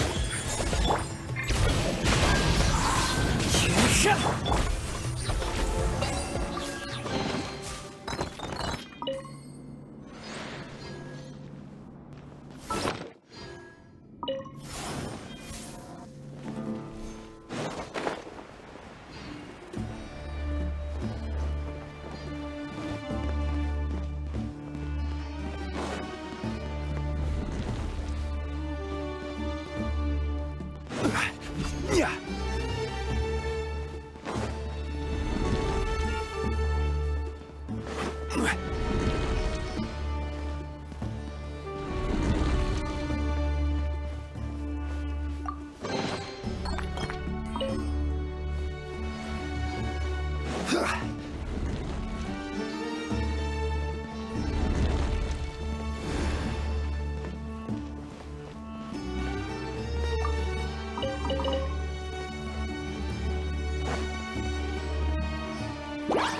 Stabilize! Right here. Right now. Into the wind. Let me scry.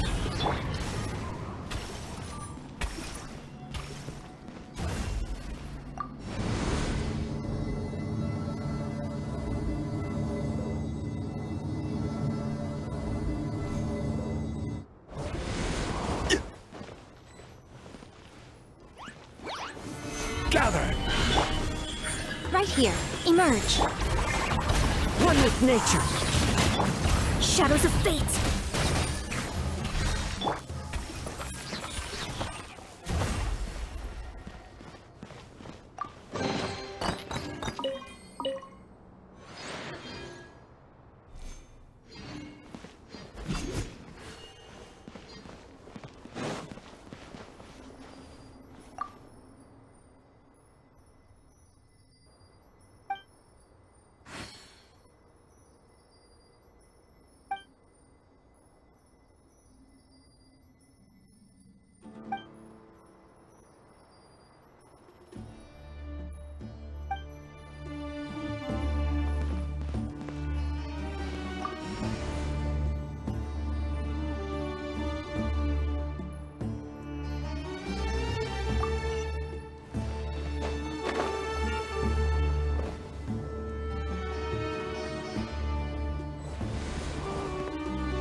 Right now. Right here. Right now. The wind knows me. Let me scry.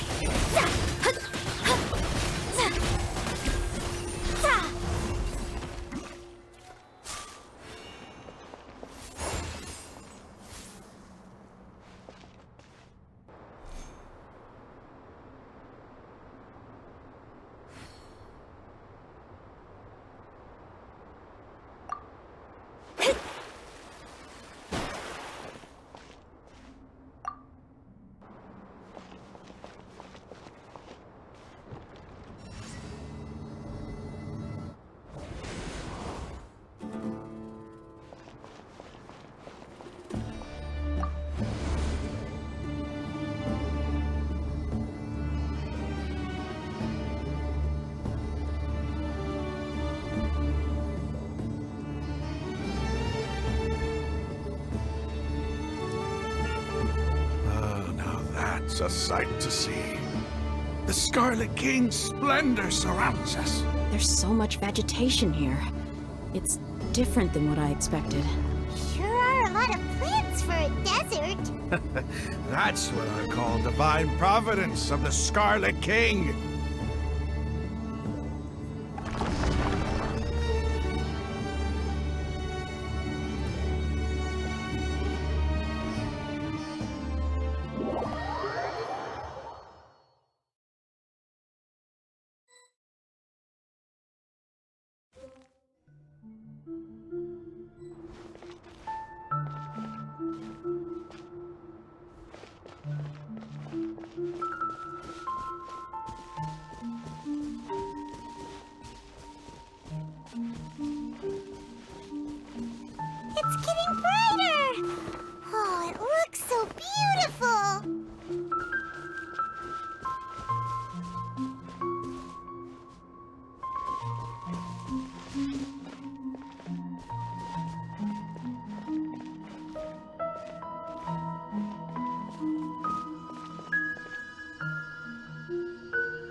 Wait.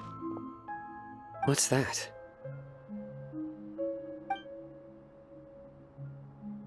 A load of flowers. And it looks like there's something among them. Oh, these are Scarlet King runes. They left something behind. Yes. It's an elegy written in an ancient script. What does it say? Here lies our faithful priest Kasala. His wisdom is a miracle among the people, deserving of high praise and admiration. You can read ancient Scarlet King script? Of course. Every student needs to master at least 20 languages before they graduate. He's not serious, right? There's still something off about this place. The elemental energy here is too concentrated. The scent of life. Is it trying to tell us something? Is this it? Analyzing.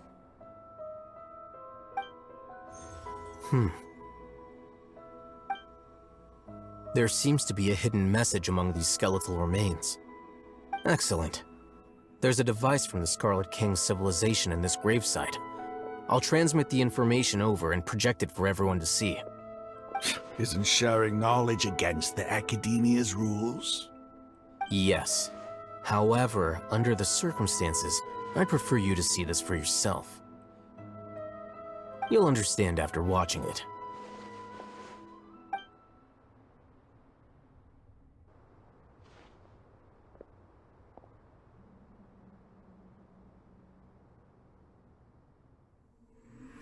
Civilization is born of knowledge, but so too can knowledge be its demise. A disaster caught us unaware. It was knowledge that did not belong to this world. The Scarlet King brought this forbidden knowledge into our world, and it quickly spread like a plague. People's minds were filled with crazed whispers. Dark gray scales spread across their bodies. Even the land was stripped of its vigor. Only a desperate, deathly silence remained. Were it not for greater Lord Rukkhadevata from the forests, the damage would have been irreversible. She summoned the priests to build temples and infused into them the divine power of life. The disaster was miraculously tempered, and the embers of our civilization were preserved in Aru village. Alas, the miracle could not last. As long as forbidden knowledge continued to exist, it would forever blight this world. In the end, the proud king of the desert, my eternal lord, chose to sacrifice himself. I have spent my whole life since guarding one of these many temples. But now, my duty is coming to an end. As I close my eyes for the final time, the sight of that noble deity will appear in my vision once more. In helping the Scarlet King to eradicate forbidden knowledge, she exhausted her strength, and her form became that of a small child. How strange. Now that I think of her, I no longer have any fear of death, for I sense that the spirit of life will abide with me during my eternal sleep. Children of the desert, cling no longer to past grievances, but hold tight to the memory of this act of benevolence. What was that? The priest's memories. No, impossible. Greater Lord Rukkhadevata. So the former Dendro Archon and the Scarlet King were never enemies at all.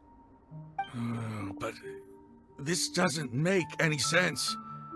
The Dendro Archon's followers, they're clearly... Was that the former Dendro Archon? He became so tiny in the end.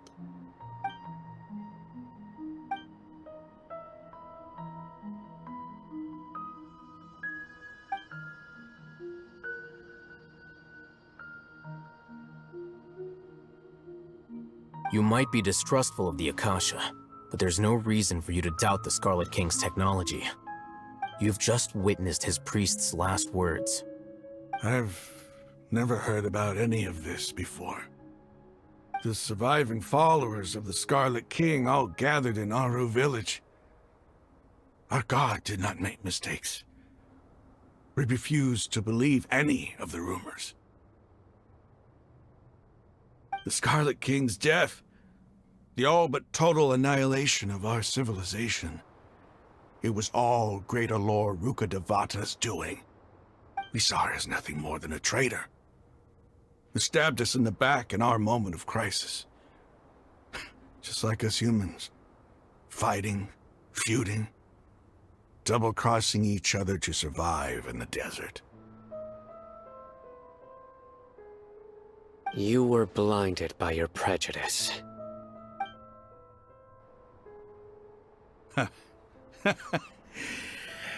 If I hadn't seen this for myself, if I hadn't witnessed his last words with my own eyes, ears, and heart, how could I ever begin to accept this?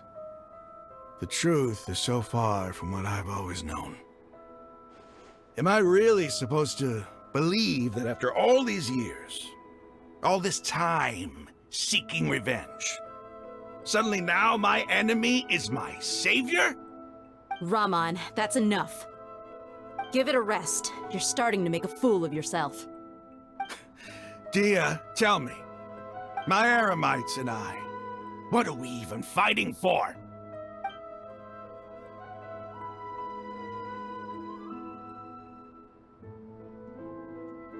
Hey, how you doing? I'll live. Thanks. I should probably go. Can't just stay here forever. What's your next move gonna be? Oh, I know what you're going to ask. I feel deeply ashamed of everything I've done. You'll get everything you're asking for. But please, give me some time. After everything that's happened here today, somehow I need to explain it to the others. It's not gonna be easy. Well, I guess that's for me to deal with. Dia, this is where our camp's located. Make a note of it. When would be a good time for us to go? Tomorrow.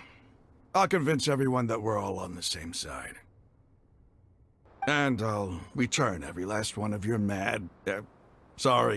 your village keepers. We'll share our other resources with you too. You seem to finally understand that our true enemy is the sages. Yes. The gods never gave up on anyone. It's the people responsible for all this that need to face the consequences of their actions. That must have been rough, but he seems to have figured things out now. Ramon's no fool. Being the leader of your own faction in the desert is no easy feat. It's too bad he was held back by his belief in the Scarlet King. But now that that's changed, I guess we have a few more people on our side. The outcome, at least, is favorable. We should get going too. Let's head back, have a proper meal, and a nice, long sleep. We'll need all our energy tomorrow.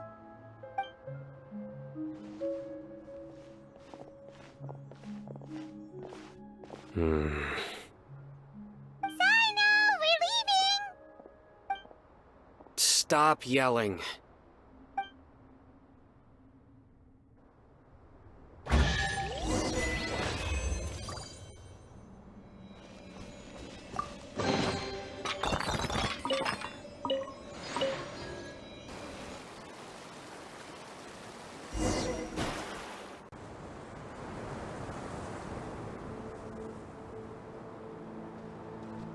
Raman, we're here. Everything's been arranged. Someone will bring the village keepers back to Aru village shortly. I guess all I can say now is, thanks for agreeing to help. Ah, don't mention it. I think we can both agree you went to hell and back for it. But we share a common cause now. From here on out, we're allies. Where are the perpetrators? I'll bring you to them. Follow me.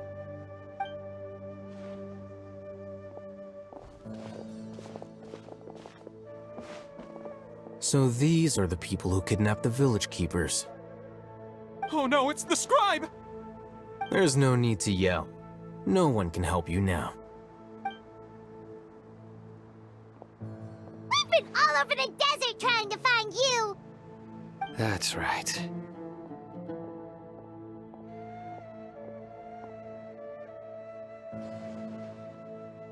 General Mahamatra? No, no! Make it quick, please! Swift and painless! Whoa. The moment they set eyes on Sino, they turn pale like they've seen a ghost! You should have known that I would be coming for you. Wait, we were just following orders! You know what I'm talking about, right? There's no way we could have done all this by ourselves! No, not Sino! He's gonna tear us limb from limb! I could do worse. Please have mercy!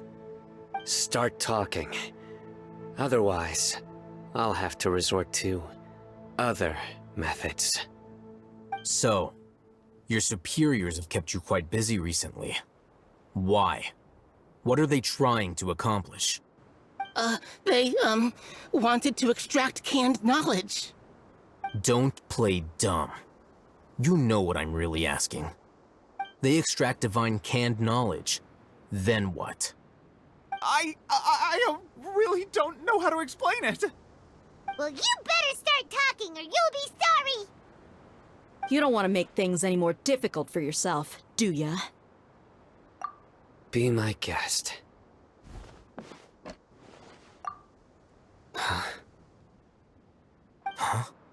Uh-huh. That sure didn't sound like a fancy metaphor or anything. You're serious, aren't you? How did you know? There's no use hiding it now. Yes, you're right. The Academia is working on an important and potentially world-changing project. They are creating a new god. A god that will belong to them and to the people of Sumeru. It may seem as if Sumeru's academics are thriving, but ever since the death of Greater Lord Rukkhadevata, scholarly breakthroughs have been few and far between. The withering of Irminsul has been getting worse recently. The sages have tried everything they could think of, but nothing's worked. I'm always hearing them say things like, if only Greater Lord Rukkhadevata was still with us. Continue. And then, someone from the Fatui showed up. They called him the Doctor. He brought a gnosis and said he wanted to borrow the Academia's research facilities. The Doctor was previously expelled from the Academia. At first, the sages looked down at him in disdain. But when he said those words, everyone's expression changed. He asked them, "Do you wish to create a god?" This is what the arrogant ignorance at the extreme end of academia looks like. First, the Academia spent a long time constructing a divine vessel, which was based on an exquisite humanoid puppet. After that, they harvested dreams via the Zeb-Zerus Festival Samsara, maximizing the Akasha's output. With the Doctor's help, and the Akasha now functioning at maximum efficiency, they were able to use it to extract the power from the Gnosis and convert it into a divine core. Next, they decided that their new god needed to possess divine wisdom. For that to happen, they needed a huge quantity of divine canned knowledge. It adds up. But how do you determine whether the knowledge extracted is of divine origin? Call it an educated guess? The Academia has been trying to figure out the exact source of the Scholar's madness for centuries, but to no avail. Nobody can explain the cause of this phenomenon. Surely you can see what that implies, Scribe Al-Haytham. If it's knowledge no mortal can comprehend, then it must be something only gods are able to decipher. In other words, it's the source of the God of Wisdom's omniscience and omnipotence.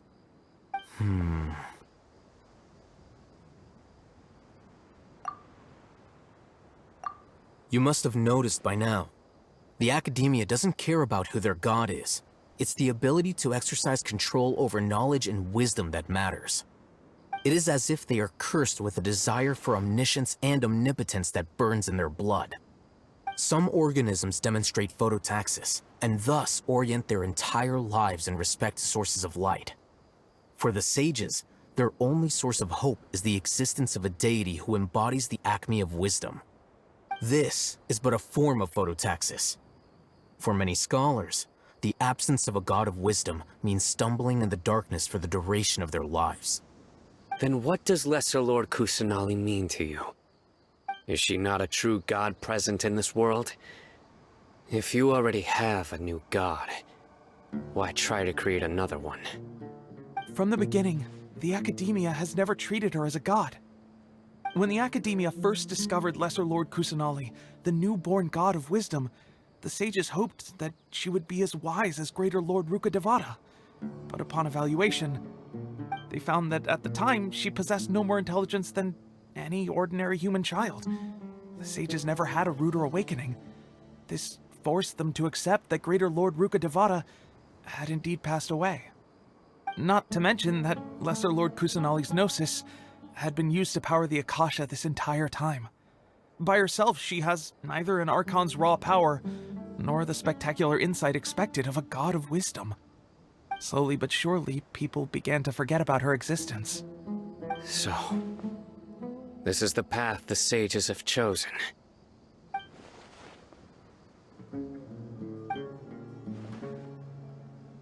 All right, let's try to keep our cool. If everyone's in a bad mood, then let's change up our scenery. Raman, give me a few men to help us escort the village keepers back to the village. And these two scholars, they're coming too. Sure, as you wish.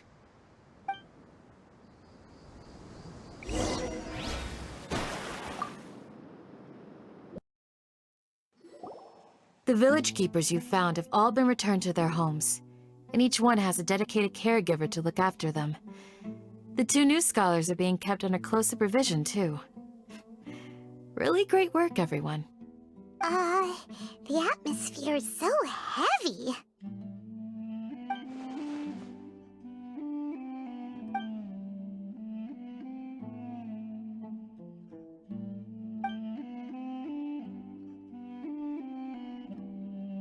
Hey!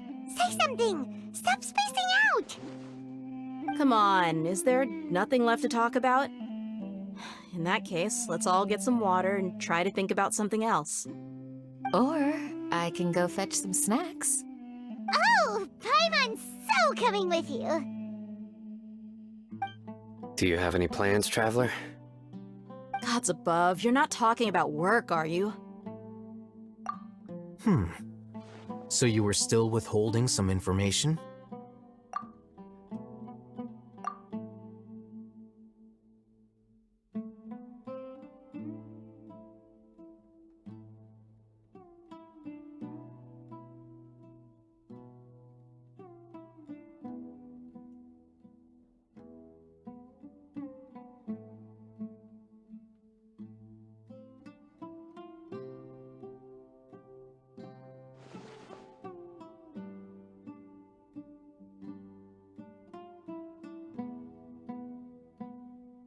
Even though we lived through all of this firsthand, it still feels super surreal to hear you talk about it again. What a whirlwind of a story. I felt like I was holding my breath the whole time. It seems like there will be more issues to face in the days ahead than I'd anticipated. Still, now's a good time to make our next move. Now that Raman's joined us, we'll be an even stronger team. It's time to make a plan. Indeed. These events are a flagrant transgression of the rules in every sense. We cannot allow it to continue. So, everyone, are we on the same page? Crush the sages and rescue our god. That is our ultimate goal. Well, let's brainstorm a little more about what other resources we can draw on. The next time we gather here, we must have a solid plan. Yep, it'll work out for sure.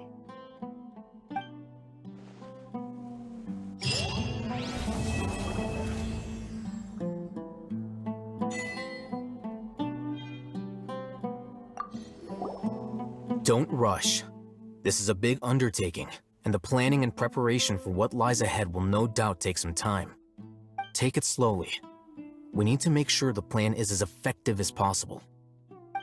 He's starting to read his book again. Hey, are you even listening? Would you like me to lend you something to read? No way! Your books aren't quite to Paimon's tastes. I was joking. I know my books are far too difficult for you, and I have no intention of lending them out.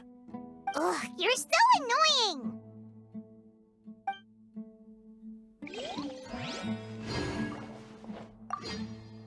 You must let me know if there's anything I can do to help. Though I cannot leave our village, I can't help but feel stirred when I see the looks in your eyes. I've never felt as roused as this when fighting alone in the past. I suppose this must be the power of camaraderie.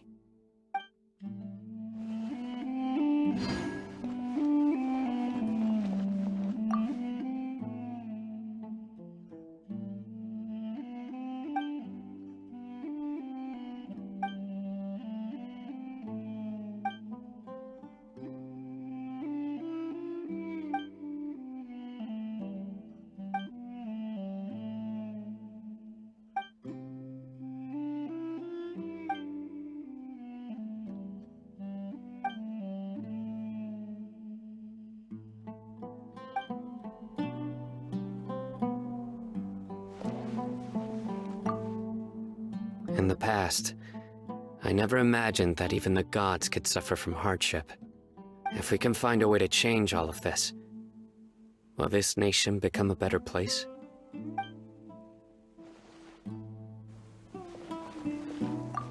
The past few days have been some of the most challenging work I've ever taken on. And none of it'll earn me a single mora. I can't believe it. Look on the bright side, Dia. Maybe we'll get a huge reward after this is all over. You've got a point. Hey, what would you do if you woke up tomorrow with more money than you could ever spend? Paimon would buy boatloads of tasty snacks. That's it? And maybe some tasty drinks as well? How adorable. Well, here's to all our indulgent fantasies. If there's a chance they can come true, I'll give it my best shot. And here's hoping that everything we do from now on will change this world for the better.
Everyone is already waiting inside.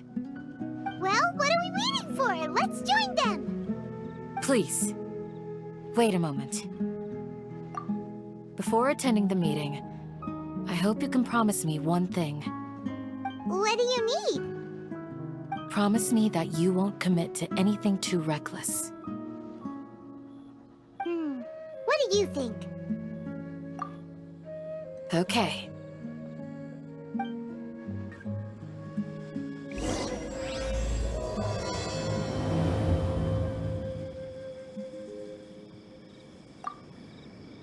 They're all waiting for you.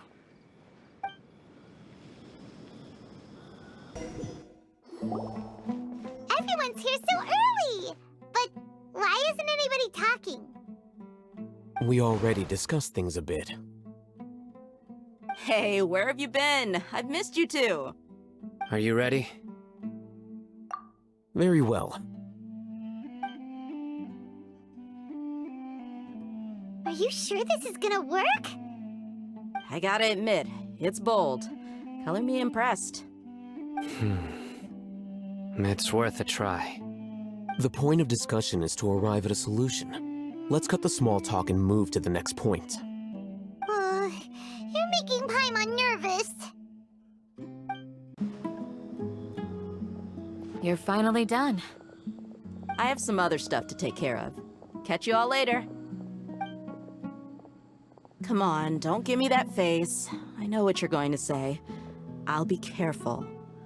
That's what I wanted to hear. Take care. Well, traveler, Paimon, judging from your expressions, the meeting must have been quite productive.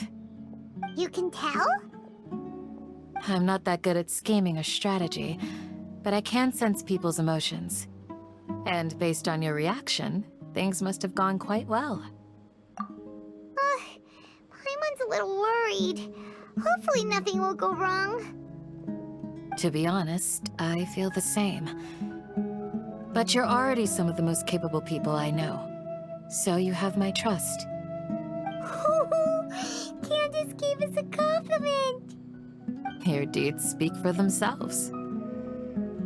Candace, we stayed behind to tell you that, although you won't be coming with us, we'll be sure to remember your words. I'm very glad to hear that. I've said the same thing to everyone here today as I said to you when you arrived. Your safety is the most important thing. Only when you're safe can the plan be successful. So please, take care. You're welcome. And thank you for taking my advice. Good luck with everything. I'll be here in the village praying for you.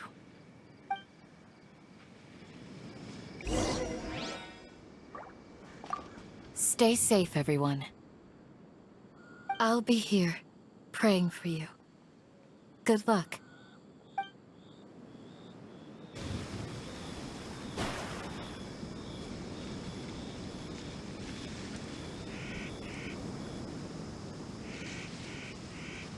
Sounds good.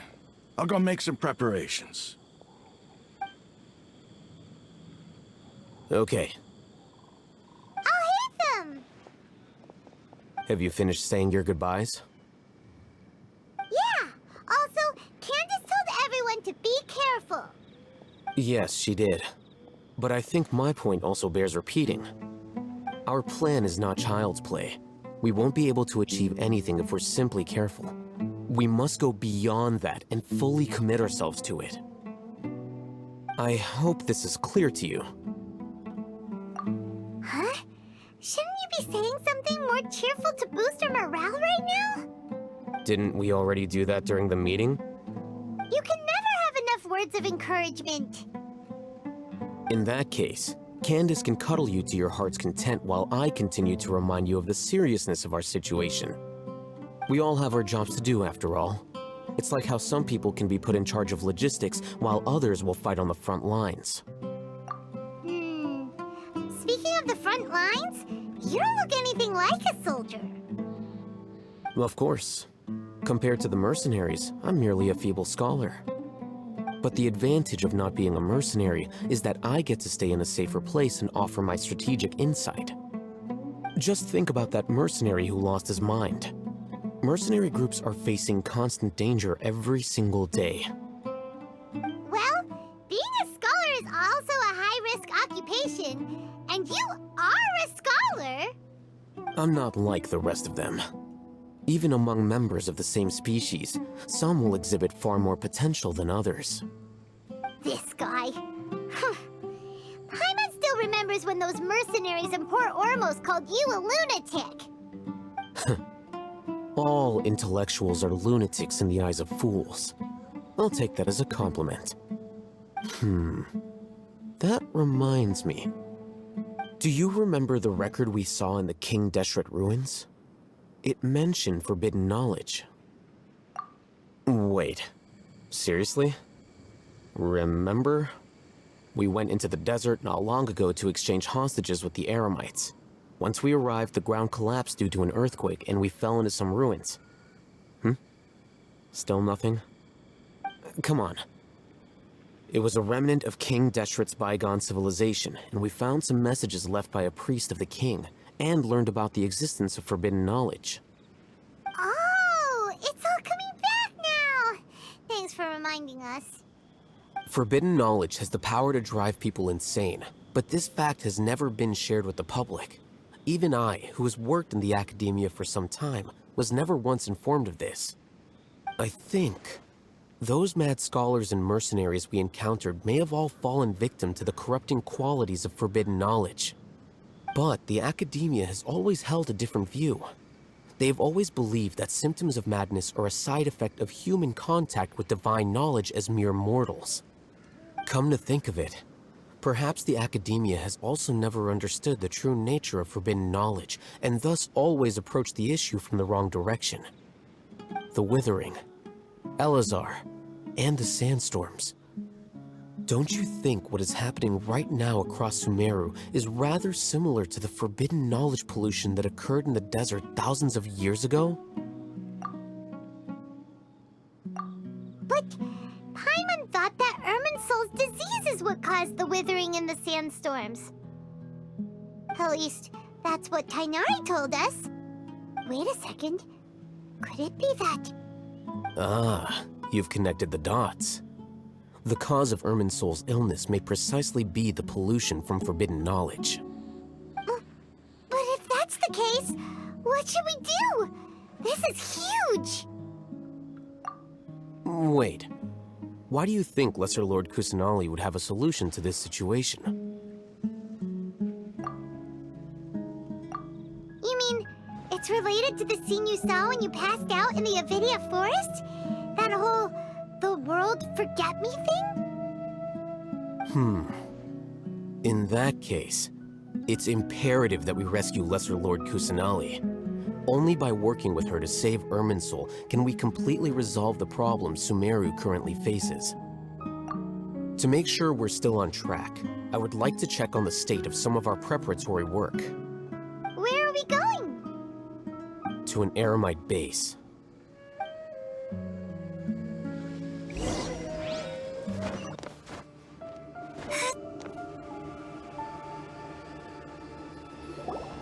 Oh, you made it. Huh? What are they doing here? I gave them some technical work to do. Ah, it's the scribe. And is that the traveler I see? How's the work going? Ah, yes! We have fixed the devices according to your instructions. One of them is already ready for use, while the others are still under repair.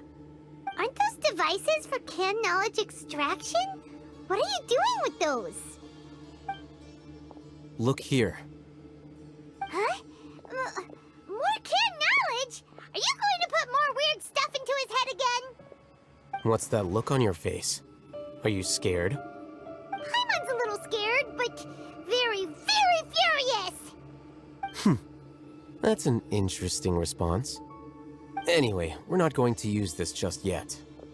As I mentioned during the meeting, this knowledge capsule contains a decree I drew up in the past. The academia should also have their own copy.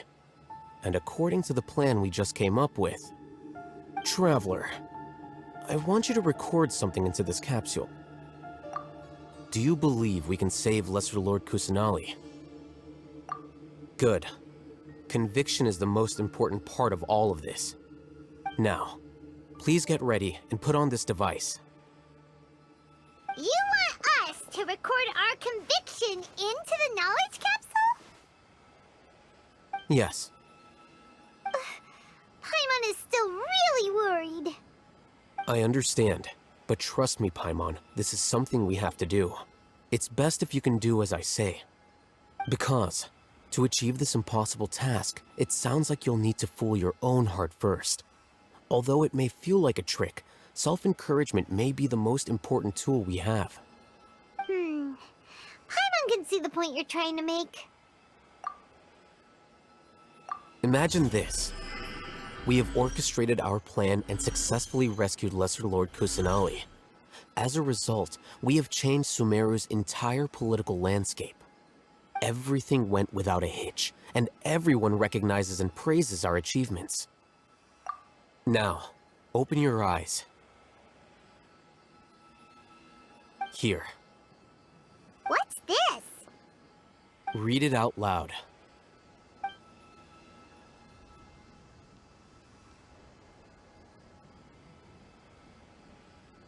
It's done. Is your head okay? Does anything hurt? It's just a recording. There should be no negative effects. But what was the point of doing this? Paimon doesn't get it. And that's perfectly fine. In any case, these capsules aren't meant to be used by you.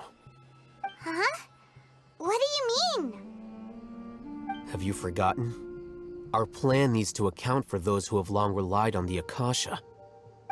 You may find it hard to believe, but for those people, everything the Akasha transmits to them is nothing short of absolute truth. Imagine if you've been using a device like the Akasha since the day you were born, and this device has always supported you during times of need. After all that time, what do you think you'd become? A fool? A machine? A slave to orders. And that's why rules are so important. In addition, those who understand the rules can delineate boundaries and identify gray areas. But why would you need to identify the gray areas? You could say that those kinds of ambiguous zones can be very interesting. One might even say they're advantageous in the right hands. The things you're interested in are really out there. Are all Sumeru scholars like this? Anyway, that's enough chit-chat. I'm going to take those two to work on some small projects. You can head to Caravan Rebot and start preparing for the next step.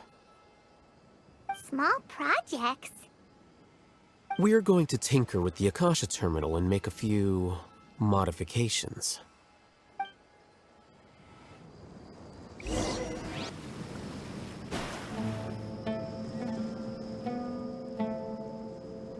I thought we agreed on a plan. How can you go back on your word? The plan is too radical and carries a high risk for casualties. I've given it a lot of thought. And in the end, I still can't agree to it. But it's still the best plan we have. As a former Matra, you of all people should be able to see the bigger picture and recognize the innate advantages of our plan. I did. And that's how I saw the danger behind these so-called advantages. Hitham's plan is even more radical than I imagined. Huh? Why are you guys arguing? My friend, you're just in time. Why don't you help me persuade Sino? He's turned against our plan. We agreed to work out a plan at the meeting. As mercenaries, you're familiar with the local environment, so you'll take care of the specifics. But then, you went to Al-Haytham for suggestions. Had I known Al-Haytham would give you those kinds of suggestions, I would not have agreed to the plan. Look, you already know that we're all on the same side here, don't you? Mercenaries place a lot of importance on their bonds of friendship, but also will not hesitate to make sacrifices if they deem the situation to be sufficiently dire. I'm sorry, but as things stand, I can't accept your principles. Seems you really do understand the ways of the desert. Traveler, Paimon, this is also something you should know. Ramon's plan is to have me work with the Caravan Rebot guards in my capacity as a Matra. We will arrest the mercenaries and escort them into Sumeru City. Wait, how can we work with the guards? We can't get through that wall easily, remember? Caravan Rebot would never let so many unregistered members of the Eremites enter Sumeru City. My plan will clear us of any possible suspicion, and also let us enter the city as a big group. There is no better way. That also sounds like something Al-Haytham told you. Am I right? Doesn't Al-Haytham know how dangerous this plan is? Of course he does. He told me. There is no perfect plan, but this can get the job done. He also said that with the help of Sino and the Traveler, our chance of success would increase significantly. I never blindly trust anyone, and I've always had a good eye for people. I think he made a number of valid points. It's my own choice to trust you. If I make the arrests alone, I can control myself and prevent you from getting hurt. But I can't guarantee that kind of discipline from the guards. To make the whole thing more convincing, you'll need to resist to some degree. Casualties are inevitable once push comes to shove. I'm okay with the deaths of enemies. But now that we're allies, I'm against the meaningless loss of our own. I can't believe a Matra would actually care about us. I've lived a hard life, and I can say that people like you are hard to come by. I've always treated my allies with honesty and respect. They have the right to know important things like this. Now you're making this hard for me. Hey, is there something we can do to help?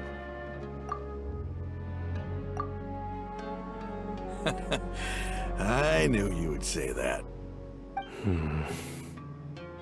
can help fight some of the mercenaries, which should reduce the number of times you'll have to struggle directly with the guards. That should help at least a little bit. Sino, on behalf of my people, I thank you for your kindness. But this is a mission we cannot turn our backs on. We strongly value the lives of our friends, but the goal we are about to achieve is even more important. We have no fear of casualties, because we crave the spoils of victory. So please, lend us your support. We will show you the determination of us desert dwellers. Well, now that you've put it that way, I can no longer refuse. But remember, you need to follow the plan and not do anything reckless. Candace made it very clear that we can only achieve our goals if we can ensure our safety. Since you and I both recognize the significance of this operation, there should be no more animosity between the followers of the Dendro Archon and those of King Deshret. Everyone's life is equally important. Okay, you have a deal. Let's do this for our shared dream. The guards should be stationed in the courtyard nearby. You can find them there.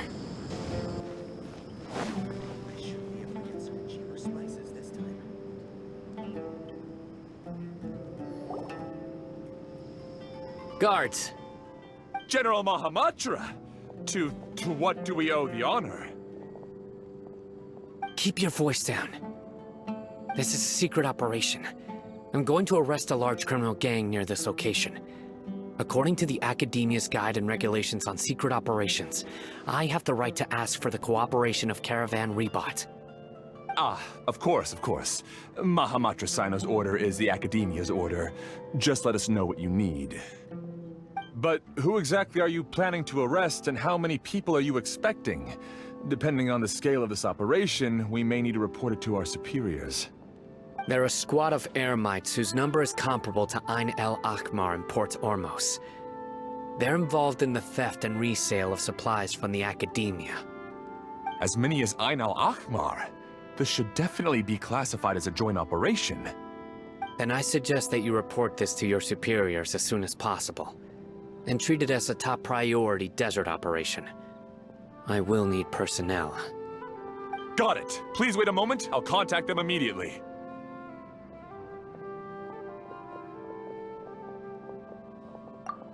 Because this is work.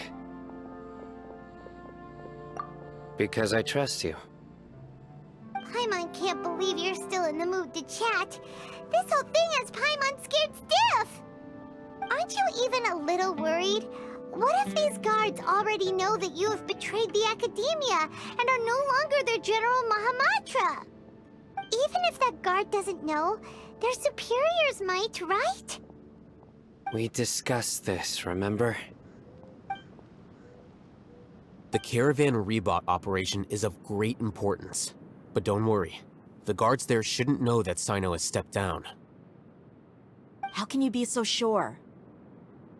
First, the other Matra still don't know why Sino has left, which proves that the Academia has been covering up the matter. Second, this is a crucial moment for the Academia's God creation plan. If something were to happen to the General Mahamatra, it's bound to attract a lot of unwanted attention. No matter how you look at it, they don't seem interested in sharing the news of Sino's departure. A reasonable inference. I agree. Which brings us to our next issue. I'm sure some of you have been wondering if the prediction function of the Akasha will affect our operation. The Akasha is still in operation, so I must remain on high alert. Actually, considering the power of the Akasha, it's quite strange that it hasn't already tried to interfere with my actions. I've given that a lot of thought. For now, I don't think you'll need to worry. If you remember, when you first came to Aru Village, all your actions and routes were predicted by the Akasha. It even gave that information to those who kidnapped the village keepers. But things like that never happened again after we met up with the Traveler. That's true. But why? Look at it from a different angle. Why do you think the Akasha will predict your actions? Because my personal data has been entered into the Akasha. That's true, but the key to this question is, how well can the Akasha make predictions about a person? Haven't you ever thought about it? Just how can it do this in the first place? Because the Akasha controls the entirety of Sumeru. The Academia firmly believes that all human actions can be explained through logic. By sorting and analyzing entered data, the Akasha can derive behavioral logic and predict the actions of those who fit an existing logic model. However, at the risk of sounding like an advocate for fallacies, can everyone truly be considered logical at all times? Emotions are part of our behavioral logic, but can you guarantee that every experience of the same joy or pain would be equally intense? How can our feelings and opinions be predictable down to the letter in every single instance? Sino, in the past, you've always worked alone. In the absence of another person who could sway you or your thoughts, the Akasha could produce predictions that were similar to your real-life behavioral principles. Decisive and principled, you were used to solving problems alone. That's why the Akasha could figure you out. But now, you've joined a team. And I believe the Akasha hasn't yet figured out the full composition of it. Our thoughts and logic have intermingled and weaved themselves together to become a complicated, chaotic mess. Any one of us could potentially disagree with another. The Akasha lacks data on these interactions, and it's impossible for it to predict your actions in the future based on your decisions in the past. After all, there's probably a limit to just how much we can be modeled or controlled by data. So, in my opinion, you're probably safe for now. Makes sense to me. I agree.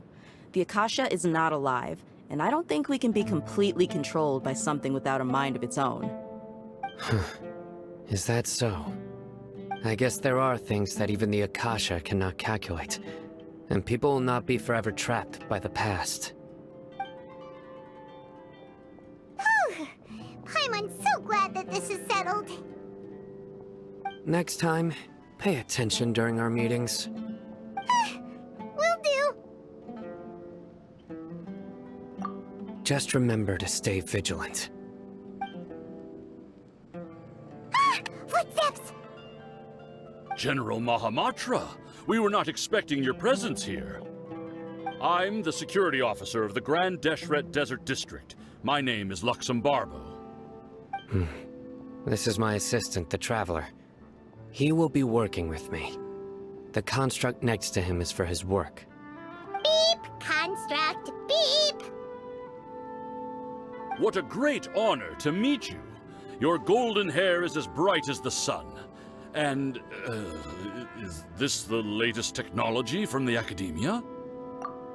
Have you made a decision regarding the matter I mentioned to your subordinate? It seems to be a dire situation, so of course you will have our full cooperation. To be perfectly honest, I've always longed to go on a mission with someone as well known as yourself. There's no need for flattery. Yes, sir. Take your most elite platoon and follow me to the eastern side of the district. We will carry out the operation there. Understood. Map. Hurry, bring the map!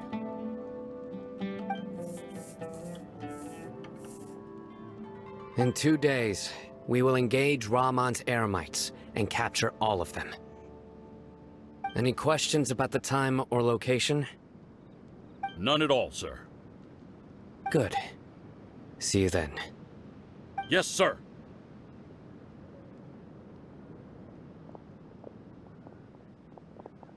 Maybe hanging around the General Mahamatra isn't so bad after all. Everyone's so respectful towards us. This is all due to the absolute authority of the Academia. And now, we're going to strike back against that massive pillar of power. Get ready. We will move out in 2 days.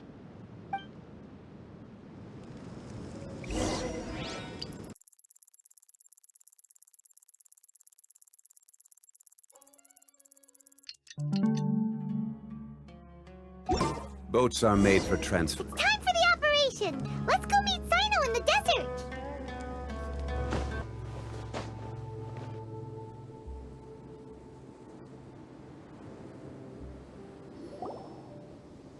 Look! Over there! Our helpers have arrived already! Let's hurry over! Wait a moment. Ah! Oh, it's you! You're my assistant, remember? Being my assistant, you must stay with me. Now let's head over there. It's General Mahamatra and his assistants. We meet again. Huh. You're here early. It's to show how important we think the operation is. Since this is a big case for the Academia, we are prepared to give it our best. I'm glad to hear your sense of resolve. Remember, we must capture them alive. They are our only leads for the case. If they die, we will be unable to continue the investigation. Understood. Everyone! The Eremites are approaching from the west! Make preparations and be ready for combat!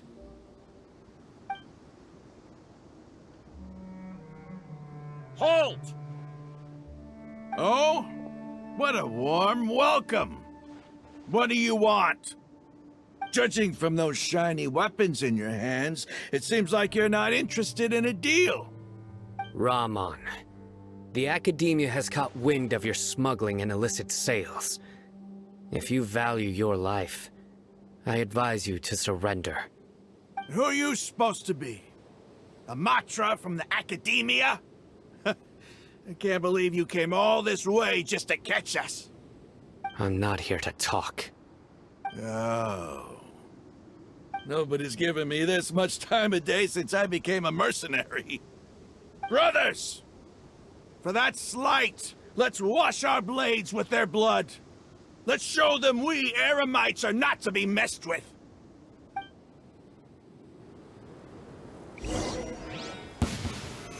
Stabilize! Right now. Emerge. Right now.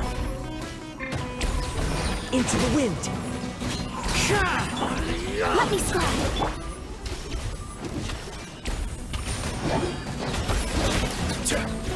Solidify! One with nature!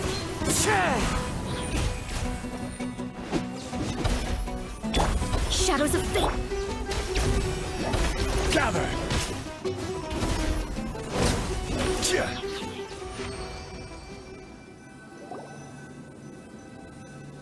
It's over.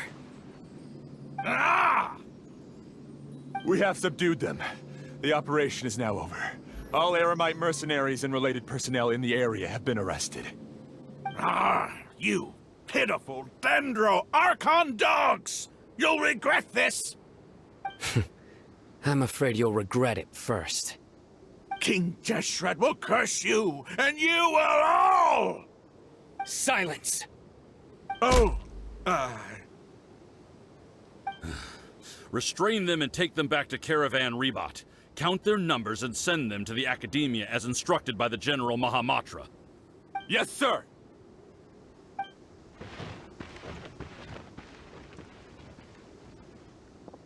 Mahamatra Sino, I will now take my leave. If you need further assistance, please come to Caravan Rebot and ask for me. Understood. You are dismissed. There they go. Let's talk elsewhere.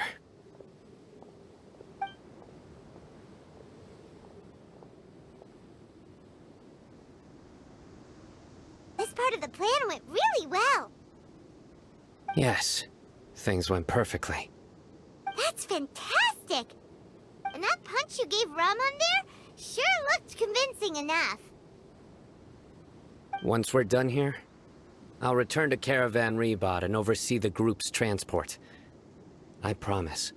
I'll get everyone into Sumeru City safely. Yeah, you're the reason why everything went so well. It's not the time to celebrate yet. I believe Dia should already be waiting for you. Go join up with her. She will need you to introduce her to Tainari. Speaking of which, is it really okay for us not to share the full plan with Tainari? What if he'll feel miffed about it and refuse to work with us? I have a very close relationship with Tainari. Given how well we know each other, I believe my message alone should be enough to bring him to our side. He knows I won't make jokes about things like this. If we need help, Tainari is the best option. Get ready for the next phase of the plan. Don't keep them waiting.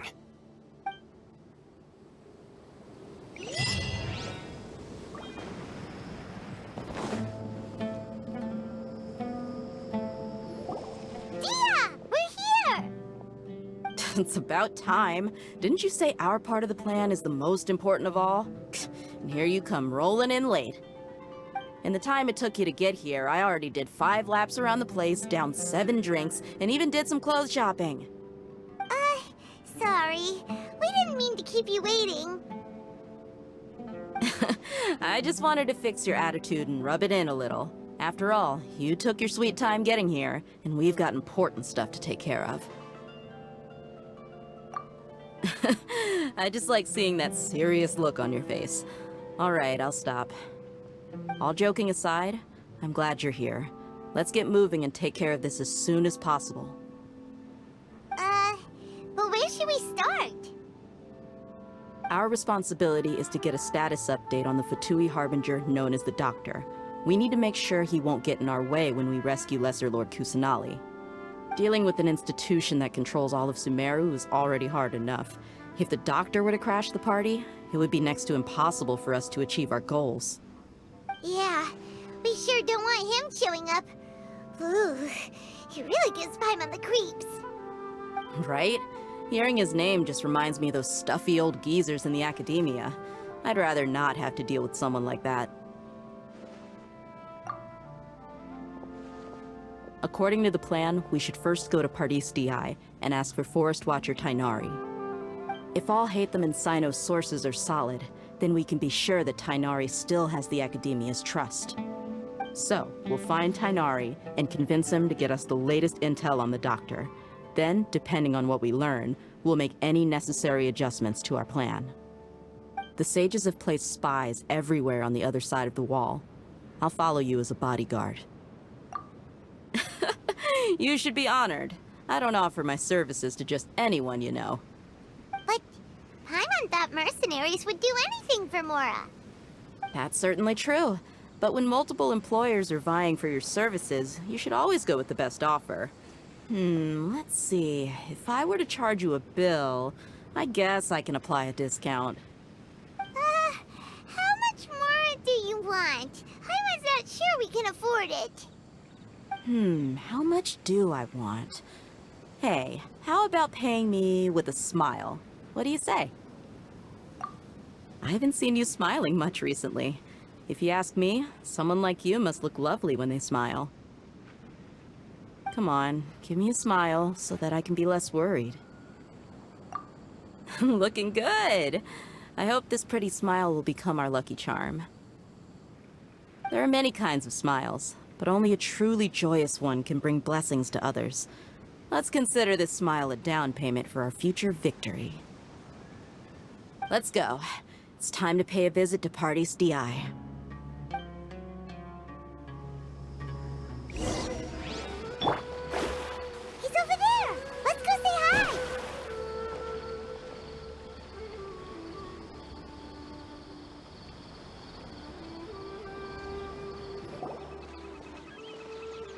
Kainari!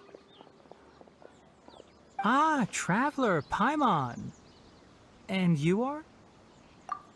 Hey there. This is our friend Dia. She's an Aramite mercenary. A mercenary? You must have some big news for me. It's something really important. Please help us out.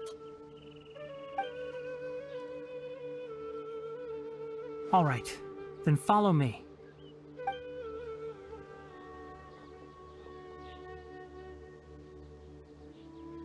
This place is better. We won't be disturbed by any passerby. Okay, what is this important thing you want to ask me? The doctor, huh? He's that strange-looking Fatui Harbinger with the mask. Paimon thinks he has blue hair. Yes, I know him. Actually, he left Party's DI just a little while ago. He left already? Yeah, he came looking for me. Can I ask what it was about? Sorry to ask you like this after having just met, but your answer is very important to us. For now, all we can share with you is that your friend Sino is working with us. Sino, you say? I see. So that's why he hasn't been at the Academia. Okay. I will answer your questions and will assist you any way I can. You don't have to tell me everything that's happened. Sino's name really does work wonders. You're not even a little worried that we might have made it all up? Despite having just met you, I can sense that you're the serious type. Between you, the Traveler, and Sino, none of you strike me as the type that would conspire to deceive me. You don't need to tell me anything you don't want to. I'll also get straight to the point. The Harbinger you mentioned came to me because he wanted to take the scholar Hypatia away with him. Hypatia? Why would he want her? And what do you mean by take away? Is he planning to leave Sumeru? Yes. He told me his return to Snezhnaya is imminent.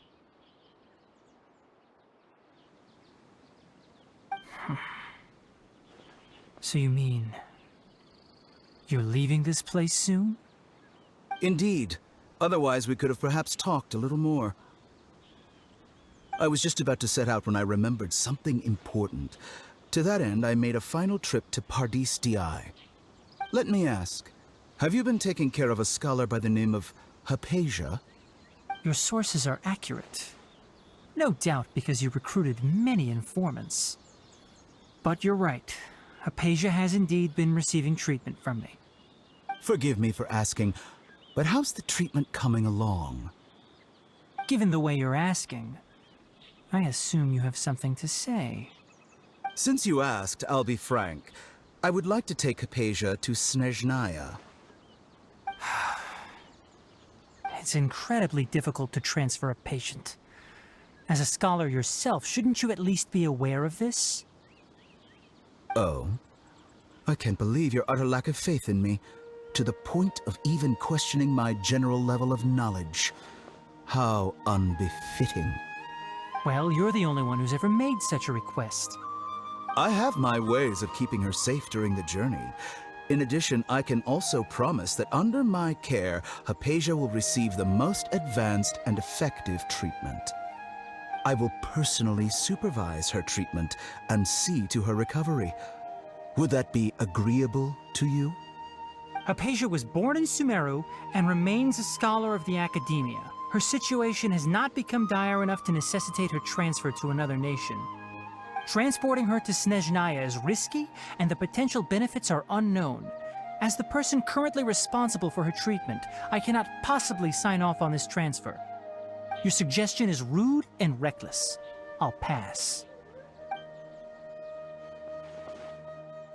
I don't know much about the doctor, but after talking with him, I realized that, just like many other scholars, he possesses an aura of arrogance that I've come to detest.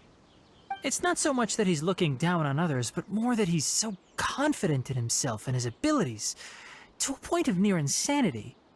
I would never refer a patient to someone like him. I prepared myself for a protracted battle of wits, and was really surprised to see him just give up on the topic. Still, his reaction really concerned me.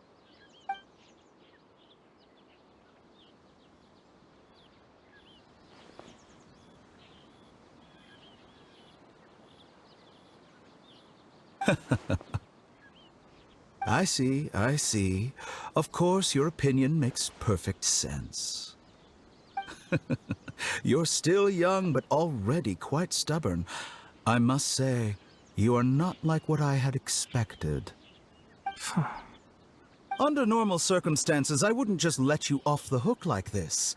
But unfortunately, I'm in a hurry today, what with Her Most Noble Majesty the Tsaritsa calling for our return.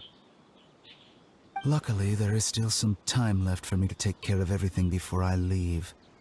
It's just as the Academia said, you're a responsible and gifted scholar. Sadly, even with all of that, you're still lacking a bit of shrewdness. And that's also why people like you can never realize that sooner or later, everyone must pay the price for what they've learned.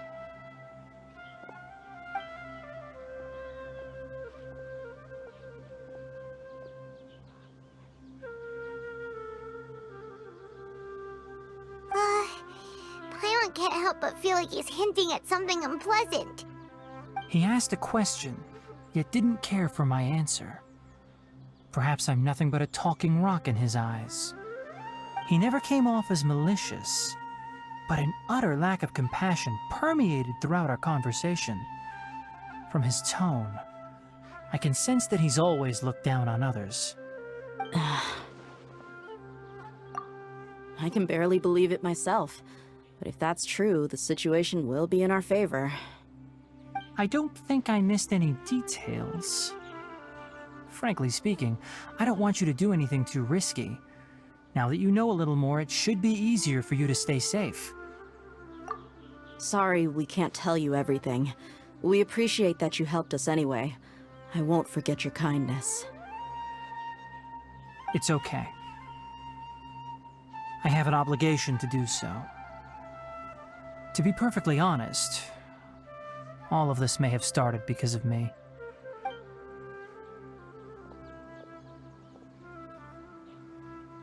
Recently, my master wrote several letters to me, asking me to return to the Academia and assist him with his research. Hasn't he already asked you several times before? Yes, but there's something off about this most recent batch of letters. The handwriting and tone are both familiar, but some details have been omitted. My master will occasionally leave a few dots on the back of the letter. 1 dot means that he wrote the letter on a sunny day, and 3 dots stand for a rainy day. This has been a habit of his for many years, but I didn't find any dots in his recent letters. I believe something may have happened to him. I get it. Since you are always at Gandharvaville, you would like me, someone already working at the Academia, to investigate this matter, right? I'd like to ask you to do that for me. If you can keep yourself safe, please withdraw immediately at the first hint of danger. I can do that, but I have a feeling it won't be that simple. The Academia has been working on a big project. I'm not quite sure what it is, but your master might be involved with it. If the higher-ups really are hiding something, then it will be difficult to remove myself from the situation once the investigation starts. If the situation becomes critical, I'll leave the Academia. If you don't see me there for an extended period, that's your cue. All right, we've got a plan. I'll stay at Gandharvaville to support you. If that scenario comes to pass, you must be extra vigilant. And be wary of any messages or direct requests from the Academia. I must say, I didn't expect a warning like this from the General Mahamatra. Being loyal to the Academia doesn't mean blindly doing whatever the sages say. I know what I'm doing. On that note, aren't you also being quite distrustful of your alma mater? The Academia, yes, but my master is a man of integrity. Even when I was a student, I was worried he'd get in trouble for sticking to his beliefs. I suppose he's lucky to have lasted so long. But in the end, it still caught up to him.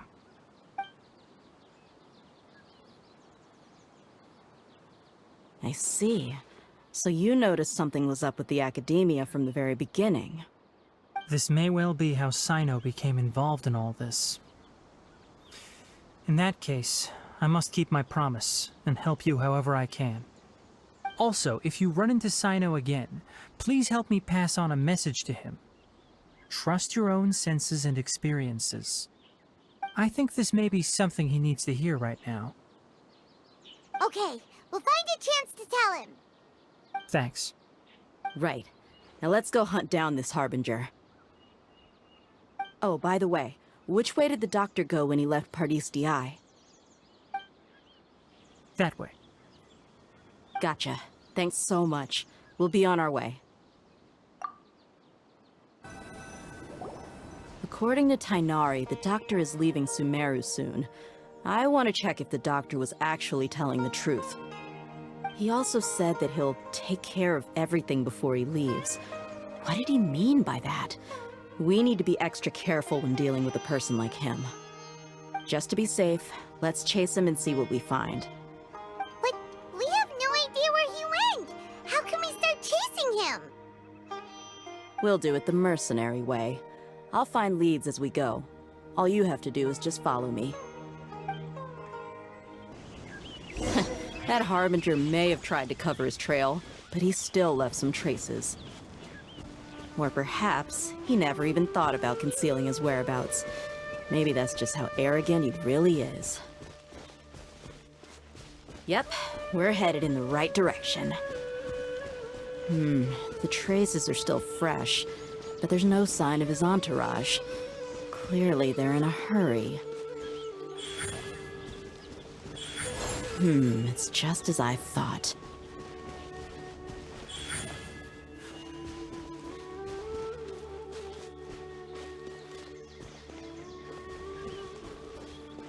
Right now. Emerge. Right now.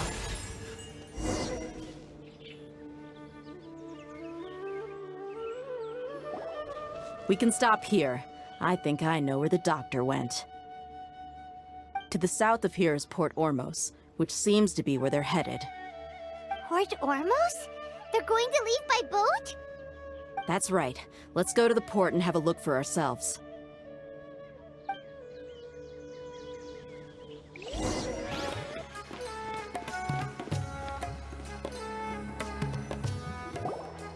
Look! Fatui soldiers!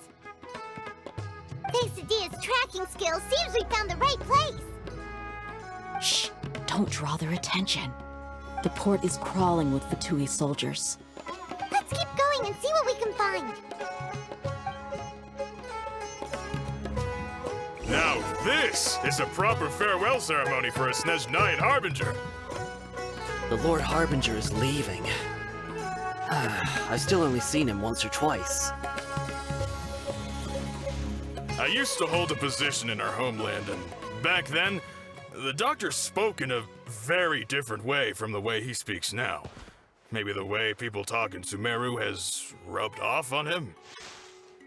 It's always like that when you spend too long away from home. When he gets back to Snezhnaya, perhaps it will also take him some time to get used to the life there again.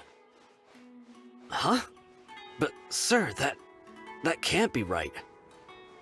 No, I remembered like it was yesterday. Both his expressions and tones are now very different. Also, for some reason, he seems like he's all smiles now. You must be mistaken. Nobody's supposed to look happy when they're on a business trip.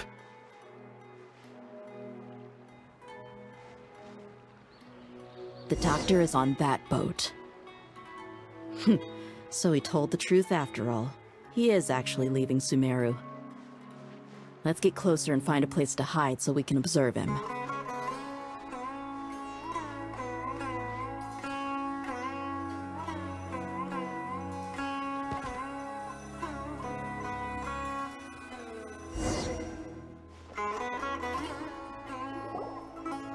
This place will do. We can hide here while we keep an eye on the boat.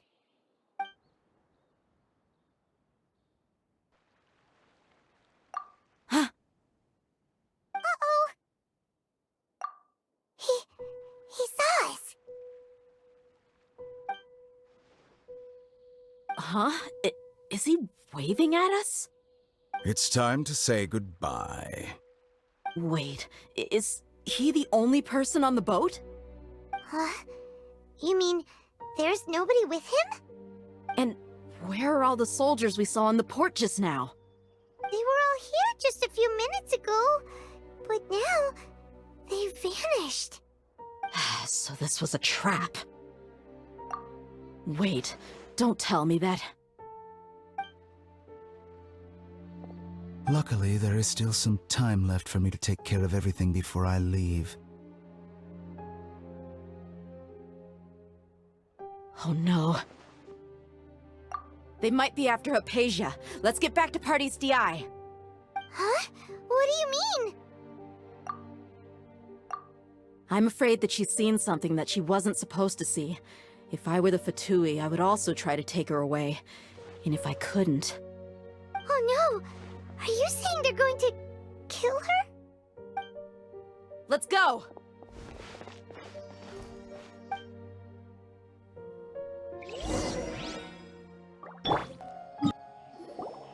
Party's DI is not a place you Fatui can just show up and do as you please. I believe we've already made ourselves quite clear. Our superior gave us permission to search for and collect medicinal herbs in Party's DI for research purposes. But you've been in Sumeru for some time already. I find it coincidental that you chose to only come here today. Even the Grand Sage himself may not have the right to question our research, much less an ordinary scholar like yourself. I've done my duty to inform you. Don't make things difficult for yourself. It would seem that my words have fallen on deaf ears. You can keep trying to deny it, but coming to Party's DI now? I'm pretty sure you're not just looking for herbs. With all due respect, your baseless speculations will only lead to unnecessary trouble. Well, you only have your Harbinger to blame. He knows nothing about keeping a low profile. I may be staying at Party's DI as a scholar, but that doesn't mean I'm no longer a forest watcher. It is still my duty to protect the peace and safety of the scholars who have contributed so much to Sumeru. Then it seems our conversation has hit an impasse. No one will lay a hand on you, Hypatia. Not on my watch. Tighnari, are you alright? I'm fine. These Fatui have really crossed the line. Time to teach them a lesson. There's no use resisting! Give us Hypatia! Keep dreaming! Yeah, Tighnari, beat him up! Solidify! Right here. Emerge. Right now. The doctor's orders are absolute! Yeah? You've been someone's lapdog for so long that you don't know anything else now!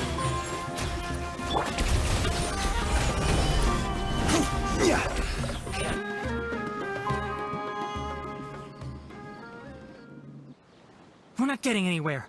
Traveler, Paimon, please go to Hypatia. We need to make sure they don't try to sneak around and attack from behind. Got it!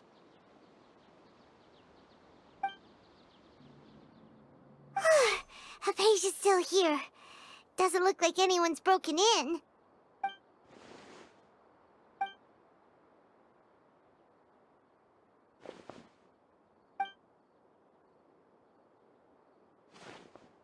Well, how is she?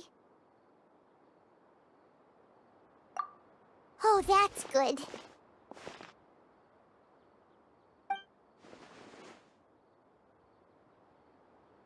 So, you think this is over?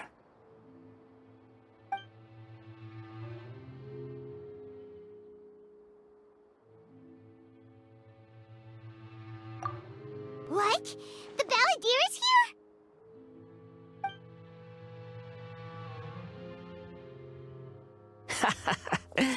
I've missed that look of abject horror. You've given me that look every time we meet. But, where is he?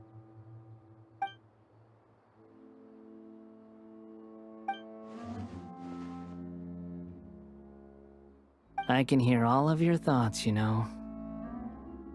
Don't you remember? I already saw you the first time you came to Parties DI and made contact with Hypatia. I didn't need to do anything. It is her honor to be able to connect her consciousness with me. Who are you talking to? It can't be the Balladeer, right? That's impossible.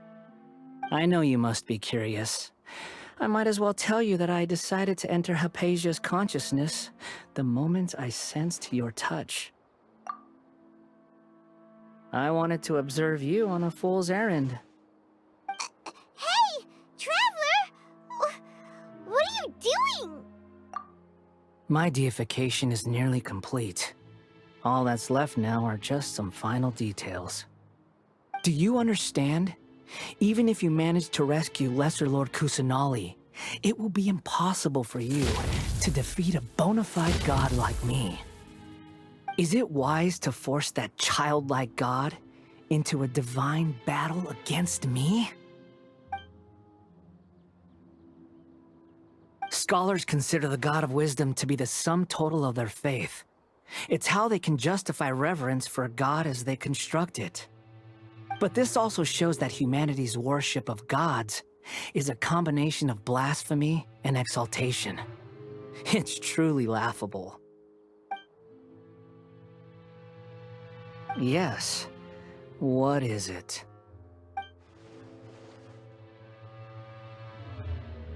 Yeah, I'm in a good mood, which is why I'm talking to you like this. What do you mean?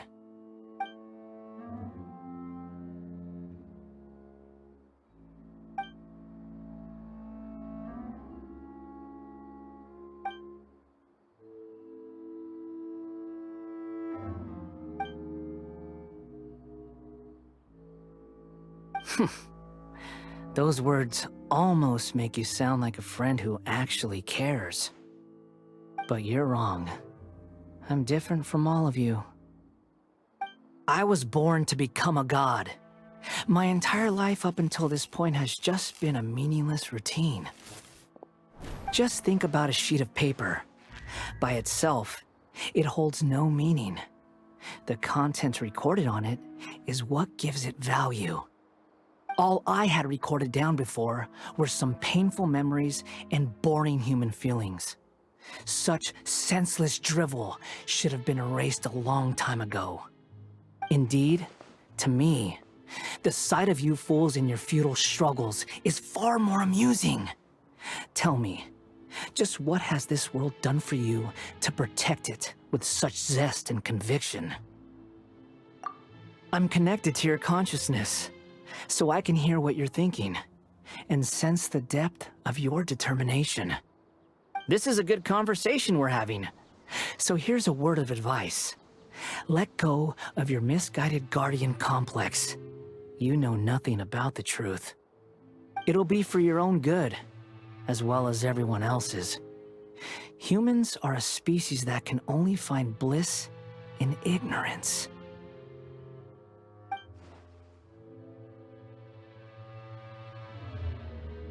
Ah, you've seen my affection for her. If you were in my position, I think you'd feel the same way. She peered into my consciousness and saw my past. Someone like that is qualified to become my first follower. All gods need followers. So Hypatia has been chosen. Her appearance heralds my imminent arrival at the throne of divinity, while her worship shall become my glory. You're doubting me again? No matter. Soon, you'll know what kind of authority you're challenging.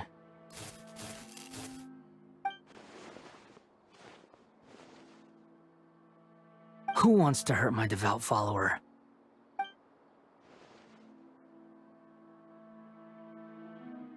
The doctor wants to hurt my first follower?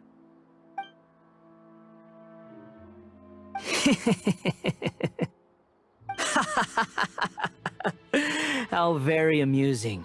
Has anyone ever told you that you're not good at sowing discord? The doctor has never known his place. Even now, the puny human thinks himself capable of interfering in the business of the new god. You're still too naive if you think a few words will be enough to convince me to destroy the doctor. But I'm willing to give you a gift, just like my expression of affection towards Hypatia. It is an honor for you to be able to stand here and speak with me. As my listener, you will be rewarded.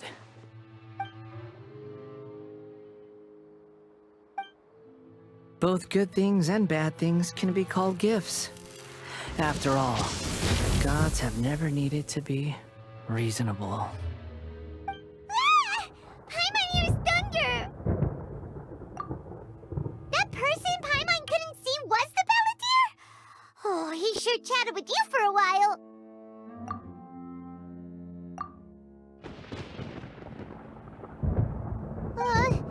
Where is the storm headed? That means anyone outside is in danger! Let's go! Tainari and Dia still must be fighting!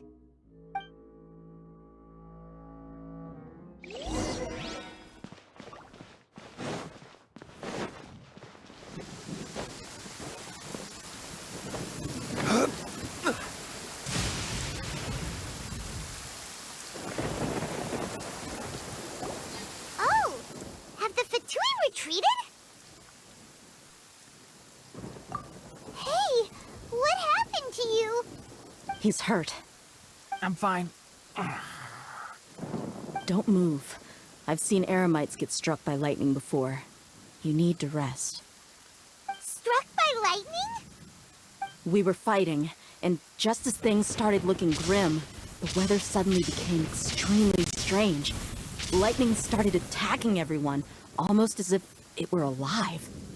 Luckily, there were only two of us, and both of us were nimble enough to dodge most of the strikes. There were a lot of Fatui, though, and they were being torn to shreds by the bolts of lightning. With that, all the Fatui soldiers were forced to retreat.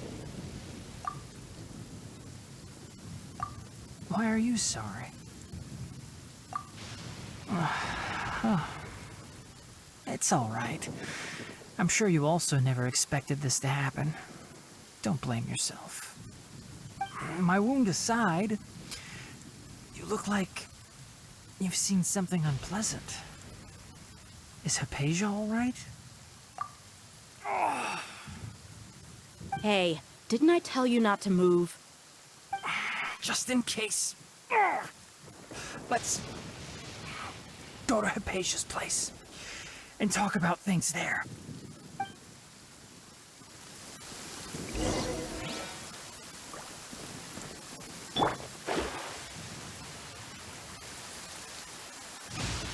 Which of the starry skies do these thunderbolts fall from?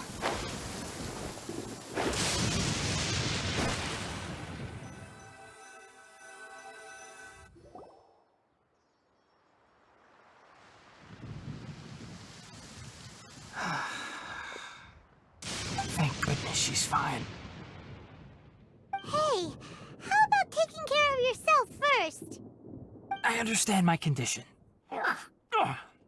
The wound is not fatal. I'll be all right. Ugh. The more you understand medicine, the worse of a patient you become. I know. They always think they can push through the pain. Oh, he sat down. Let me rest for a bit. Sorry, Traveler. Now you may start.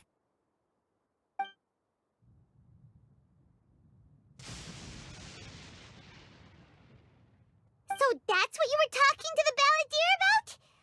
Oh, Paimon can't believe what he's thinking. The Academia's God creation plan. How ridiculous. That sounds, ambitious, I guess? Anyway, this is all way beyond me. As long as I can enjoy every day with a drink in my hand, tasty food in my stomach, and a good night's rest, that's enough.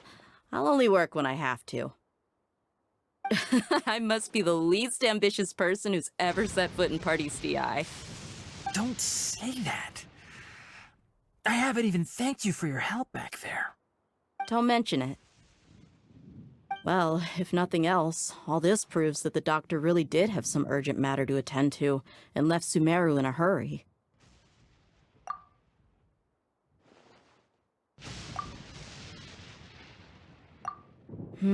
Maybe the Fatui want to cover up some secret of the Balladeer. Is that why they tried to seize Hypatia? You said the Balladeer claimed that Hypatia has seen his past. So, what could be there? Have you noticed? The Balladeer is not happy with the doctor's actions. He thinks the doctor has no right to consider himself as his equal. So, if the doctor was to show up again, would the Balladeer zap him with lightning? Based on what the Traveler has said, I think he would. Having the doctor gone benefits him as well as us.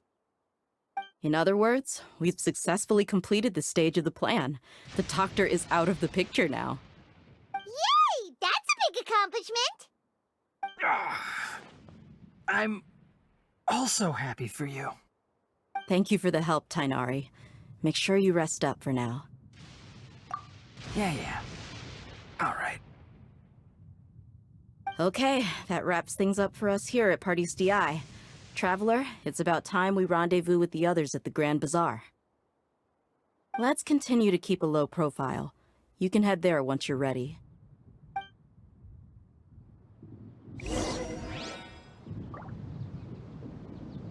You can just focus on your plan. Leave Hypatia to me. My wound isn't going to get in the way. Oh. Okay. Guess I'll sit still for a little while longer.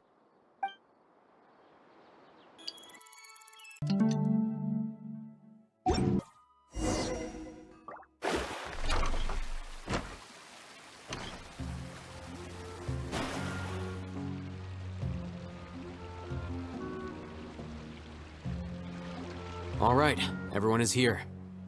How did everything go? Any luck with your missions? Let's report back one by one. I'll start first. We've made the necessary modifications to the Akasha terminal. In addition, the props required are also ready. I'll go next. The Traveler and I went to Party's DI.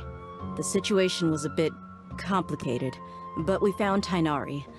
Unfortunately, he was wounded during a fight. Who was behind it? Well, that's the tough part. What should I say, Traveler? The Fatui or the Balladeer? After some back and forth, we confirmed that the doctor has left Sumeru by boat. He has something urgent to attend to back in Snezhnaya. So, we've successfully removed the doctor from the picture. Also, Tainari's already resting, so he'll be okay. Good. Oh, Tainari also asked us to tell you this message. Trust your own senses and experiences. All right. I'll remember that. Everything also went smoothly on my side. The Eremites should have arrived at their destination by now. To avoid alerting the quarry, they will stay there for now. I can't believe you actually got so many Eremites into Sumeru City. It's all thanks to Rahman and his brave team, as well as their bold strategy. It appears to have been very effective.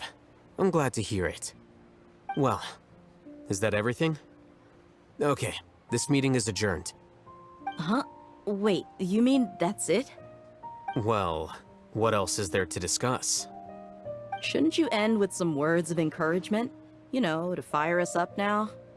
Personally, I'd rather we all go home and get some rest. I'll hate them, Ugh. Oh, and if you wanted someone to say something to that effect, then I must reiterate that I'm here to strategize and not to lead. So you should find someone more suitable to do that. But I thought all of you Academia big shots were great speakers. Then I should remind you that I'm the scribe. I know that. So what?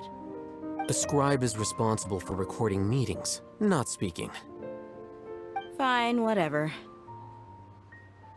Well, Sino doesn't seem to be much of a talker either. I guess that leaves it to my employer. Employer? Yep, the Traveler hired me.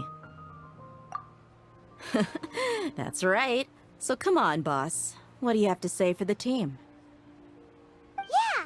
Say something to boost morale! Huh? What are you all doing here? Oh, it's Nilu! Hey, everyone. I'm not disturbing you, am I? Not at all. I was actually just about to go find you. Judging from the group and all your serious faces, you were discussing something important, weren't you? But you also look like you're up to no good.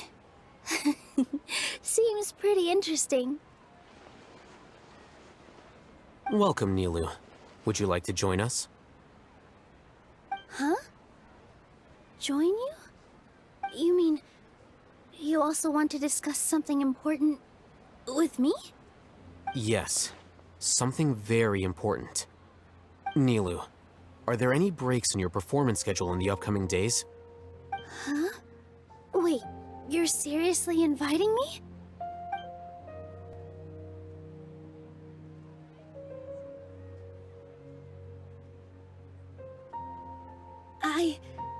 I can't believe my ears. You are truly the bravest and most passionate people of Sumeru, well, that I've ever met.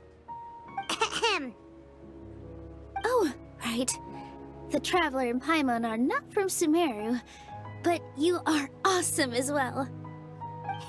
That's right! I must admit that I'm a little scared, but I'll try my best for Lesser Lord Kusanali. If I can somehow use my abilities to help you, then count me in. Remember, believe in yourself. Okay, I'll get my friends at the Grand Bazaar to help us tomorrow. Just remember not to say too much. Be discreet. Yep, you got it. All the preparations are done. Now, can we finally conclude this meeting? So, have you thought up what you'd like to say, boss? Yep, it's a grand plan and we're all super awesome!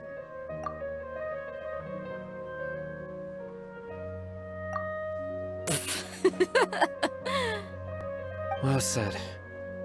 A good night's rest before an operation can be the difference between success and failure.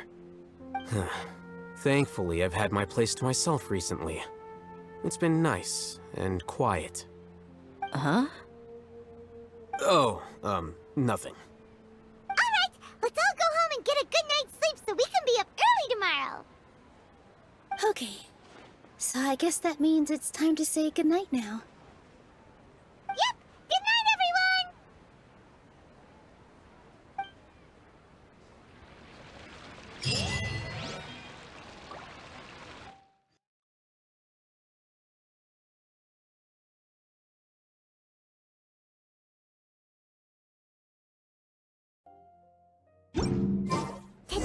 Academia's Niagarbaha Day. We can finally put our plan into action. Alhaitham should be waiting for us. Let's go to the Academia and find him. Hello, you two. Sleep well? Not really. Paimon got too nervous thinking about today and didn't fall asleep until the sun was almost up. What about you, Alhaitham? Naturally, I slept just fine. After all, a good rest should be considered part of the plan, since energy is an important resource.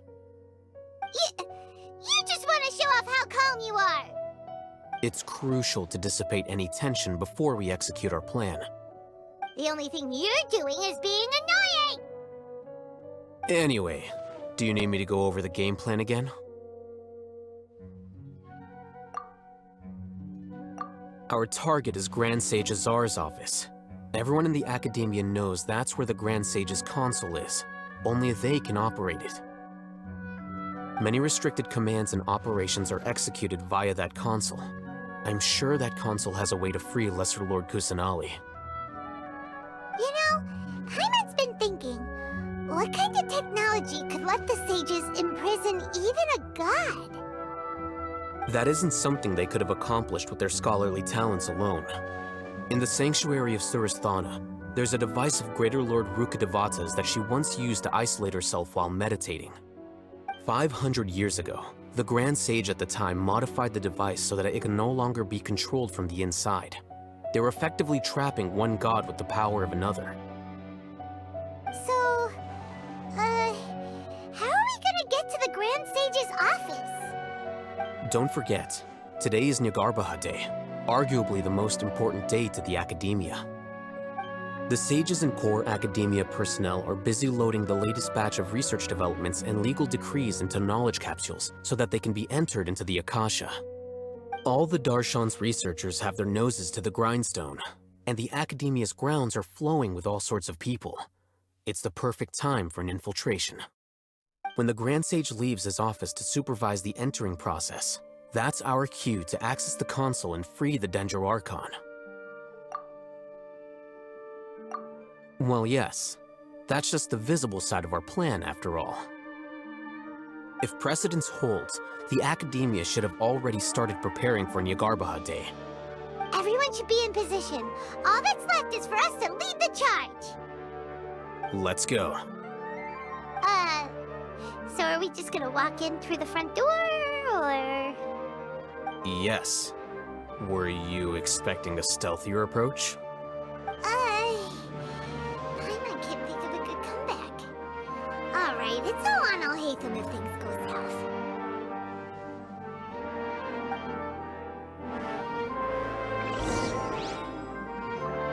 Right now.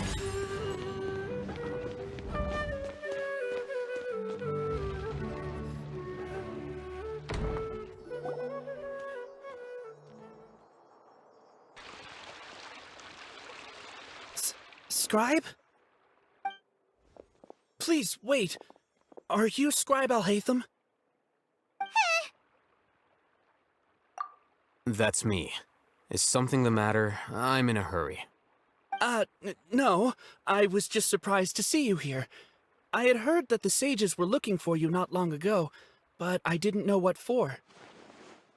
And, also, please don't bring outside guests into the Academia.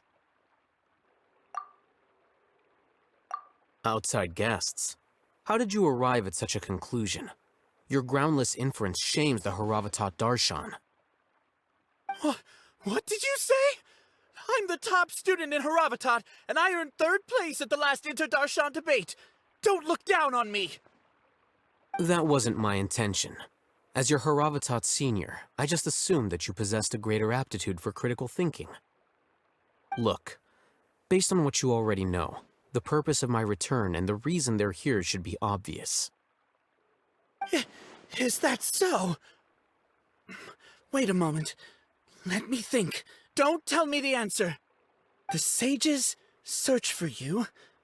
A blonde-haired traveler. Outside guests.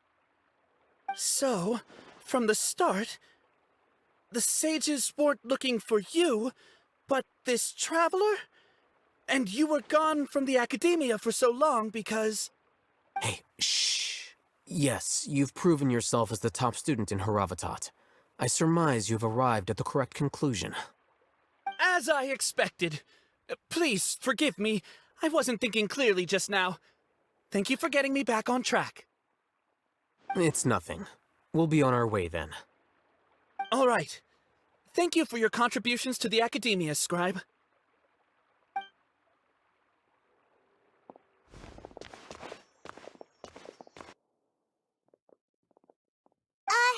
What the heck just happened now? What did he just guess? I'm afraid I don't know either. You have no idea? Mm-hmm.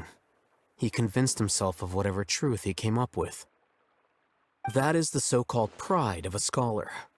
If someone questions their academic facility, they will instantly feign understanding to keep up appearances. Nowadays, the Academia is rampant with this type of scholar. Their obvious farces of intellect only serve to highlight themselves as fools. Wow. So there are special ways to deal with smart people.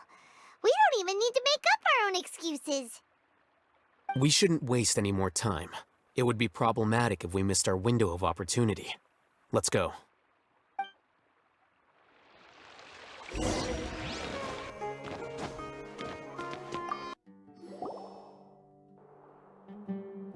Is this the Academia's library? Indeed. Known as the House of Dana, it is quite possibly the most extensive special collections library in Teyvat. There are a lot of students going through here. Is it really okay just to waltz right in? The Academia marches to a fast beat, especially since it's Nagarbaha Day. They're all occupied with their own matters. Just act natural. Now, hurry along.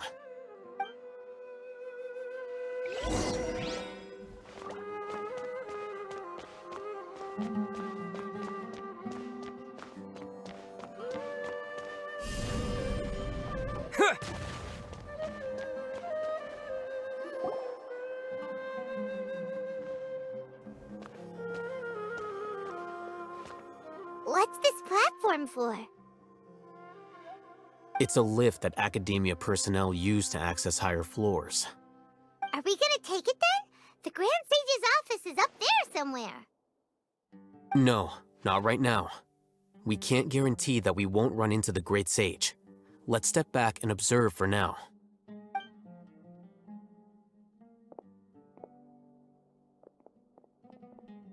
You think the Grand Sage will exit from there? And after he does, we'd sneak past him? Oh, Paimon thinks that's really dangerous. Who knows? However, if we can confirm Azar's current location, our operation will be much safer if we... Allow me to offer you a hint. If you wish to know his location, look behind you. What's Grand Sage Azar doing here? Do not tell me you believed the Academia would not grow suspicious of you after such a prolonged absence, Scribe. An eyewitness had informed me of your whereabouts, so I came to personally welcome you. Great Sage, I didn't expect you to care so much about me. I'm truly flattered. I'm sure, but compared to you, I am far more interested in these two unexpected guests. You are the Traveler and Paimon, correct? It's a pity that only now have I been afforded the opportunity to formally meet two of Sumeru's most esteemed guests.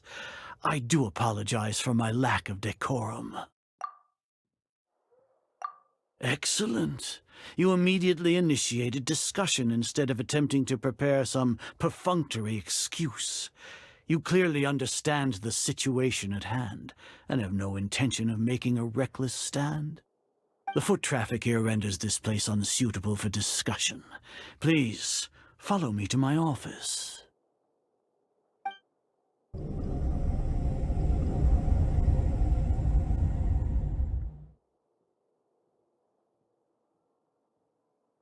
This place is crawling with guards. There's no way out for us. All right then, traveler. What did you wish to discuss with me? Today is Niagarbaha Day, so I still have many responsibilities to attend to. There is little time for idle chit-chat before I detain you all. You seem to know quite a bit about our endeavors. If that is so, then you should be praising our great work, rather than using your trivial misgivings in a futile attempt to sway me. Trivial? Then tell me, what do the Fatui want from me? Worthless. Those are all completely worthless. Benefits, divine power. These materialistic words do nothing but debase our great work. Creating a god.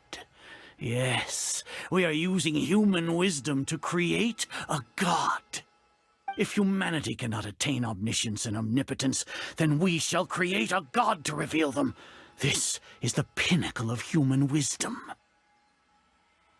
We shall regain a god's guidance at long last. No longer will we flounder in the interminable void of consciousness and knowledge. Even Ermin's soul will be freed from its plight. For our nation of scholars, this is the ultimate aspiration. No cost is too great to realize it. You will never understand the rapture of having a god be born within your very hands. With your degree of knowledge, you cannot even comprehend such an emotion. Gods exist on a plane that far eclipses humanity's. Lesser Lord Kusanali, what can she even do? Care for the people? Fend off sandstorms? Fabricate silly fairy tales? These are but child's play for the academia. Does that make us equal to the gods? We are a people favored by Greater Lord Rukadevata. Though I may have personally not seen it, our forefathers bore witness to true wisdom. The ascension of the Lesser Lord has brought nothing but bewilderment to the scholars. They all ask, is that truly what true wisdom is supposed to look like? With that in mind, it is better to keep her isolated in the sanctuary of Surasthana, so our academy will not become embroiled in turmoil. What a pathetic justification! Do you really think that only the super smart or powerful should be able to call themselves gods? As per your judgment, Grand Sage, they are indeed dangerous individuals. Not only are they acting against the academia, but their ideologies have the potential to lead scholars astray. Looks like there really was merit in my assignment. Alhaitham? Are you talking about us? Anyway, I've brought them to the academia as ordered, but it took some time and trouble. Oh, that reminds me. Here's the investigation report you had requested. It's a summary of my time spent with the Traveler, an array of information about him ready for your perusal. Alhaitham? So you're still on the academia side! We finally started to trust you!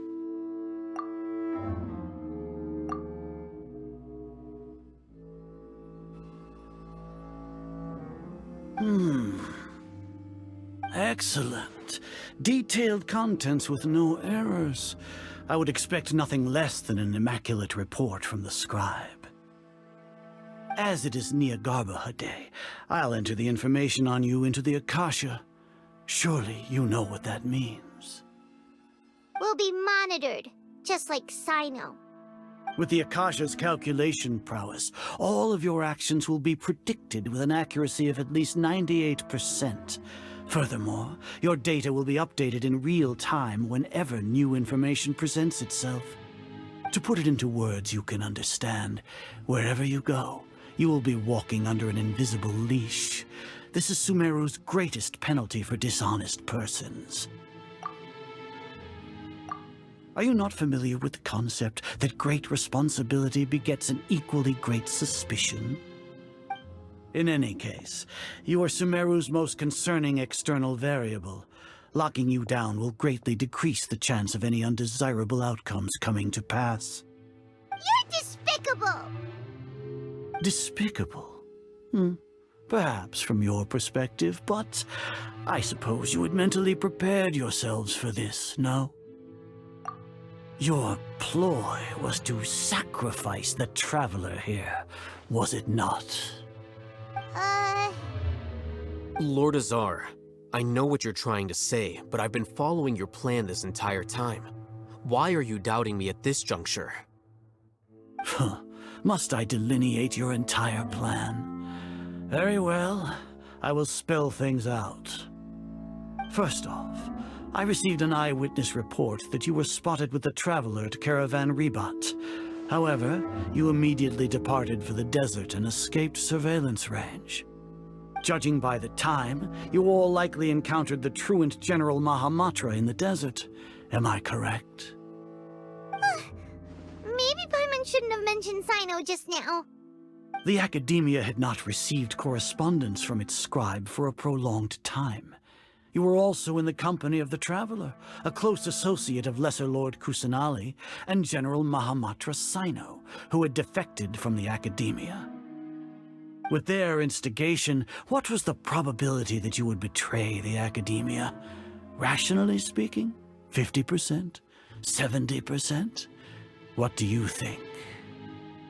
Regardless, that's only a guess.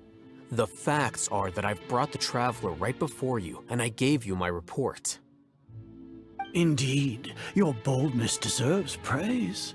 To think that despite status as an outlander, the Traveler is still willing to sacrifice for the sake of your plan. If I'm correct, you have a contingency plan to save Lesser Lord Kusanali and ruin our great work. Sneak into the Academia on Nia Garbaha Day, using Alhaitham's status as the scribe, for there is a good chance that an opportunity to save the Lesser Lord will arise. Should your intentions be discovered, Alhaitham will turn traitor and sacrifice the Traveler, thus proving his innocence. He can then stay inside the Academia and continue searching for a way to proceed forward. As for Sino, according to the Akasha's calculations, he will soon return to the Academia and confront me in person. I suppose this is also a part of your plan? You'll see me as a traitor regardless of what I say, no? Even if you impugn me, it would have little effect on you all. You misunderstand. Losing our scribe would irreparably damage the Academia's regular operations and the development of Sumeru's future academic systems. However, under the current circumstances, even that is trivial compared to what we stand to gain from our great work. You said that I betrayed the Academia, but you, Azar, you've betrayed all of Sumeru, betrayed its Archon. So flight has turned to fight at long last. Guards!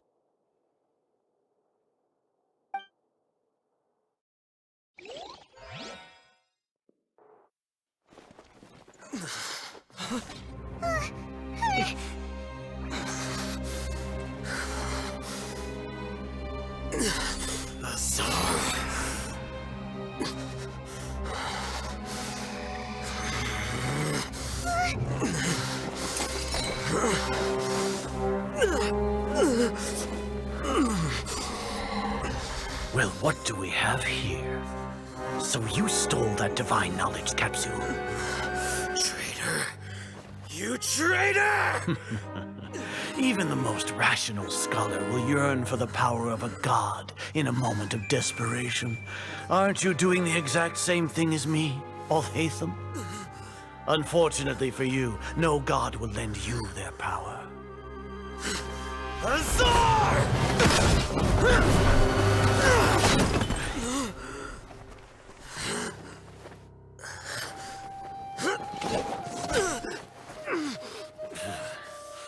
He has gone completely insane.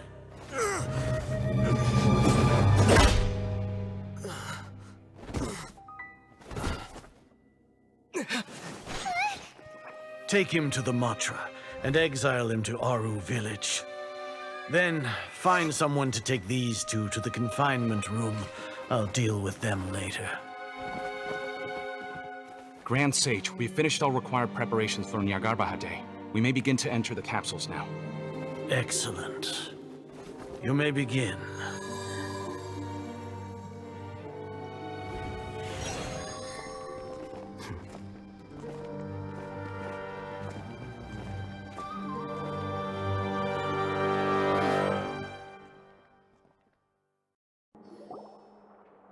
Don't lock us up! Let us out!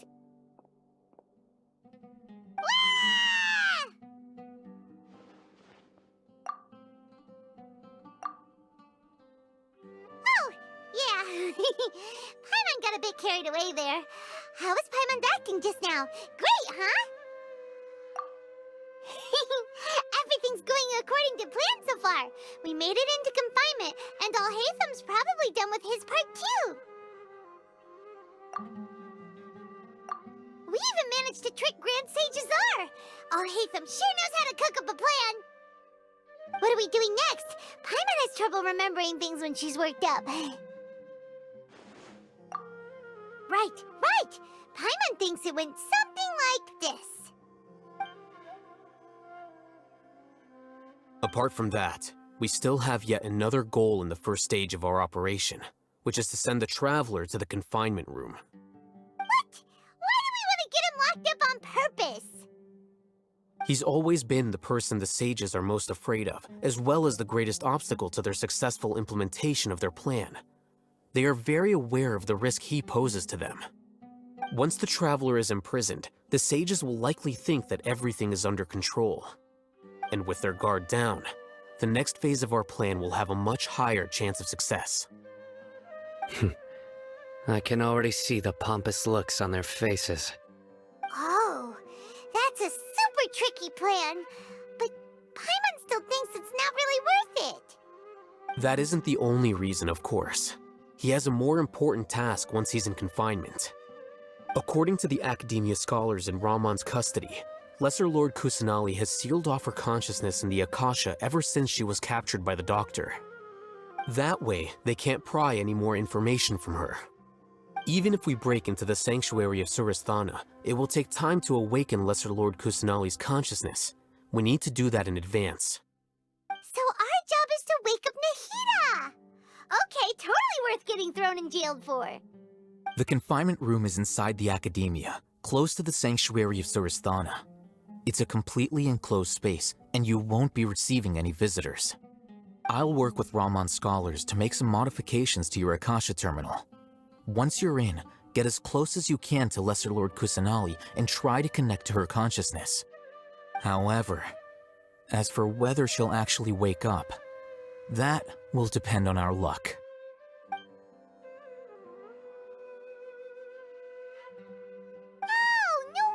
You've been wearing your Akasha terminal today. It's the one that Alhaitham modified. Paimon thought they'd take our Akasha terminals when they locked us up in here. Were they being careless?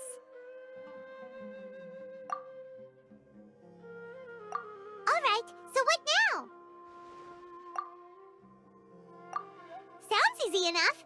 We can finally talk with Nahida after all this time. Let's do it. There's a light flashing on your Akasha terminal. It's almost like... the faster it blinks, the better the signal! Whoa, it's Mora! Ooh, Mora! No, Paimon, we're not here to hunt for treasure.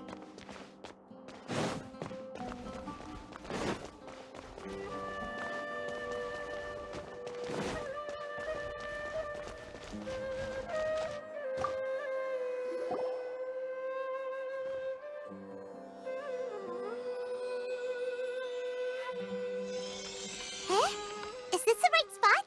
Are you getting anything? Please work.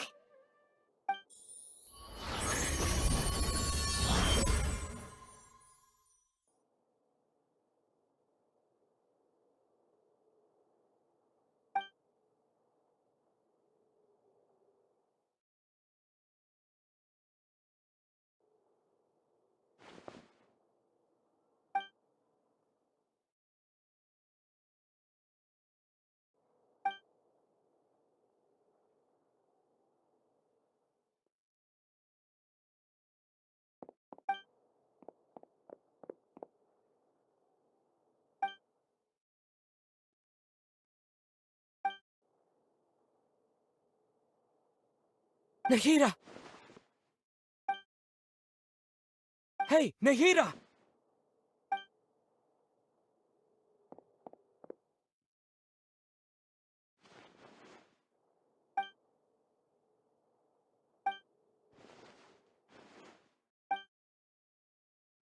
When did it first start? Oh, right. It started from the moment I was born. I want to become a worthy Archon. So I've kept studying. Kept listening to my people and their hearts. Kept looking for a way to save Irminsul. So I can catch up. Catch up to Greater Lord Rukkhadevata. But I'm stuck in the sanctuary of Surpassed. The sages are creating a god to replace me. And I'm forced to lock my consciousness in this boundless darkness.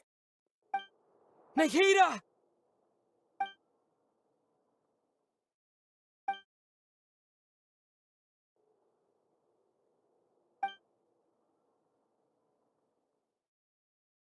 Nahida!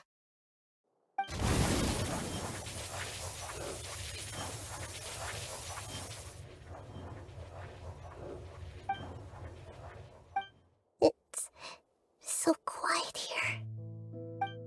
Now that I think of it, I don't think I've ever actually listened to my own inner voice.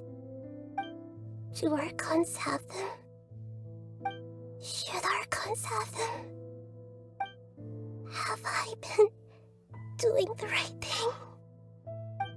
Am I really not needed? How do I really feel about all of this?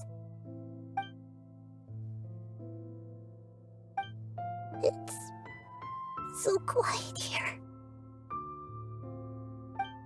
Since you're the god of wisdom, you've known the answers to all these questions since the very beginning, haven't you? Who are you? Whose voice is that? It sounds familiar. You're right, though.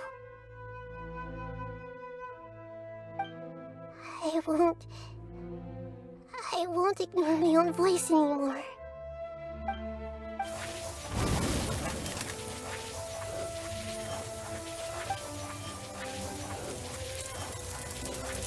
Nahida!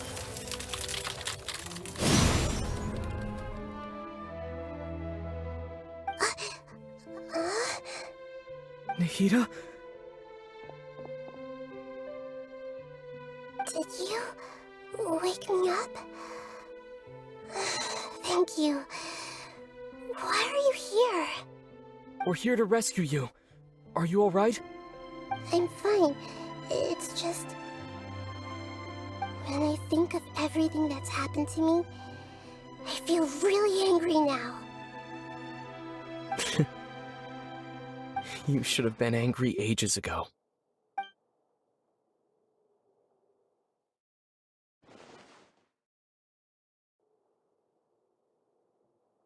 Huh? Oh, you're back! How's everything? That's wonderful news! Great! We weren't locked up for nothing! When you went to wake up Nahida, Paimon was listening for any sounds outside. You were out for a long time. There are fewer and fewer scholars going about now. You think everyone's done with their Nyargarba day stuff? Yep, so that means our next act is Nilou's performance!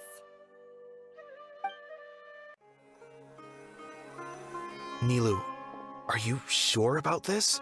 You're taking such a great risk for them. I'm sure, and I'm going. You know that I don't like to pass up any opportunity to dance, and this one is especially important. All right. You seem to have a lot of trust in them, so I won't say more on the subject.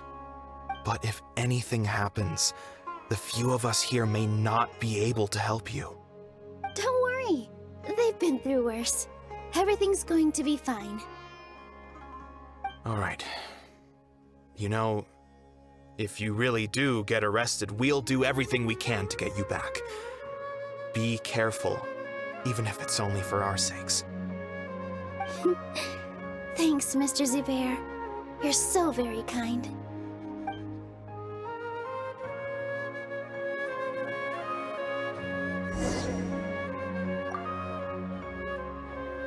Always remember that your safety comes first. And don't forget that you're the star of Zubair Theater!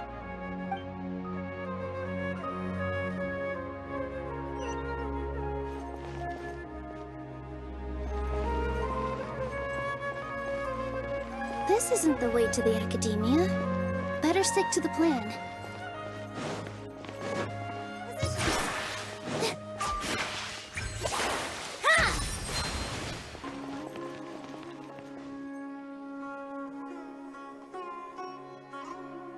Nilou, how's it going? Nervous?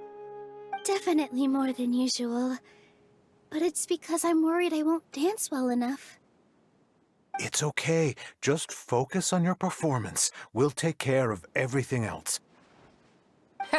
You sure know how to talk. Taking all the credit, even though we came here together to help out. Well, thank you both. I'll have to treat you to a meal after all this ends. I really, really appreciate all of your help. Ooh, that sounds great. Huh? How can we say no to that? All right, let's get back to business. Nilou, we'll be here to keep people from going to the Academia so they don't interrupt your performance. I was planning on telling them something like, the Academia's been conducting a weird experiment, and some of their test subjects escaped. It's really dangerous there, so stay away. Oh, you couldn't think of anything better? Oh well, I guess it does sound like something the Academia would do. I think it sounds great. I'm counting on you guys. Don't worry, it'll be a piece of cake.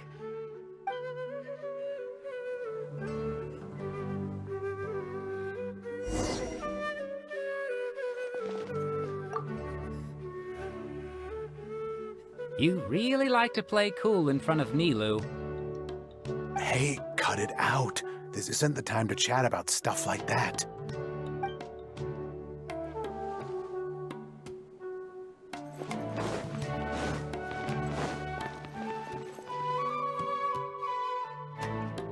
Hey, Nilou!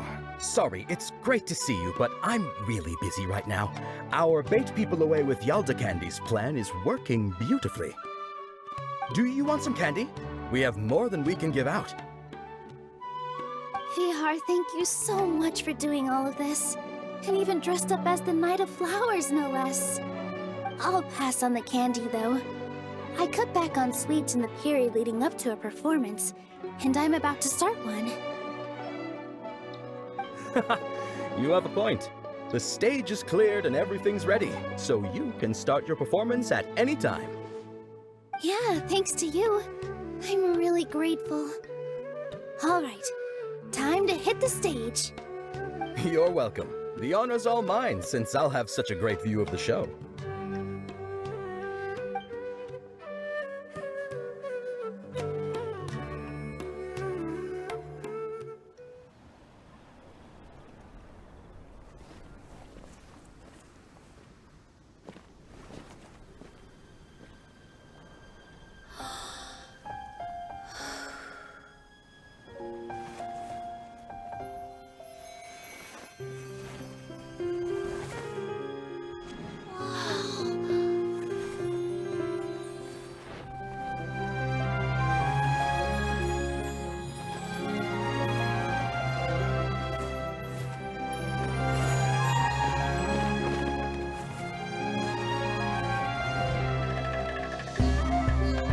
I've never seen a performance like this.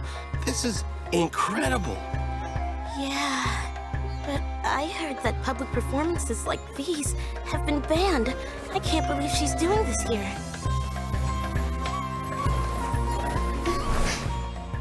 Grand Sage, there's some commotion outside. How uninteresting. Issue the new Prohibition Act from the Akasha to the guards. They'll know what to do. Do you think we should, like, stop her? Let's just watch for a little bit longer.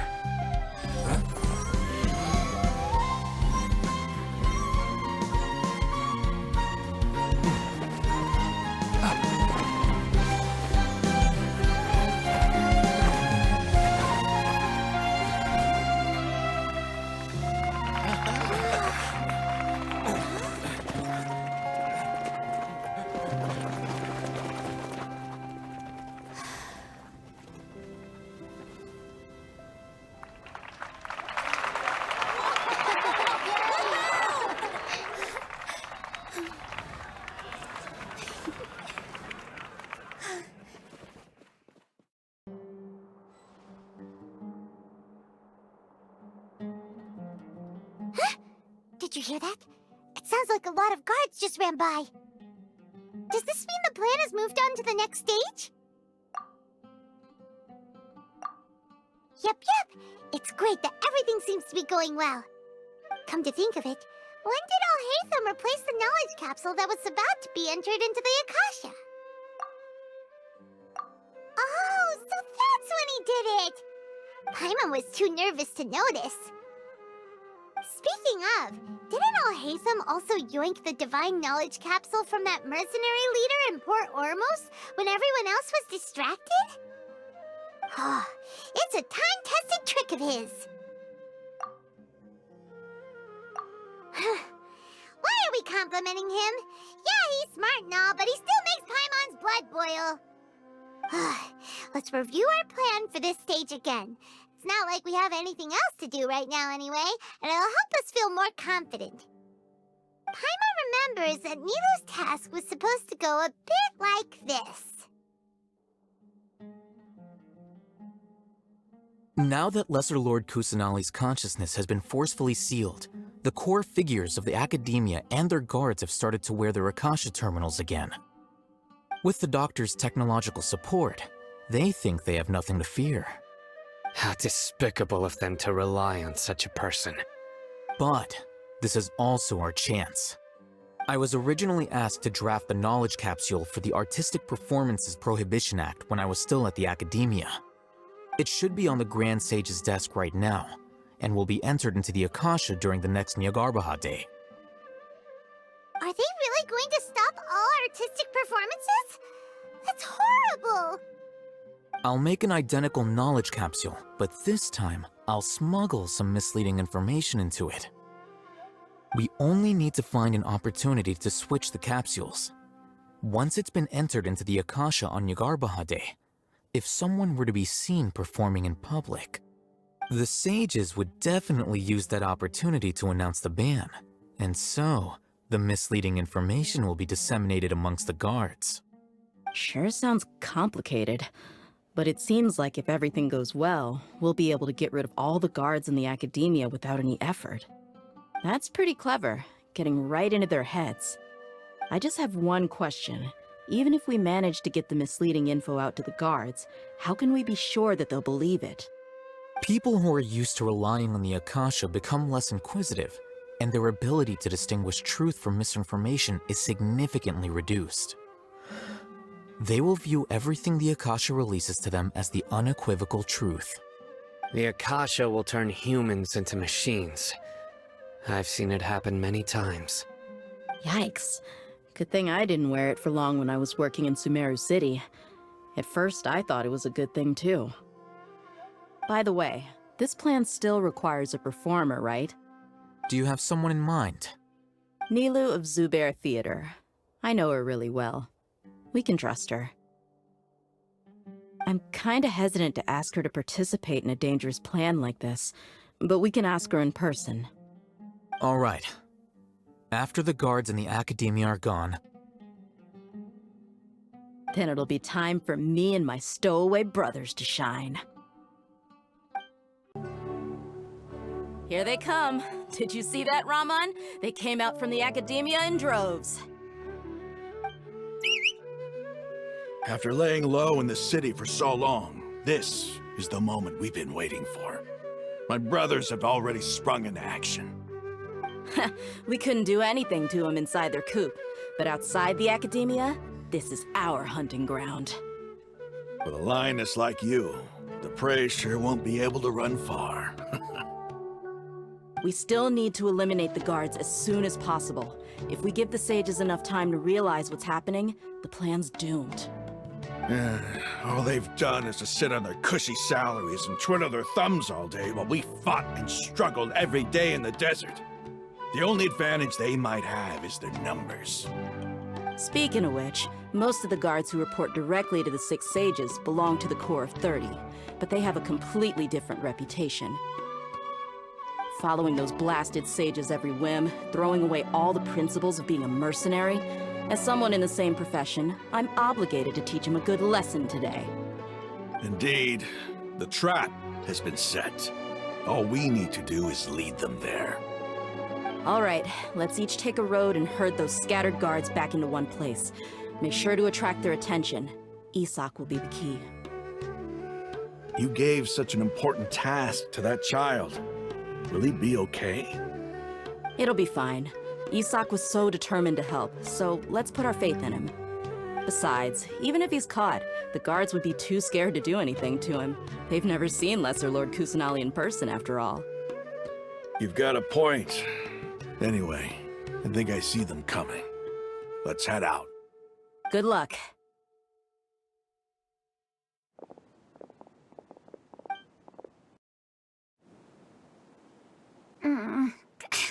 This outfit. Hey, do you remember what you need to do, Isak? When the guards get here, you'll pretend to be Lesser Lord Kusanali and run away from them. Oh, yeah, I remember. Of course I do. I'm just a little nervous. Relax. Don't think about getting caught. Even if that happens, we won't leave you behind. You only need to think about getting the guards' attention and leading them to the Grand Bazaar. Leave the rest to us. Okay, got it. I'm here to pay back Lesser Lord Kusanali for helping Grandpa. I won't get cold feet. Hey, they're here. I can see the Academia guards.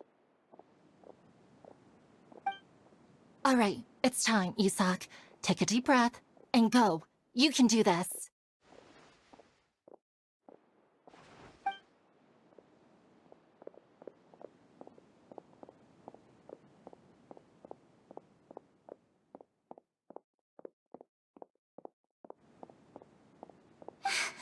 Why is there a guard over there?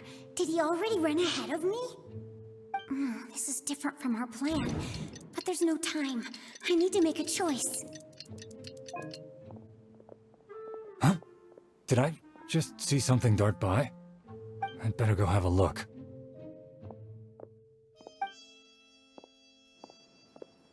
Were my eyes playing tricks on me? I should go check to see if someone's hiding over there. There seems to be nothing here. Just to be safe, I should look around. Good thing they didn't find me. I was close. I'd better hurry and keep going.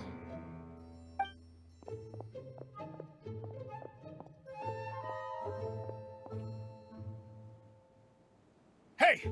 Lesser Lord Kusanali's over there! Stop! What? Lesser Lord Kusanali? How did I not see anything just now? Oh no, they found me. Where should I go? The target suspected to be Lesser Lord Kusanali has escaped into the Grand Bazaar. Assemble and arrest her! Where did she go? How did she disappear? Did we lose her? Hurry up and find her! Hey, why is your team here? Didn't we say to split up our search? Hurry! Hurry! This place is... Why are you all here? Yeah, isn't it one heck of a coincidence? Everybody's here. What on earth is going on? I suppose that's all of you? Who are you? Did you set us up? What are you planning? Phew, that was rough. I almost got caught. Little brat! So you're not actually Lesser Lord Kusanali. Who exactly are you all? Eremites from the desert? Just some colleagues. Think of this as a business competition, or a personal grudge. After stepping into our traps, stop thinking of yourselves as hunters. Behave like the prey you are.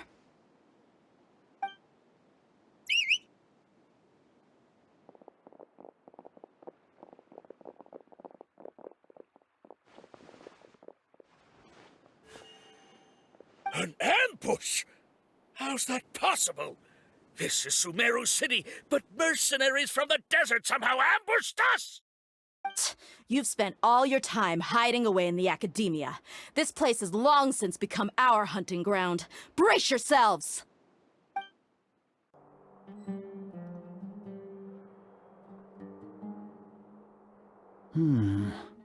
This is odd. The academia has quieted down after the conclusion of the Niagarbaha Day ceremonies, but it's much quieter than usual. Where are the guards? Why have I not seen a single one? Guards? Guards! Grand Sage, how may I be of assistance? I called for the guards. Why did you come? My apologies, Grand Sage. Right now, all Academia guards have entered the city to perform the ordered arrest. I thought you knew. Arrest? Who is there to arrest? I have an ominous feeling. Arrest Lesser Lord Kusanali, right? Is that not what the order was? Lesser Lord Kusanali? You mean she has disappeared? Yes. I wouldn't dare make up something like that. Right now, everyone is in a panic, and many are saying that Lesser Lord Kusanali will take revenge on us. What happened? Just what is going on? Lesser Lord Kusanali somehow escaped? Was it Alhaitham and his party that freed her? That's impossible. The Academia is heavily guarded today, and any order to release Lesser Lord Kusanali would be strictly confidential. Besides, Alhaitham and the Traveler are already in our hands. What manner of trickery did they employ? How could Lesser Lord Kusanali disappear into thin air? Disappear? Wait. How was the arrest order distributed to the guards? It was issued by the Akasha earlier today. Only you have the authority to send messages like that, so I thought it was your order. Let me check.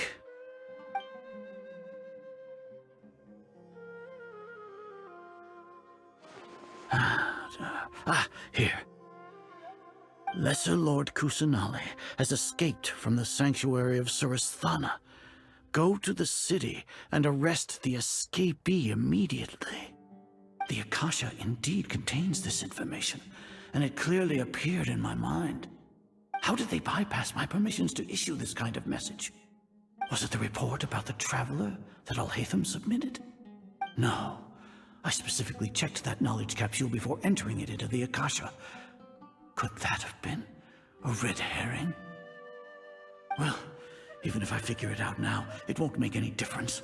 The important thing now is to confirm Lesser Lord Kusanali's status. Have you been to the sanctuary of Surasthana to confirm that Lesser Lord Kusanali has indeed escaped? Confirm? No, I haven't. It may be a bit offensive to say this, but, Grand Sage, what you're saying doesn't make any sense. How can the information in the Akasha be inaccurate? What the Akasha decrees is fact. That is common knowledge to all of us. If we have to confirm the information and knowledge from the Akasha ourselves, then how is that any different from us learning that information ourselves? Wouldn't Greater Lord Rukkhadevata's legacy lose its meaning that way? In the beginning, it was I who asked you to believe in the Akasha, to believe in the legacy left by Greater Lord Rukkhadevata. Are you trying to use my words against me? No, Grand Sage. I'm merely confused because I believe in you. I never meant to refute you. Stay here and see if there are any suspicious people around. I'll go to the sanctuary of Surasthana on my own. Yes, Grand Sage.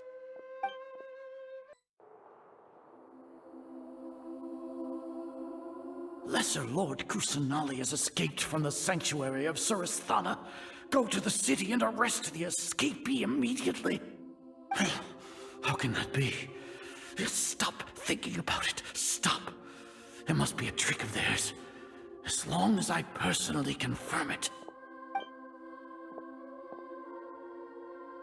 Ah! Impossible. That's impossible. There must be something wrong with my eyes.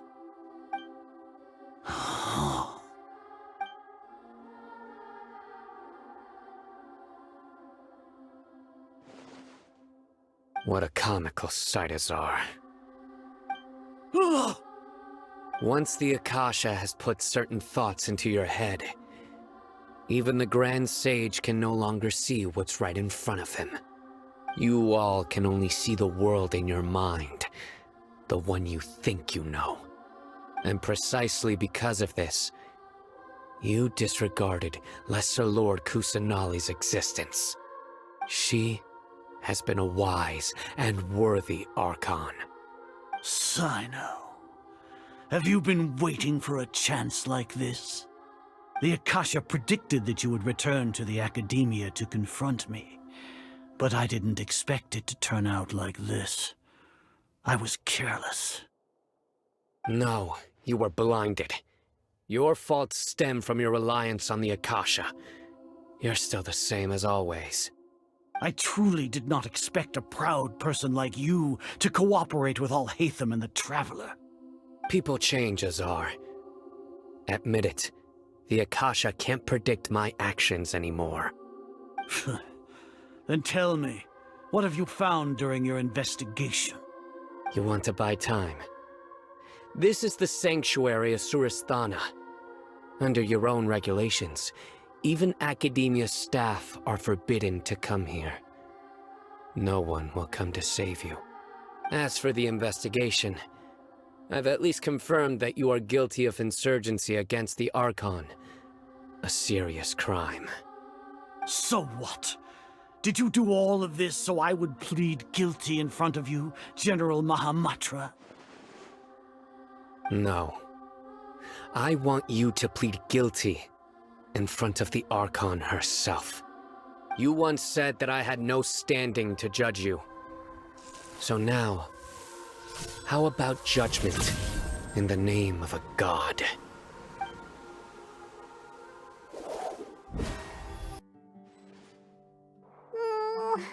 How long do we have to wait?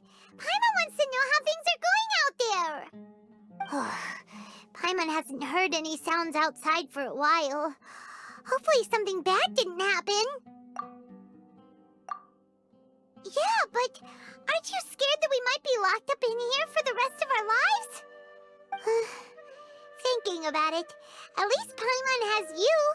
We could still chat like this. When Paimon thinks of Nahida being imprisoned alone in the sanctuary of Surasthana, Paimon can't help but feel sorry for her.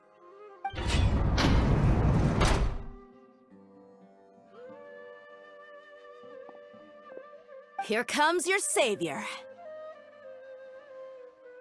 Dia! Paimon just knew you would come to rescue us! You two really owe me some big thanks. I had to search through who knows how many guards to find the key here. It felt even more tiring than whacking them. I'm exhausted. Thanks a lot. Need Paimon to rub your shoulders? No, that's, I'll pass. What are you afraid of? Oh, are you ticklish? Now isn't the time to talk about being ticklish. Things in the city and on Sino's side are both going well. The guards that stormed out of the Academia are all taken care of. The Corps of 30 is in charge of the city's defenses, but we already talked to Asfand. They've been fed up with the sages bossing them around. As long as it doesn't break their employment contracts, they'll turn a blind eye. That's probably because you've been super great friends with them for a long time. So, how's Sino doing? The Grand Sage is in his custody. Even I know how terrible it is to fall into Sino's hands, so he probably does too. Sino forced him to release Lesser Lord Kusanali. He has no choice but to obey. So, hurry to the sanctuary of Surasthana. Assuming nothing weird happened, we should have already rescued our Archon. Honestly, I didn't expect our ragtag bunch to do this well. We just came together last minute to save the Archon, you know? Alright, you two better go. I still have to clean up some messes in the city. See you around.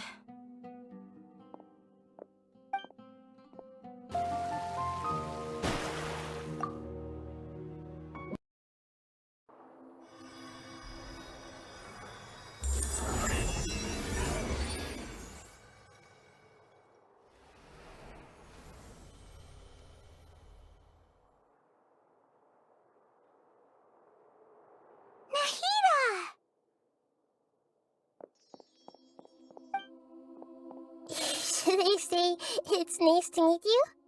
This is the first time we've met in real life.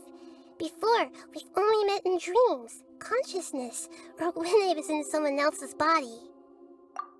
Thank you so much for coming to rescue me, but I also need to apologize.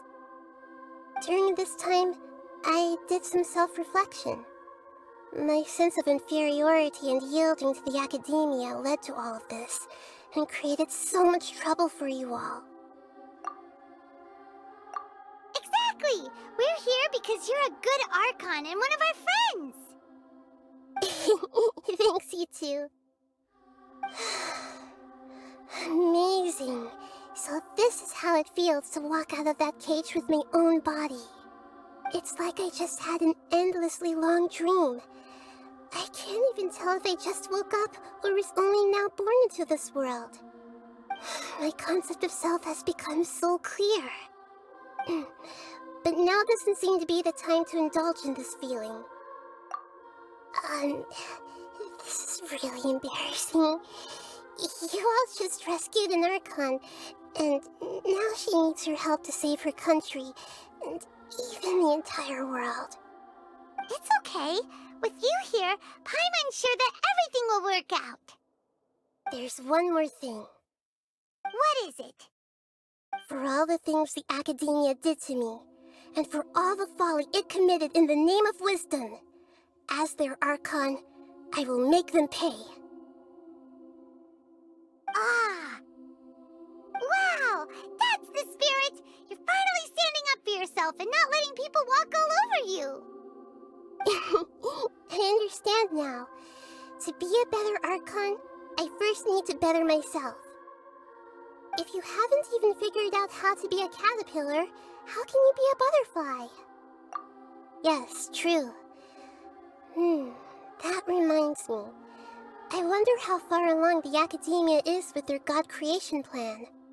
We need to hurry and prevent the birth of that false god. I need to make some preparations. Since I'm now free, I can establish a direct link to the Akasha and control it. First things first, I need to remove the restrictions that the doctor put on me in the Akasha. After that, I'll make some adjustments and revoke the sage's permissions. The Akasha will then be like how it originally was, only operable by the Archon. After all, the Academia betrayed Greater Lord Rukkhadevata's trust. This might take some time. In the meantime, you should also work on your own preparations. If we don't stop the god creation plan in time, we'll be in for a tough fight.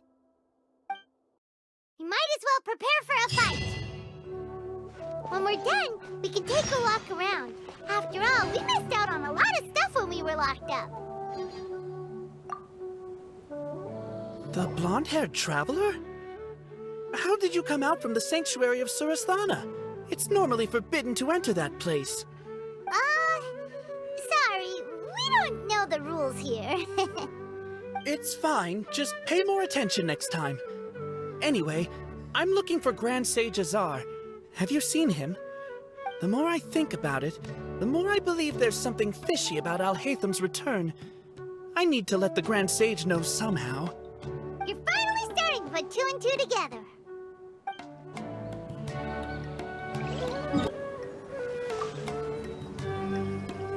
Hey, it's you guys.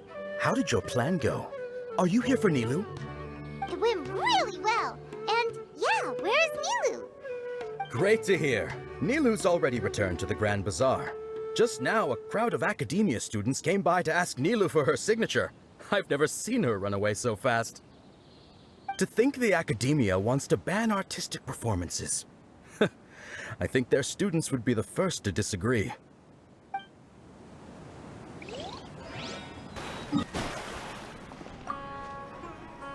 Huh? How did you find the time to walk around? Did you manage to rescue Lesser Lord Kusanali? We did. She's handling some Akasha stuff right now. That's great. Just now, Dia went to find Asfan, the senior consultant of the Court of 30, and explained everything to him.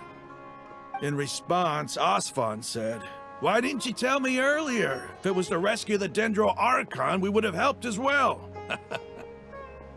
I didn't know we could have even counted the city guards of the Court of 30 among our potential reinforcements. It looks like we were a bit too conservative with our plan.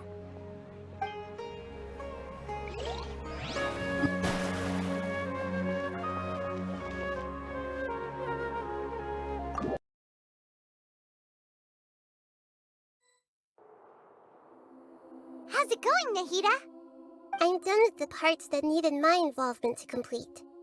Although it's my first time working with the Akasha like this, its internal structure and operation procedures are easy for me to understand. Greater Lord Rukkhadevata's design is truly brilliant. Oh, also, this is for you. Huh? What's this little floaty thingy?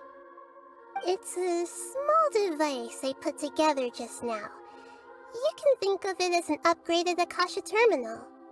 You may not need it right now, but it should be helpful in certain situations. Wait! This thing has the same characteristics as Paimon! We're both small things that float!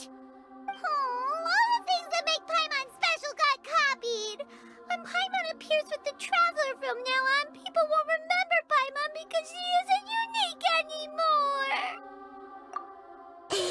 It's alright, Paimon. It can't replace you. It's only a flying device, but you're the Traveler's irreplaceable friend. You're so good at comforting people, Nahida. If only the Traveler was as smart as you. I was simply telling you what I feel to be the truth. I wasn't trying to comfort you. Nahida, you're natural at this. What you just said made Paimon even happier. By the way, there's something I need to confess. Even though I'm the Archon and in control of myself again, I'm not very good at fighting. You may have heard that an Archon's power is derived from their people's faith. However, I'm not as well loved as Greater Lord Rukkhadevata. If we get into a situation where combat is our only option, I'll have to count on you, and I'll do my best to provide support. I'm glad I can rely on you. So the God of Wisdom isn't good at fighting? That actually sounds about right. I've located where the false god is. Time is of the essence, so let's skip to it.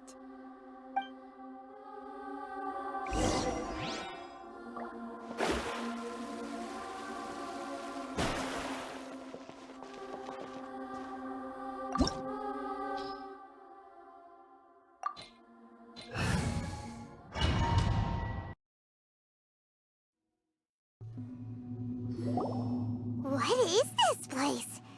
Is this really the way we need to go? Wow.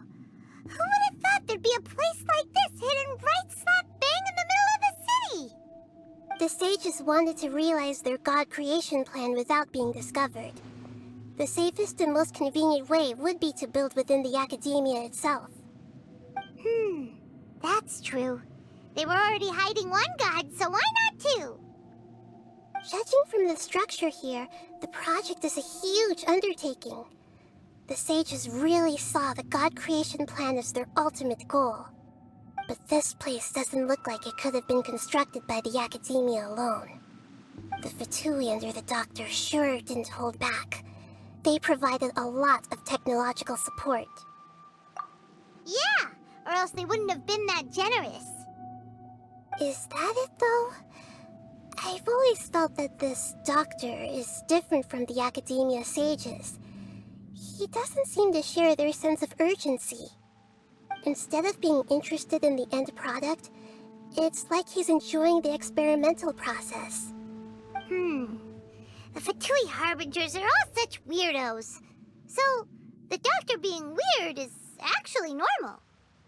So, this Fatui that they're trying to turn into a god is called the Balladeer? We had previously come into contact with his consciousness. He harbors particularly strong obsessions. One is the desire for a gnosis, since he was created to be the vessel for one.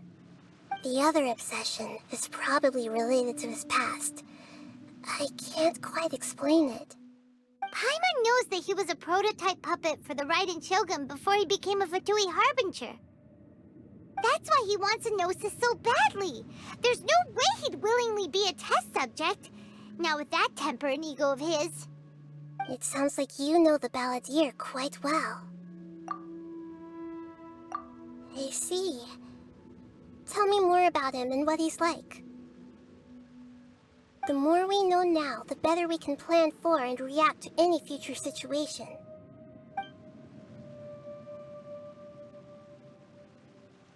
Ah, I see. How fascinating. Alright, time to go. Let's get through here and meet him in person.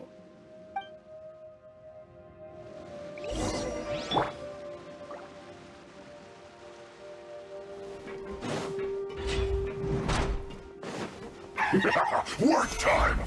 Time to work! No excuse Right here. for slacking! One with nature.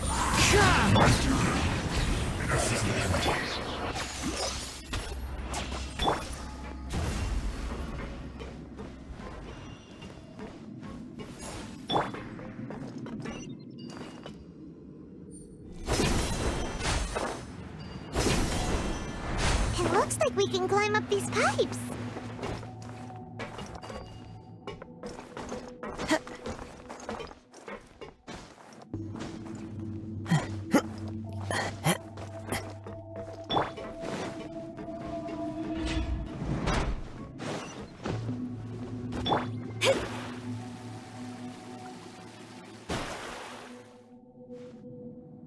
The pattern on the ground seems all messed up. Let's go around and see if there's a way to fix it.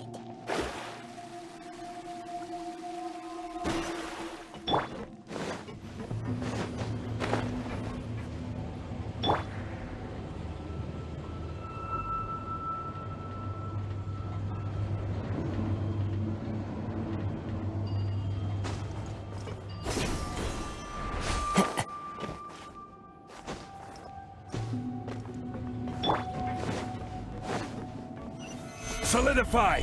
Emerge right now.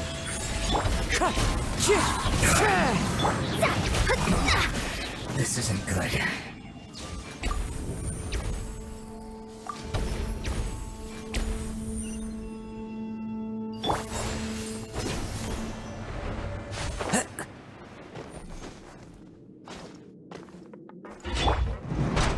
You'll get frostbite! Right here. Emerge right now. Let me scribe. It's time for cooked food. Disgusting.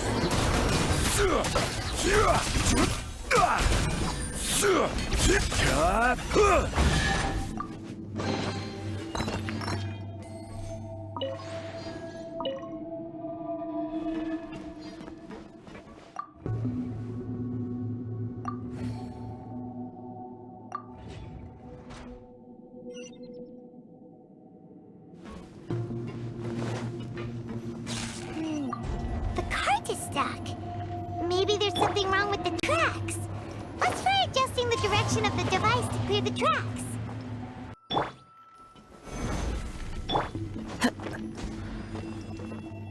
The wind knows me.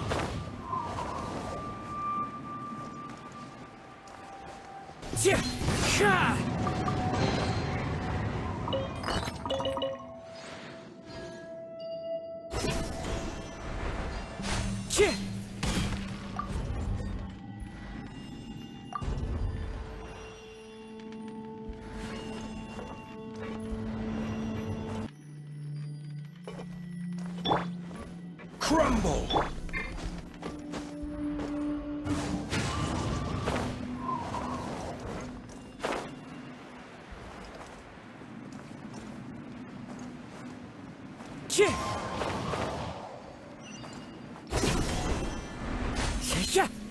I'll put you on. Stabilize. Let's move. Right here. Emerge. Shouldn't get careless. Through.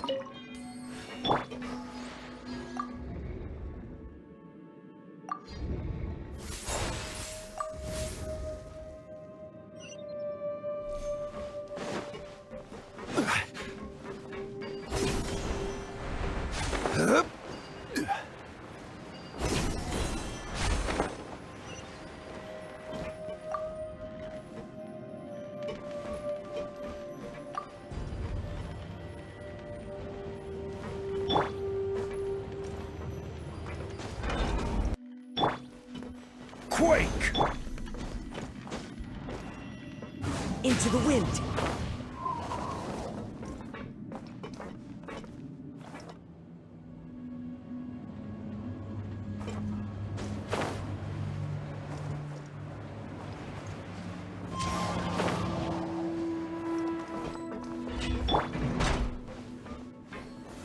Gather! No more words. Right here. Right now. Right here. Wind strike. Shadows of fate. Yes. This is it. Right now. Well Emerge. met. Solidify. Right here. Looks like I went too far. Delve into.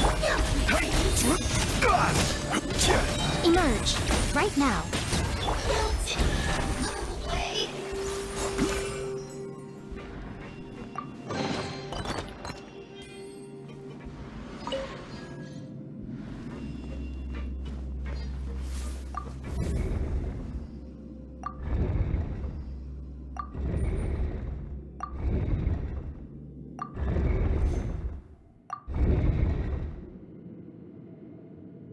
Osman.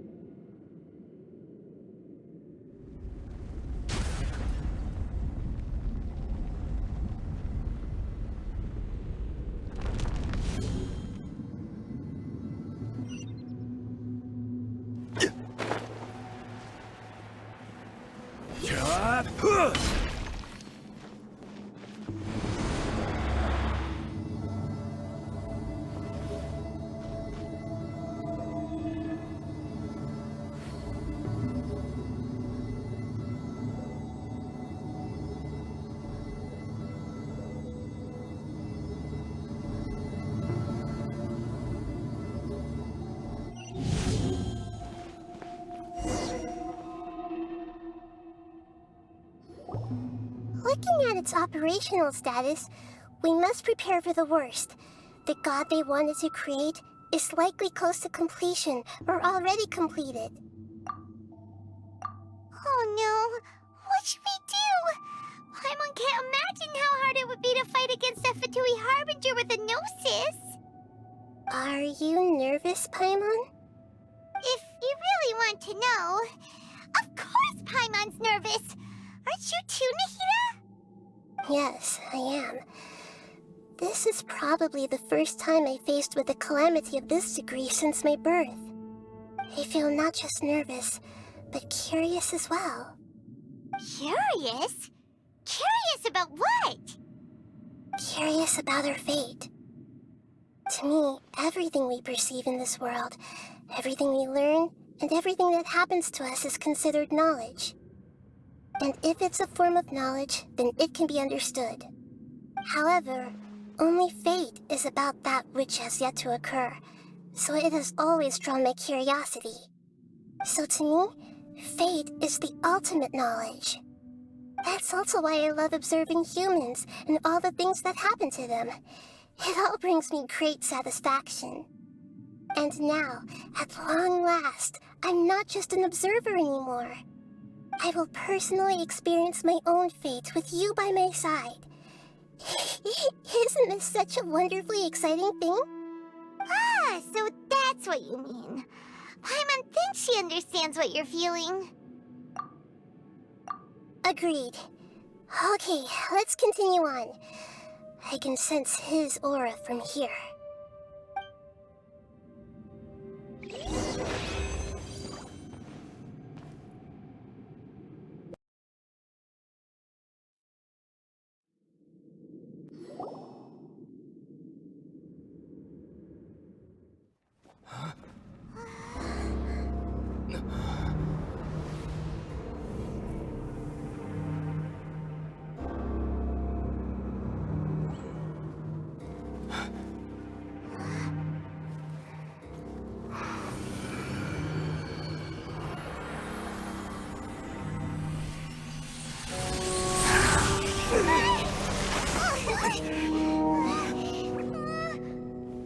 Who would have thought the world would be so eager for my birth? I remember you, Booer, the god of wisdom, and standing beside you, the traveler. Is he all-knowing and powerful now, like Greater Lord Rukkhadevata? No, I can't feel the same kind of divinity I felt from the Greater Lord. It seems that the sages didn't get the chance to infuse the divine knowledge capsules into him. But even still, he has undoubtedly become a true god now. So we're too late? The Balladeer has already become a god? The Balladeer. A long bygone title. When my spirit ascended to divinity, I felt as if I had existed for the same number of epochs as heaven and earth. Looking back, the existence of what once called itself Kunikazushi appears infinitely small and ugly.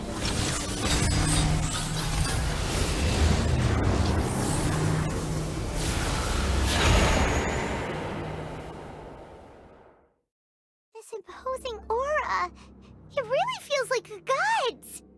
A body that capitalizes on the Balladeer's original construction as a mechanical puppet, with the Gnosis serving as a constant power supply. How much effort and resources did the sages put into this? From a purely technological perspective, it's a commendable achievement indeed. It's no exaggeration to say, this is the culmination of human wisdom. You sure are something! Dishing out compliments at a time like this? But I don't think he's reached the spiritual height of a god. Strife is engraved upon every god and every gnosis brought forth into this world. Can you feel it? The exhilaration of such power, and the thrill of anticipation for our contention. Nahida wouldn't feel the same things as you! Do you not realize that you are interrupting a conversation between gods? Lowly creature, know your place! The strife engraved upon a gnosis. You're talking about the Archon War. Tevat's current peace was not easily won. I didn't personally participate in the Archon War, but the way I see it, all those losses were meaningless, driven by the demands of the laws. There's no point in bringing it up again. Is that so? Yet I am deeply disappointed that I was never allowed the fortuity to personally participate in the Archon War. This is a first. Encountering a god in this world who does not crave power. No wonder your own people have abandoned you, god of wisdom. Your judgment is as your existence, unsubstantial. This is where everything ends, Booer, the god of wisdom. You should know that wisdom cannot solve every problem. Like now, where your only option is to face me in combat. Come! Let us reenact a scene of the Archon War. Come and inaugurate my birth as a god.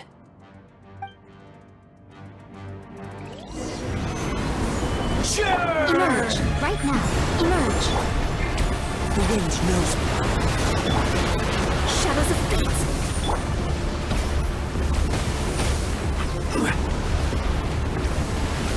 Stabilize. Right now, emerge. Right here.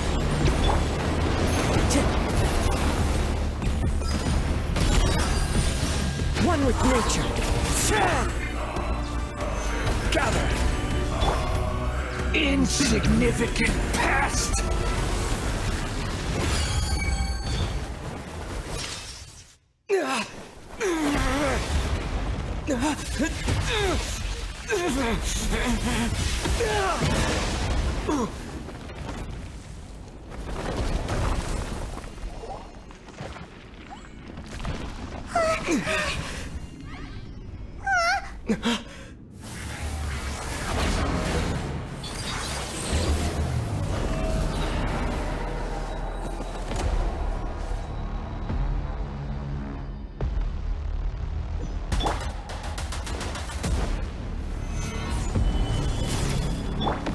Emerge. Right now.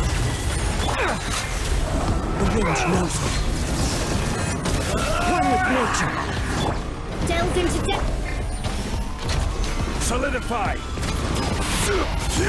Burn to oblivion. Right here. Right now. Emerge. Time to go. The wind knows me. Shadows of fate. Stabilize. Right here. Emerge. Right here.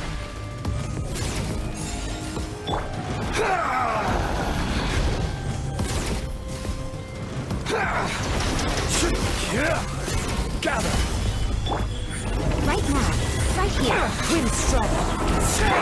Let me scrub.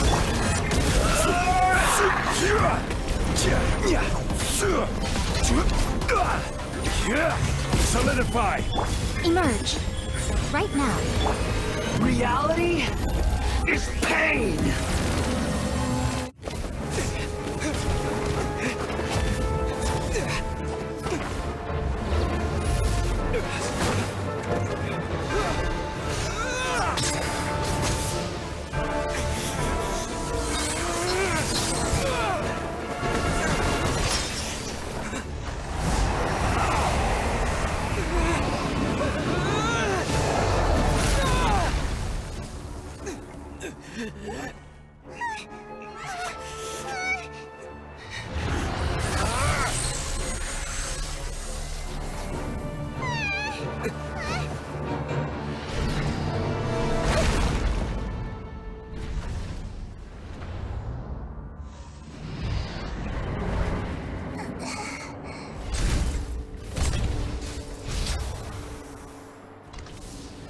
This is supposed to be a battle between gods, yet you choose to hide behind a mortal.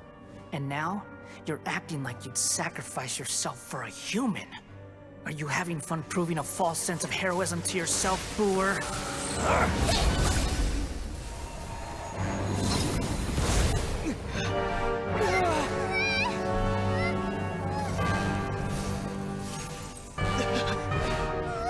The data collection is almost complete.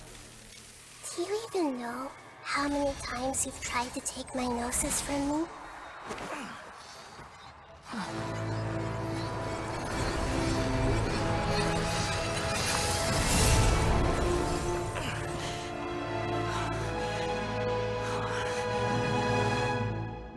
We just concluded the 168th loop.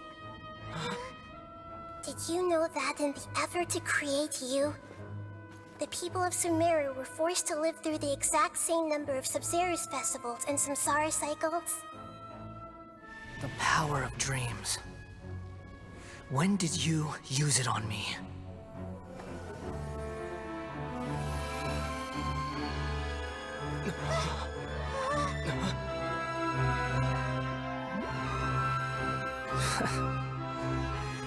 You can't even defeat me in a dream. What do you hope to achieve with this little trick? Come, Traveler. Just like before. Allow me to awaken the memories in your dreams. All that battle experience! It's more than that. Compile everyone's wisdom in the name of the Archon. That is the original function of the Akasha. I I've sent everything that happened just now to the people of Sumeru in the form of knowledge. I've asked them to help you find a way to defeat the false god.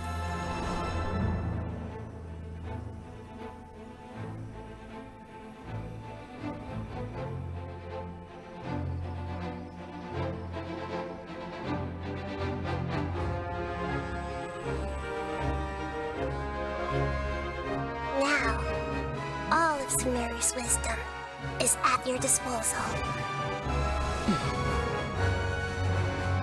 Meaningless tricks won't save you.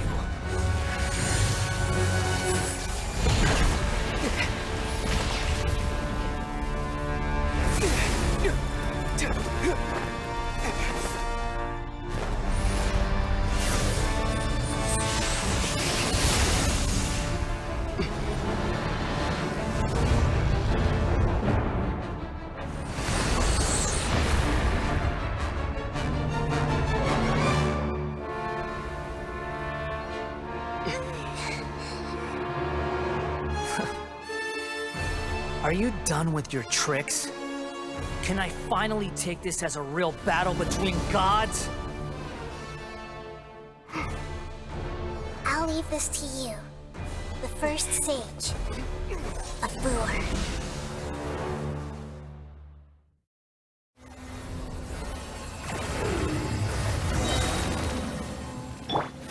A thousand eons, mine to dominate! Temple of Wisdom! Right here. Emerge. Into the wind. Stabilize! Burn to oblivion!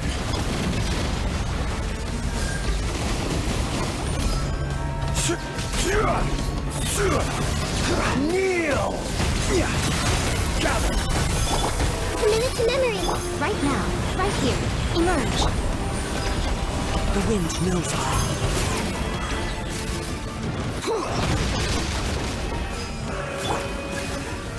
Solidify!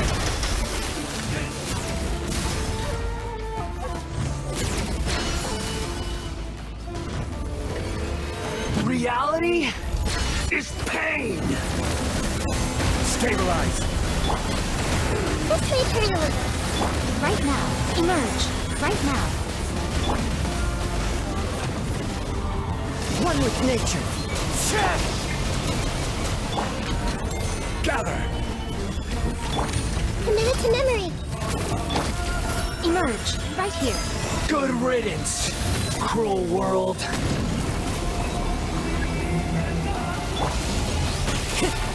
Into the wind. Written in the stars. Shadows of fate. Solidify! Order guide you. Emerge. Right here. One with nature. Time to go. Let me scribe. Gather! Right now. Emerge. Right here. Grow, grow, grow! Yeah, this may turn a little. Your new god awakens! Now, your eyes have been opened.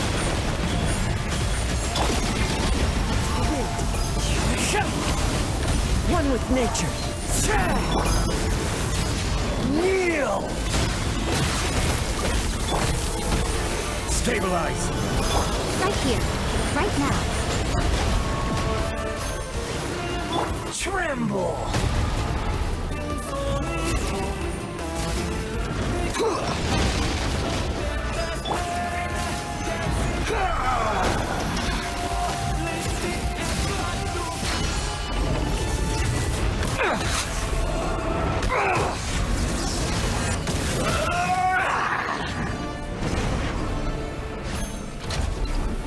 Solidify! Reality Emerge. is pain!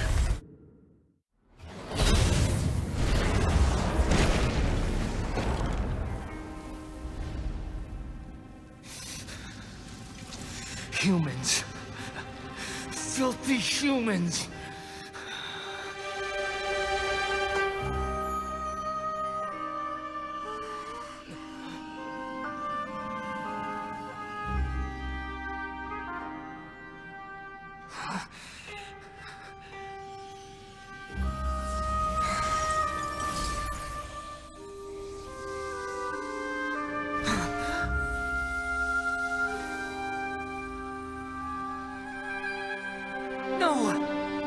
Wait! Please! Anything but the Gnosis!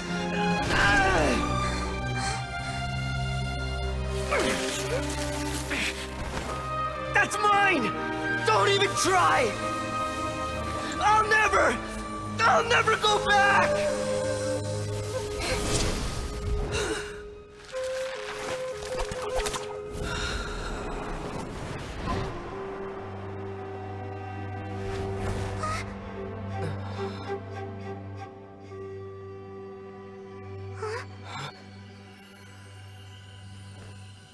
We haven't yet found the answer to the most important mystery. Irminsul is still waiting to be saved. With the power of another Gnosis, we may now finally understand the last memory of Greater Lord Rukkhadevata.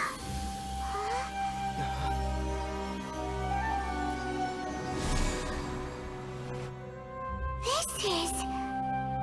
That's right. This is the last memory of my predecessor.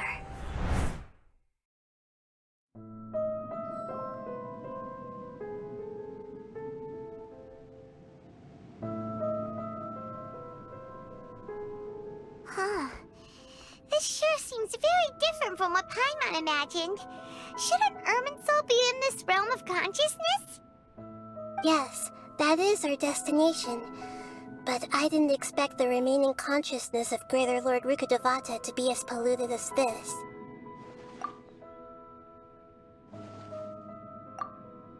Forbidden knowledge?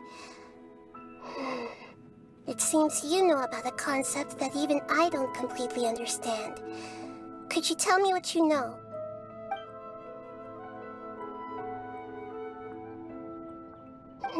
Your inference seems logical enough.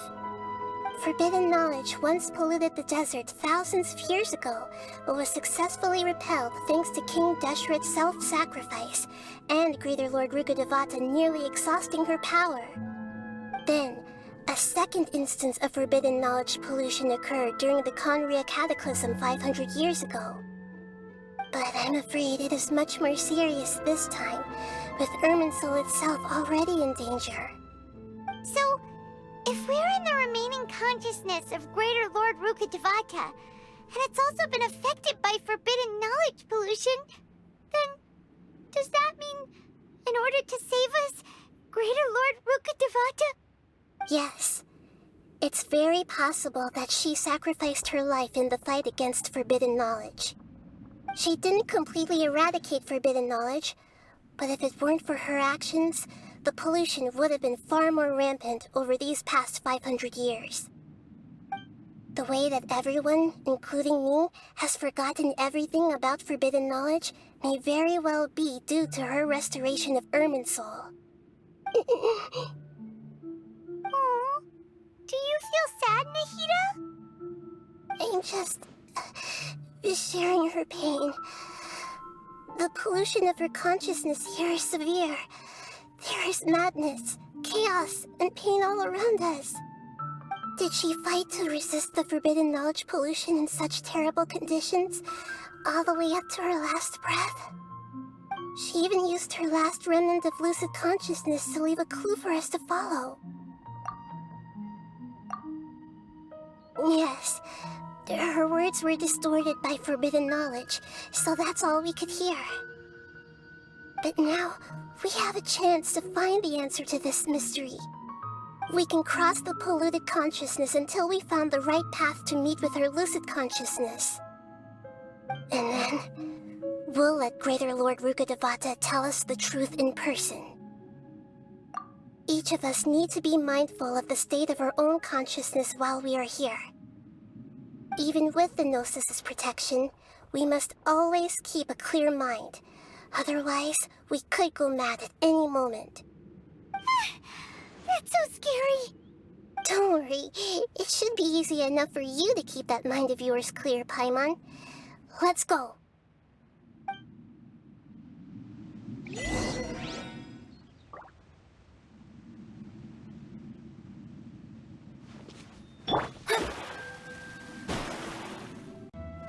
Are we in the air? And why is there a huge boat? That's the boat of consciousness, which symbolizes reason here. Its course is the direction our consciousness is traveling towards. If we lose control over our consciousness, we will fall into madness. So let's make sure the boat stays on course. Wow. What are these? The monsters seem to have been affected by them. Emerge. Right here.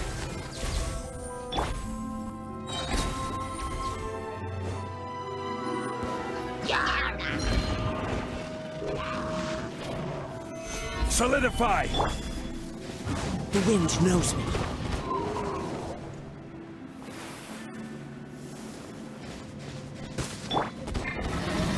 Emerge. Right now.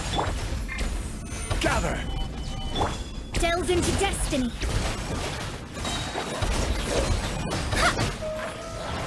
Emerge. Right now. Solidify! Emerge. Right now. Let me scry. Look! A four-leaf sigil has appeared in the sky!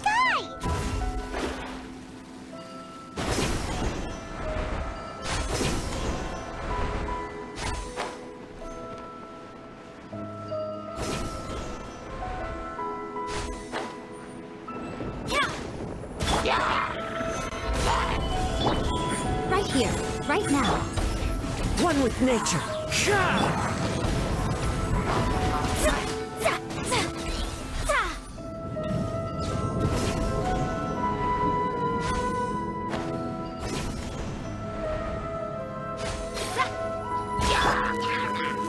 Stabilize! Right here.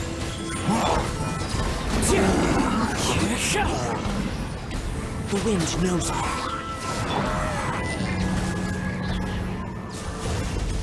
Emerge. Right now.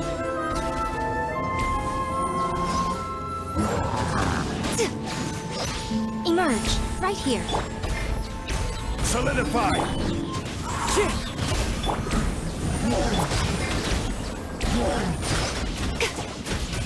Right now. Emerge. To control the boat of consciousness, we need to find the helm first.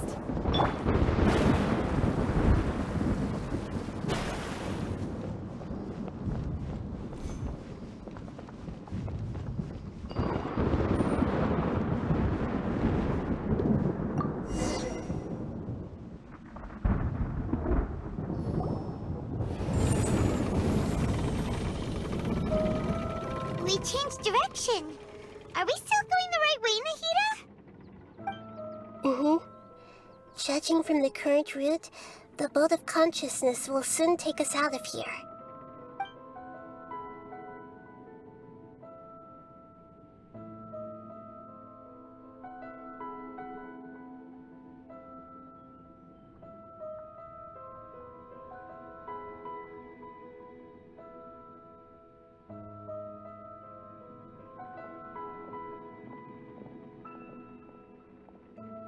We'll be arriving at our destination soon. How are you feeling? Are your minds still intact? Huh? But everything's been completely normal for Paimon. Hopefully there won't be any more interruptions. This time, we should be able to meet Greater Lord Rukkhadevata. Are you saying you've never met Greater Lord Rukkhadevata before? No. It seems that my birth and her death took place at the same time. Otherwise, I think she would have given me a little more guidance, and I could have done a better job. Hey, you've done a great job, Nahida. Let's get out of this creepy place and go meet her.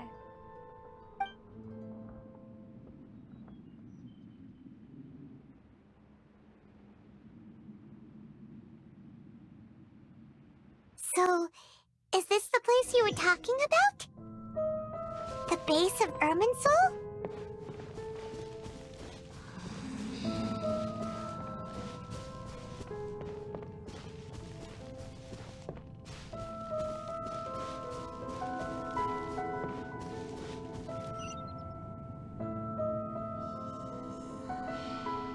Well, this is the place.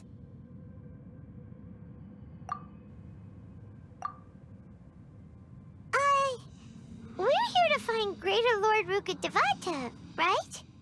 But the one standing over there is... Is that... me?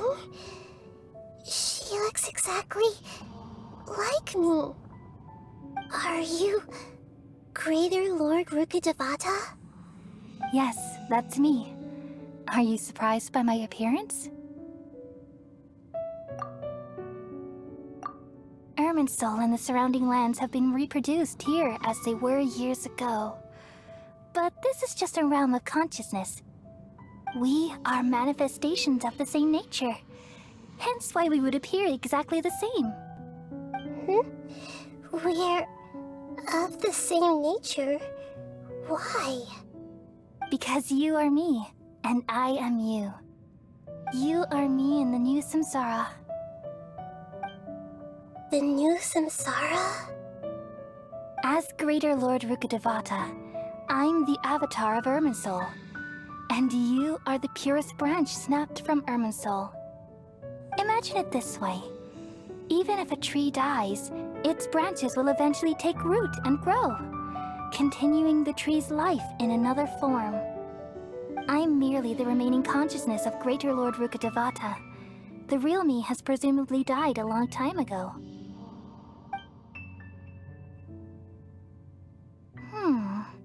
Judging from your appearance, I've probably been dead for 500 years. But you're finally here. My new self in the samsara. If this is true, then am I going to be a great Archon like you someday? Though we share the same nature, our fates are bound to be different. All things have their own fate. When a branch grows into a mature tree, it won't be the same as the original tree. That's why fate is the ultimate knowledge, isn't it? That's a great insight. Yes, very good. It's also precisely why you won't become like me. Really? But perhaps you may become an even greater Archon than I. I already see a determination in you that I didn't possess in my time, and the future that it leads you to will be yours alone. Along with the blessings from your past experiences. Don't worry. The growth of wisdom is like that of a plant. You only need to wait quietly for the flower to bloom. Come to think of it, the sages never had the faintest inkling of the meaning of wisdom. Thank you. Nothing makes me happier than discovering that the Archon I always admired was in fact myself in another fate. It's so nice to speak with you, Greater Lord Rukkhadevata. I've always wanted to meet you. The feeling is mutual.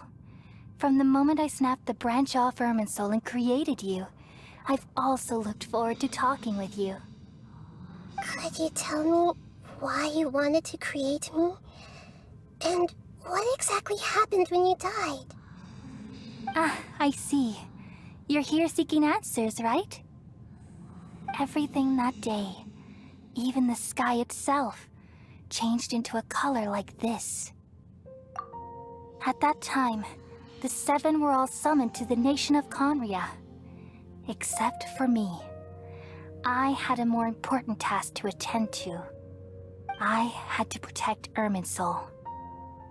The disaster occurred together with the pollution of forbidden knowledge. At that very moment, with my consciousness connected to Irminsul, I sensed something was wrong. The pain started to torment my mind.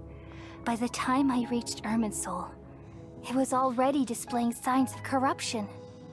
Had I not repelled the pollution of forbidden knowledge with King Deshret thousands of years ago, I might have felt even more hopeless and lost. So what exactly is forbidden knowledge? It's a kind of knowledge that doesn't belong to this world, and a form of truth that can't be understood. It came from the very bottom of the abyss. Even I could never understand it. The world is constantly rejecting it, leading to all kinds of bad phenomena.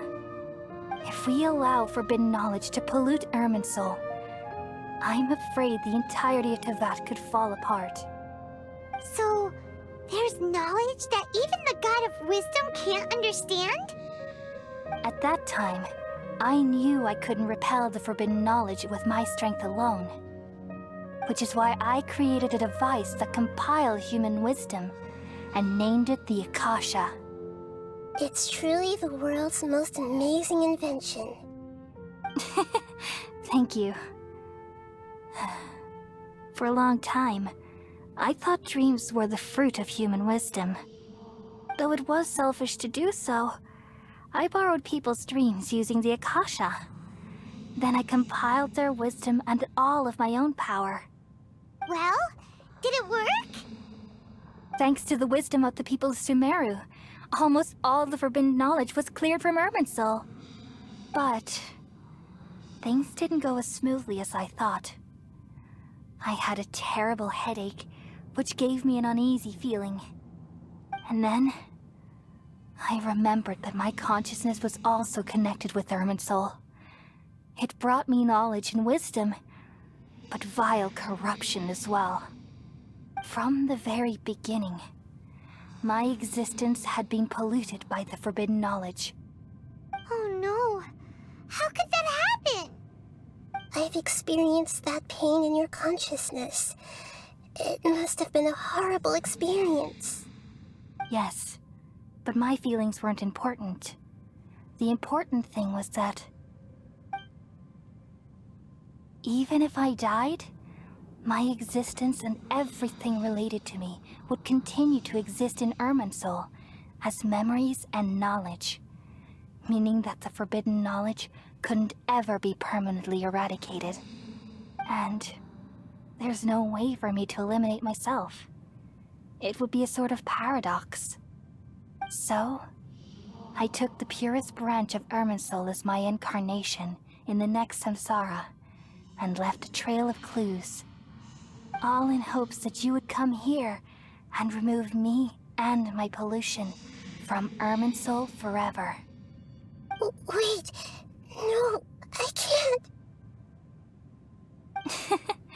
So you realize what that implies? You are very smart indeed. Irminsul has all the knowledge and memories of this world. And as you've realized just now, removing me from Irminsul means I essentially will never have existed in this world. But this is the only way to save Irminsul. People love you so much, and they've missed you so much over the past 500 years.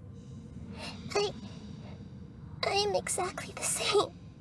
So how can we just forget you like this? Is there really no other way? There must be something else I can do. You're the god of wisdom, Boer. You should know that there is no other way. But this is so cruel. I don't want to forget you.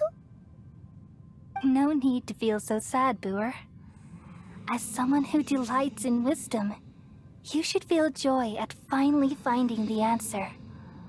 These are the words in their entirety. The answer you've been seeking all along. Let the world completely forget me.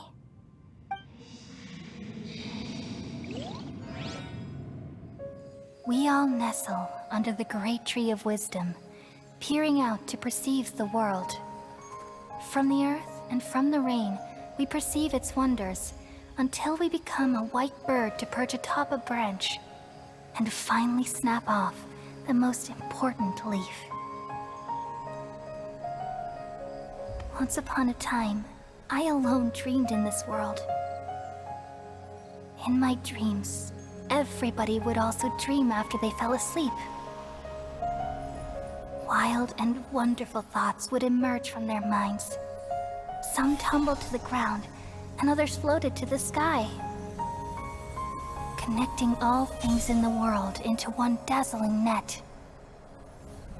Among a plethora of worlds were numerous smaller worlds, all of fate, finding within the tapestry their brilliant glow. I gradually understood that these indescribable and constantly changing things are the most profound things in the world. Only they can completely repel the madness. Only dreams can awaken consciousness from the deepest darkness.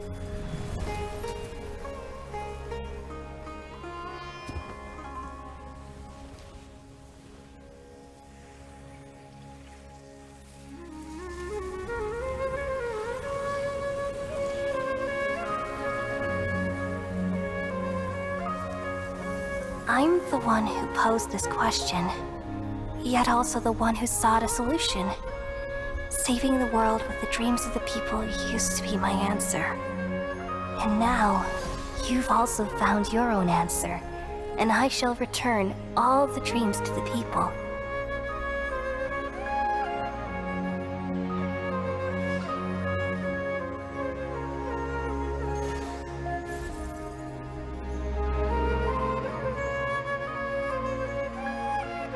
Goodbye, people of Sumeru. May you be blessed tonight with the sweetest of dreams.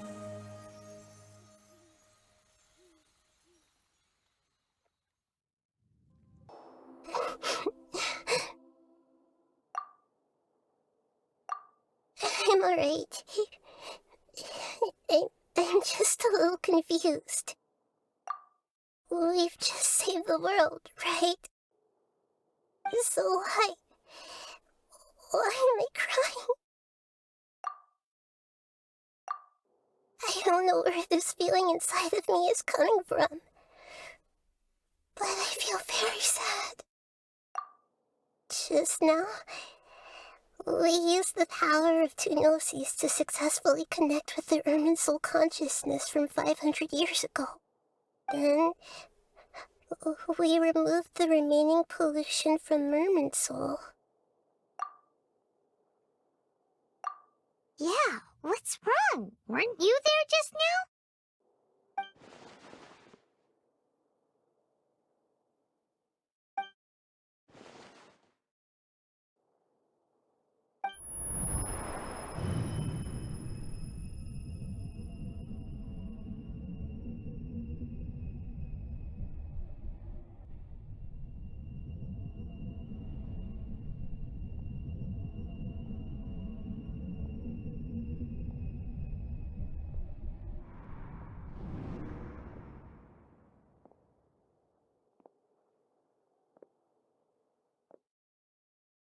Huh?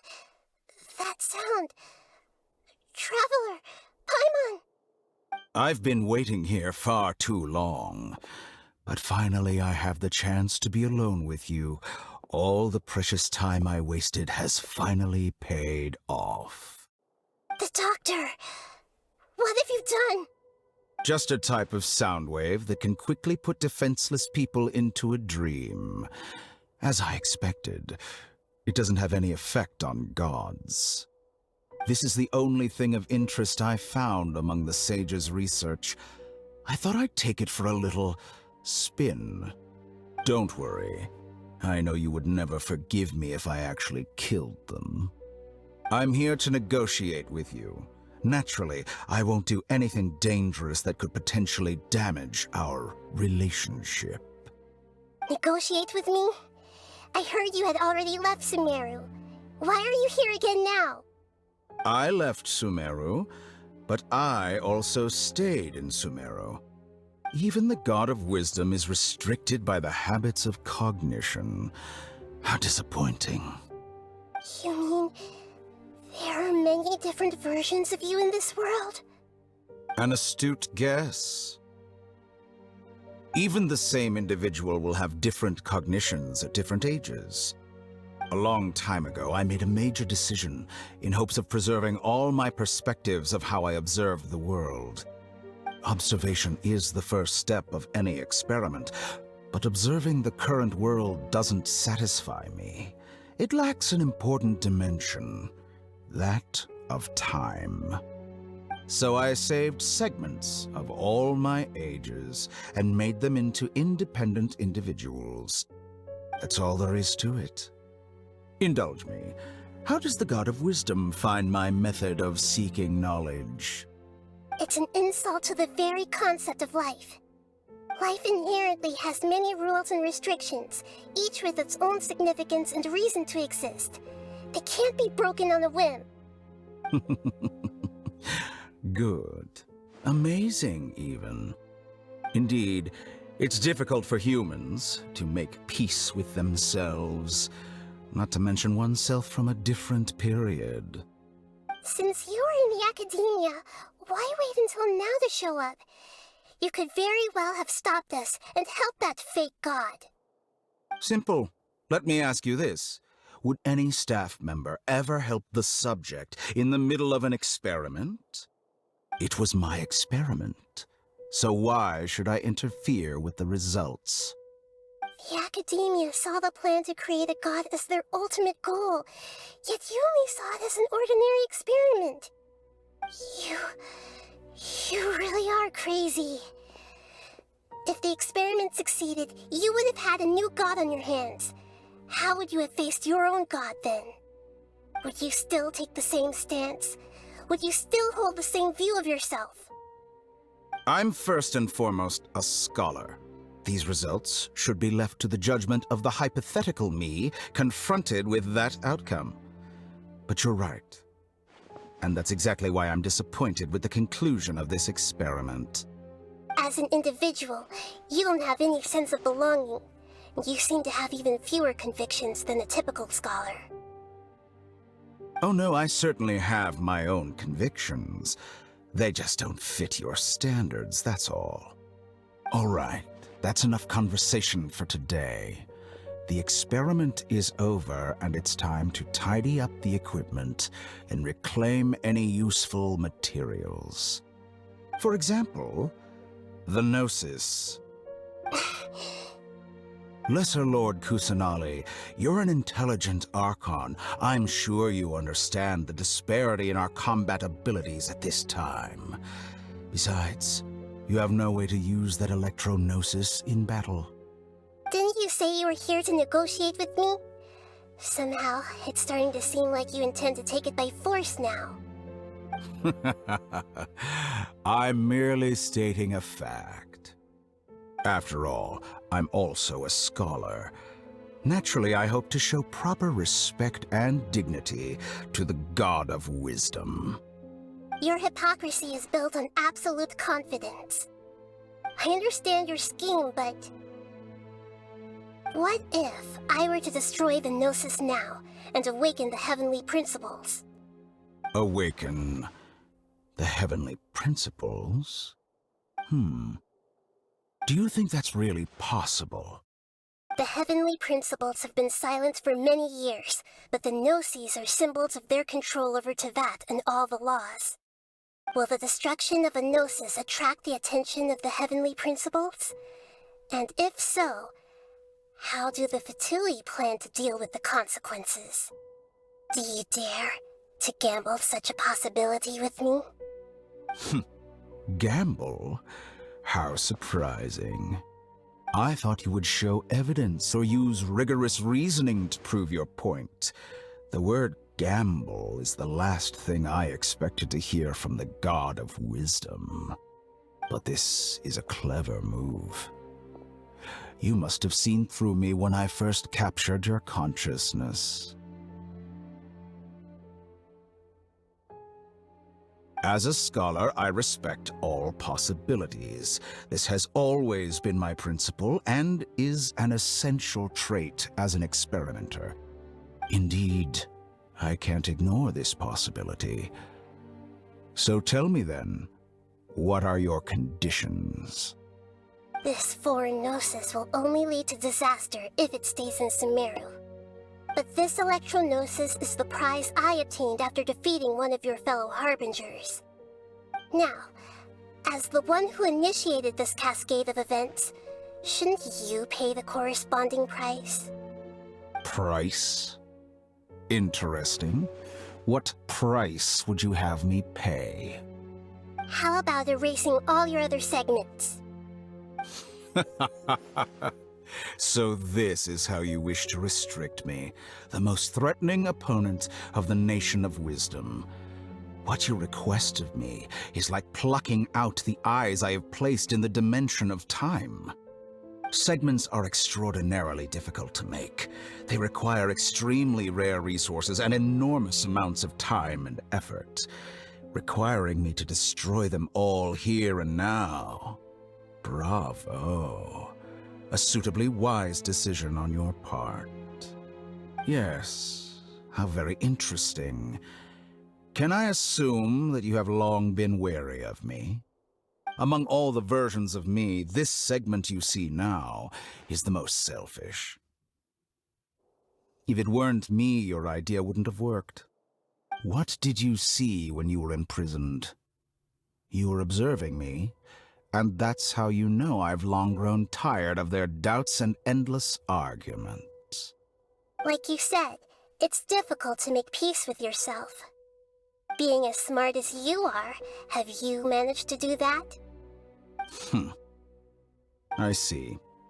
If you think all those versions of me are worth a gnosis, then deal. You sure didn't hesitate much. Is the relationship between all the versions of you really that bad? I don't think there's any need to dwell on that. The surplus versions of me can be exchanged for a gnosis. Do you think anyone can offer themselves at a higher price? Besides, with my abilities, it's only a matter of time until I find better perspectives. Perhaps it's best to say, you're just temporarily ahead.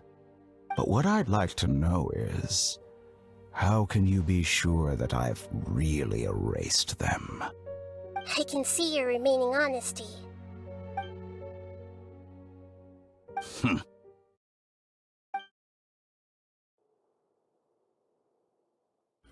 What a ridiculous decision! You can't be serious! How could I have been so short-sighted? You think this is the end? Wait, I'll have my revenge! You'll make Good this riddance. moment count. You will regret this! Well, have you confirmed that it's complete? Here, take it. The future of Sumeru City will be in my hands alone. I will shut down the Akasha and let curiosity and the thirst for knowledge drive the realm of academics once again. There won't be any further gaps for you to exploit. It truly pains me that my academic achievements have never been appreciated in my homeland. Of course, I have no interest in being rejected by this city for a third time. Another chess piece. And where is your dendronosis? Don't be greedy, Harbinger of Snezhnaya. No, this is a different transaction. If you intend to turn off the Akasha anyway, then there's no further use for the Gnosis of Sumeru, is there?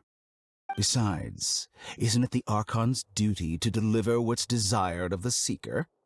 Oh, judging from your expression, you don't seem to find the idea very agreeable. Then let's think of it this way. Since you're the god of wisdom, how about I exchange some knowledge with you? People exchanging knowledge with the God of Wisdom is the stuff of legends. Yet here you wish to exchange knowledge for the God of Wisdom's property. Arrogant as that is, it has piqued my interest. Let me ask you, have you in all your mighty knowledge ever heard the rumor that the skies of Tevat are fake? Huh? That's the secret hidden by Ermin's soul concerning the truth of this world. Once I finish telling you about this, it will be time for me to say goodbye. With negotiations, we've all gotten what we wanted. I'm very glad I got to meet you like this. Your arrogance may know no bounds, and convictions may mean nothing to you. But I'll still listen to what you have to say.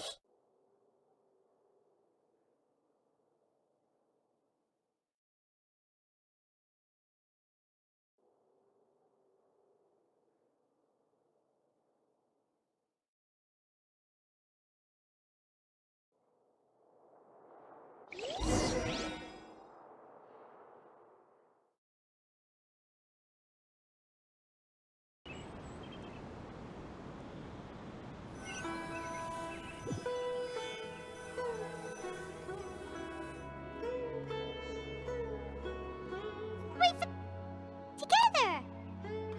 Okay. Wake him up.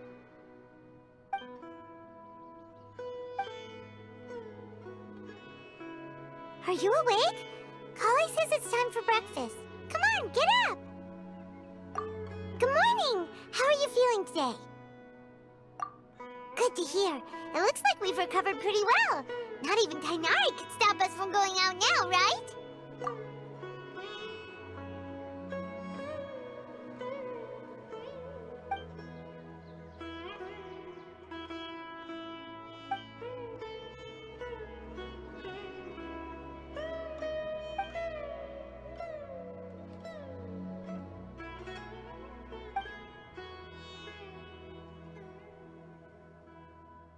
Come on, Traveler, let's go!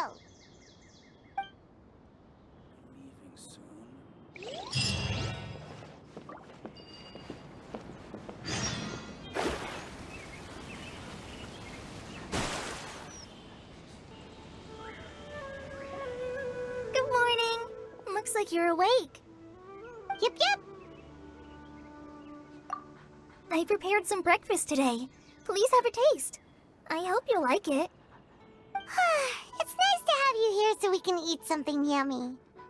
Well, now that I've recovered from Elazar, I'm feeling better than ever. I can even prepare 4 or 5 meals a day now. And Paimon bets they're all delicious. Oh, by the way, someone brought a letter for you after you went to sleep last night. No, Paimon wanted to read the letter with you after you woke up, so Paimon didn't open it. All right, let's read it now. Oh, it's from Milu. Ahem. We're going to hold a feast at the Grand Bazaar and celebrate Cyano's reinstatement as the General Mahamatra. As heroes of Sumeru, please be sure to attend. I'll wait for you. The date of the banquet is written on the back. It's in 2 days. Oh, I've also heard that you've become heroes here as well.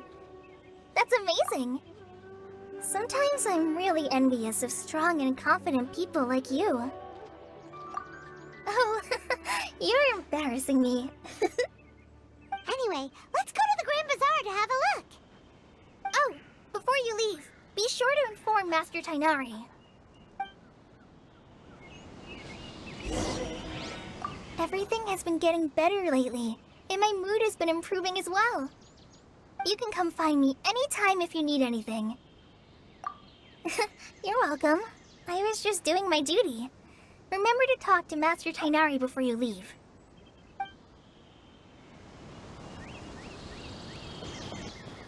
Tainari!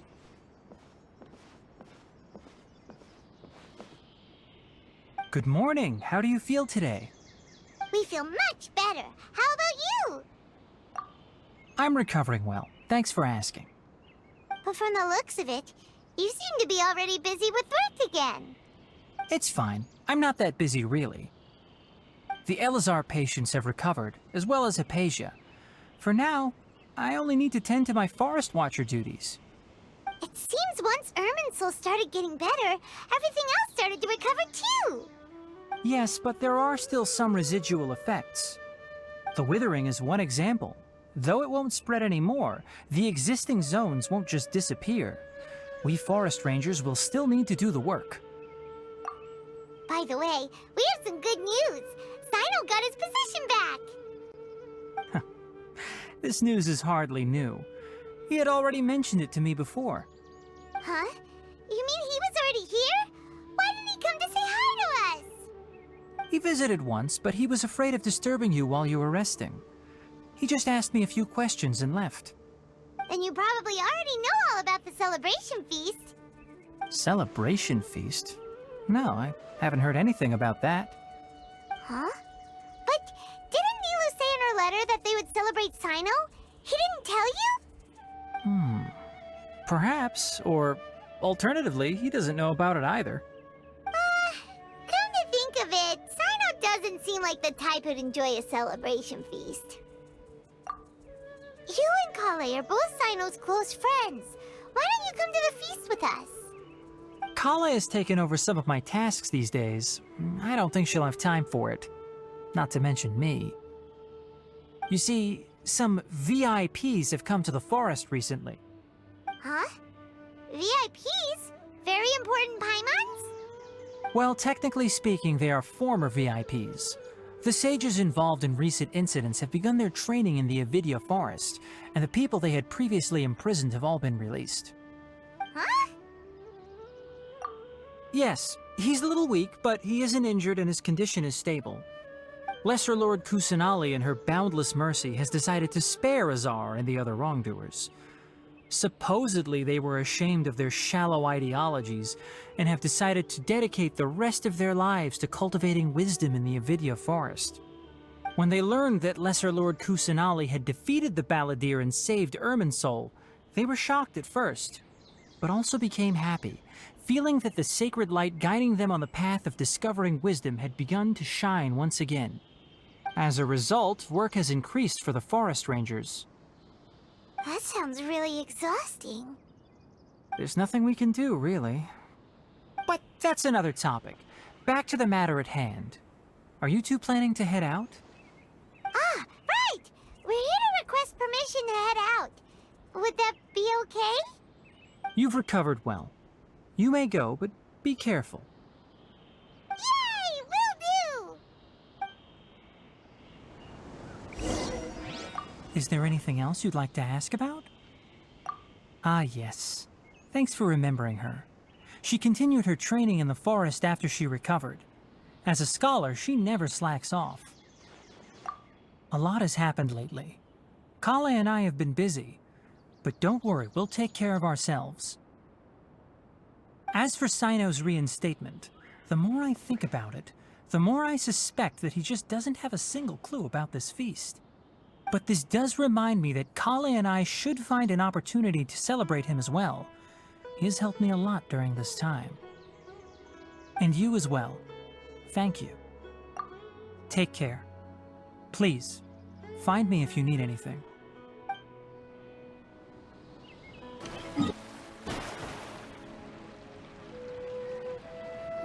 Well, there won't be any problems if the feast starts at that time. Everything has already been prepared. Mr. Zubair, I finished tallying things up here. Well, except for the guests. Is a simple reply really that much to ask of our guests? It's affecting our arrangements.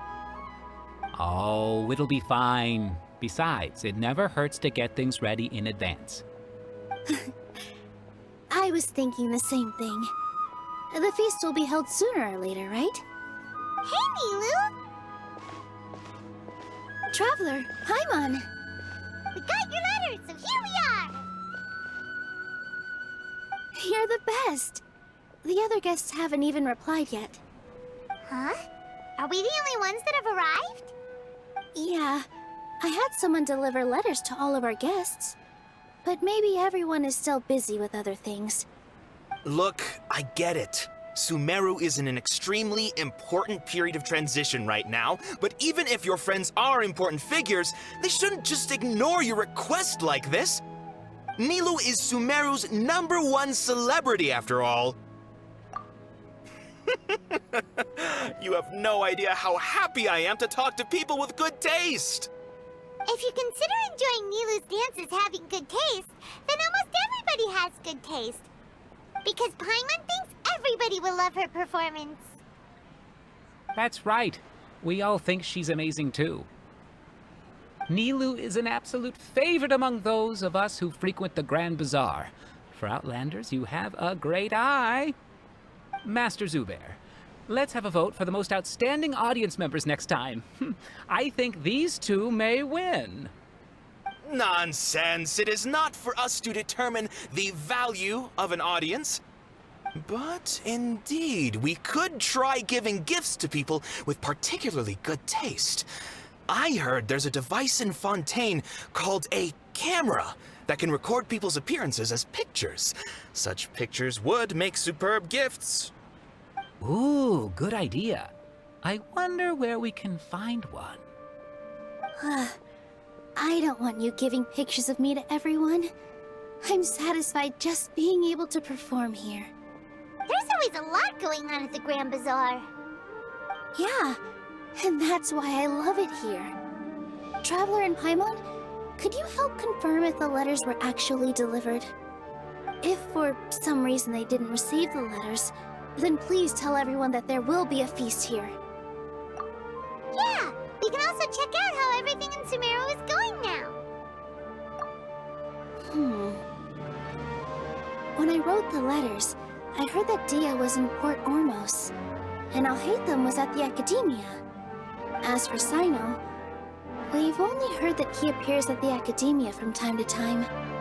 I'm not too sure about Rahman's whereabouts. My guess is that he's with Dia. As for Dunyarzad, I just hope she's feeling better. I sent her a letter, but I was afraid of disturbing her. If you have time, please ask about her for me. Okay, got it. Let's go, Traveler.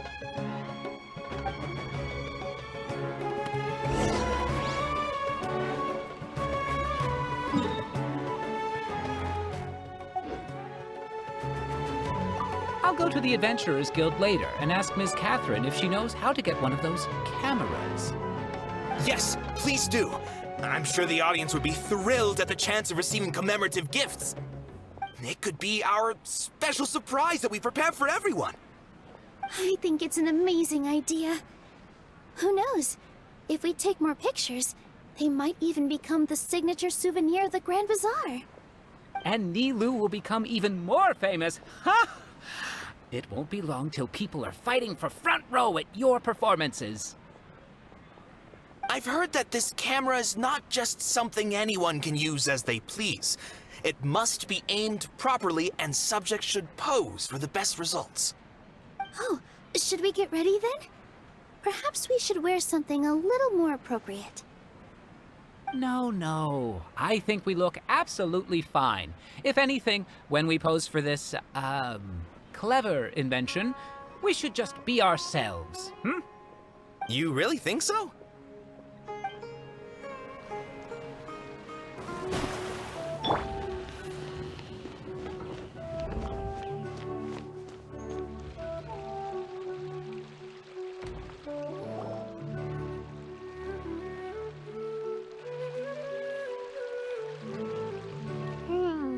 We haven't seen Alhaitham anywhere.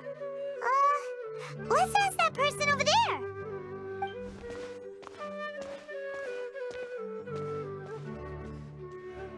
Hey there, have you seen Alhaitham around? Yes, it seems Scribe Alhaitham has gone to the House of Dana. You should be able to find him there. But you're already the second group of people I've seen looking for him today. He must be quite the busy man. Oh? Who else was looking for him? Mr. Cavey was just here asking about him. You wouldn't believe how terrible their relationship is. And now you two are here. Don't tell me everyone's here looking for gossip about the sages. No way! We're strictly here on business. Ah, I see. Sorry, I thought maybe everyone's as interested in rumors about the sages as I am.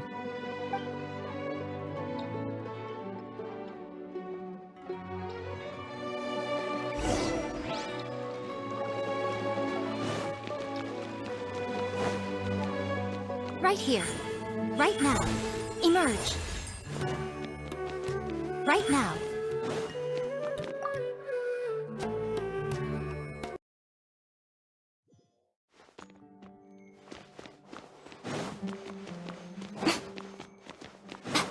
Emerge! Right here, right now.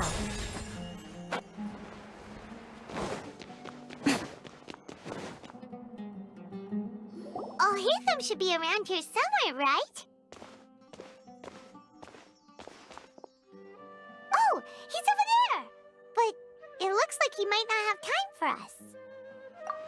Just put down that worthless book and tell me what happened in the academia. This is not just some worthless book. Do you have any idea how difficult it is to find a physical book like this in Sumeru? It doesn't matter. It's probably just another thing that you used your authority to get your hands on anyway. Just put it aside. Listen, I came back today only to hear that the sages have disappeared.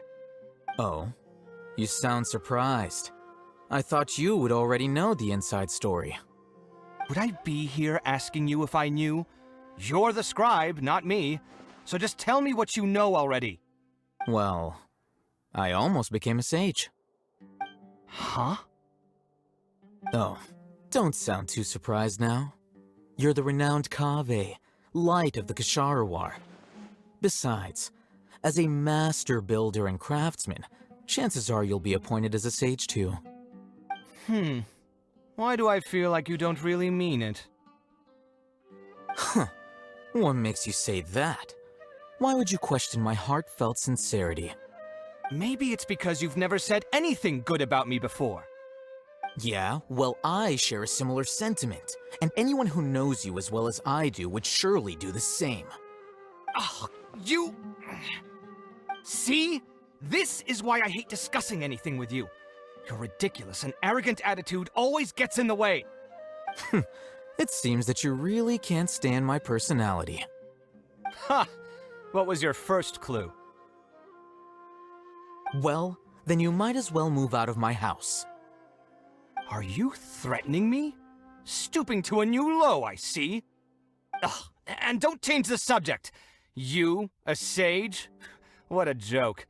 The academia might as well just close tomorrow. Are they having a fight? Forget what's going on with the academia. Haven't you been busy with your construction project? Tell me, when are you going to build yourself a mansion? Don't get me started. I get angry just thinking about it. So, what great building did our master architect work on this time? Like I need to tell you. Keep your nose out of my business. No, I think we deserve to know. Where were you when Sumeru needed you most? I was in the desert for a large project, but considering Haravatat's utter ignorance of architectural and aesthetic matters, you probably wouldn't understand. Which is truly unfortunate. I can only pity the man who doesn't understand the first thing about beauty and romance. Unlike a true... hold on, wait a second. What do you mean by when Sumeru needed me most? Well, while you were out fiddling around in the desert, many people came together to save Sumeru from a crisis. Ha! And you think I'd believe that? Look, all you really need to know is that Azar and all his accomplices have all been overthrown. Huh? What nonsense are you talking about? It's no skin off my nose if you don't believe me. It's not like my Darshan was the one trying to apply for funding from the Grand Sage. Yours, though, on the other hand... You know what? I'll ask around.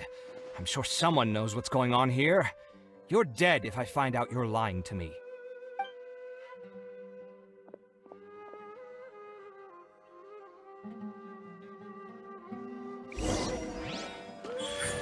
Emerge.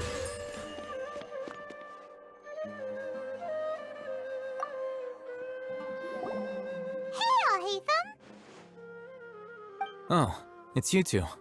What's the matter? We're running some errands for Nilou. Have you received her letter? Letter? Nilou said she sent out a letter inviting everyone to a celebration feast in 2 days at the Grand Bazaar. We'll also be celebrating Zaino's reinstatement as General Mahamatra. If she addressed the letter to all Hatham of the Academia, then the letter should have gone to my office. I've been busy these days, so I haven't had time to check for any new mail at my office. I only now have some free time to attend to personal matters. Have you always been so busy with your work? Of course not. I'm only busy these days because several sages have been dismissed recently and the whole academia was practically turned upside down. Kainari told us they all went to train in the Avidia Forest. Apparently they will spend the rest of their lives there. That is already the best possible ending for the likes of them. 4 of the 6 great sages were possessed by their desire for power and attempted to create a new god. In order to pull it off, they even imprisoned the other 2 rational sages. To imagine such things could take place in the academia. I don't know where to begin. Yeah, you're right. Huh. Feels kind of strange to hear them called that after all this time. But then again, the 6 great schools sounded pretty impressive too. Yes, at least that's how they're supposed to sound. It's said that when the academia was first founded, the Dendro Archon herself established the 6 great schools, each representing one of the 6 different types of wisdom. Numerous Darshans have sprung up and faded. Only the 6 Darshans attaching themselves to the 6 great schools have stood the test of time and obtained permanent seats in the academia. Now, the 6 Darshans are nearly synonymous with the 6 great schools, and the leaders selected for the schools are the 6 great sages. Among the 6 great sages, there is one central leader, the Grand Sage. Unfortunately, only the sages from Vahumana and Amorta remain now. They were imprisoned for opposing Azar and were only rescued after Azar's downfall. So who's managing things in the other 4 schools now? Do they need to find someone new? Yes. Normally, new sages are selected based on a strict set of criteria. Oh, didn't you just say something about becoming a sage? If they pick you, then we'd have a huge connection in Sumeru. Yes, about that. You didn't let me finish my sentence. The person in charge of personnel affairs nominated me to be the Grand Sage in place of Azar and help Lesser Lord Kusanali manage the academia. But I refused. Huh? But why? Can't you be a little more ambitious? I'm not even interested in being one of the 6 great sages. Like I said before, I don't like being a leader. Oh, all right. So are you busy these days trying to find others to take the job? That's not my job either. I'm only responsible for handling important affairs within the academia before the new sages take office. And the first thing I'll do is reject Kasharawar's application for funding. By the way, who was that other person just now? Is he your friend? Do we look like friends? Paimon doesn't know. That's why Paimon's asking. His name is Kaveh, my roommate. You could say he's the representative for Ksharawar scholars. Which is exactly why he always has so many problems. So everything that's happened recently must be a huge change for the people of Sumeru. Such is the work of the Academia Scribe. Well, anyway, no matter how busy you are, since you are our planner, remember to attend the celebration feast in 2 days. Alright, I'll see you there.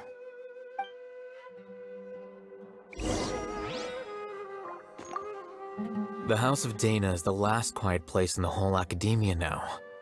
I was originally planning to stay here a little longer, but there's a chance that Kaveh might show up again. Tuh, what a nuisance. I'd better go somewhere else.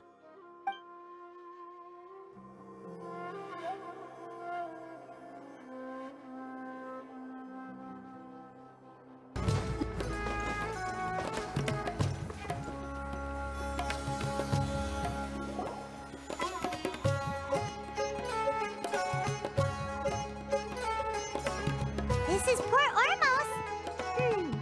Now where could... Is that Paimon I hear? Huh? Oh, it's been a while. How are you doing? Dinnerzad! It's been so long since we've seen you! I'm doing well. I can go as far as saying I have never been happier in my entire life. I don't know if you've heard, but Elazar has completely disappeared, and all the patients have recovered. You kidding? Knowing them and the connections they've got, I'm sure they've heard about it. That's right.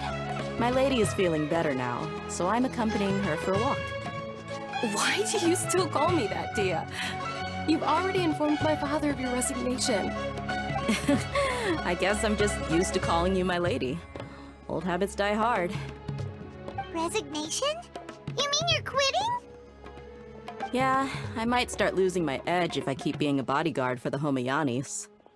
You know that my parents and I are fond of you, and that we appreciate you very much. It wouldn't be a problem if you wish to continue to be our bodyguard. I'm not a woman that's easily persuaded. You should know that by now, my lady. When I took this job, I had already decided that I'd quit as soon as you recovered. It's time for me to get back out there and chase that horizon. So what are you gonna do now if you're not gonna be a bodyguard anymore? I want to take a risky job and put my body to the test again. Huh? But we literally just finished one of the most dangerous jobs ever! Are you getting bored already? I know. If I hadn't joined in that plan with you, I wouldn't have come up with this idea. I guess I still get fired up by that feeling of going all out in a fight. It made me realize that I'm still a mercenary through and through. Life is short, and I'm happy that I got to be a part of that operation. But the whole thing also made me realize that there are still many problems in Sumeru, and as a desert dweller, I'm still not completely ready to settle down on this side of the wall. Well, I remember a friend had someone bring you a message. You mean I'll hate them? I didn't expect him to still remember that. I thought he was joking. We just came from talking with Alhaitham at the Academia. Did he tell you that he suggested that I come work at the Academia? What? I heard that Azar and his cronies fell from power, and Alhaitham told me that now was a good time to find a job in the Academia, but only if I wanted to. Whoa. Hyman can't see you being anything other than a mercenary. Me neither. But I think Dia would look great dressed up as a scholar. Ugh, forget about it. I wouldn't last 10 seconds in there. Alhaitham probably just liked the way I worked and knew I'm good in a fight, so he suggested I find some work in the Academia. But you know, if you take him up on the offer, Sino might actually agree and let you become a Matra. Because you're super amazing! The Matra have all the talent they need as long as they have Sino. I prefer to be free to live however I choose. In fact, I chose this job from the very start because I knew it'd be right up my alley. Even if being a mercenary means facing all kinds of danger. A lion has to return to the wild sooner or later. If anything, being your bodyguard has been unfamiliar territory for me. I don't want to see you go, but I'll respect your decision. I'm glad to hear you say that. Come on, no need for the sad face. It's not like we'll never meet again. Once the whole Dendro Archon thing is settled, everything in Sumeru will take a turn for the better.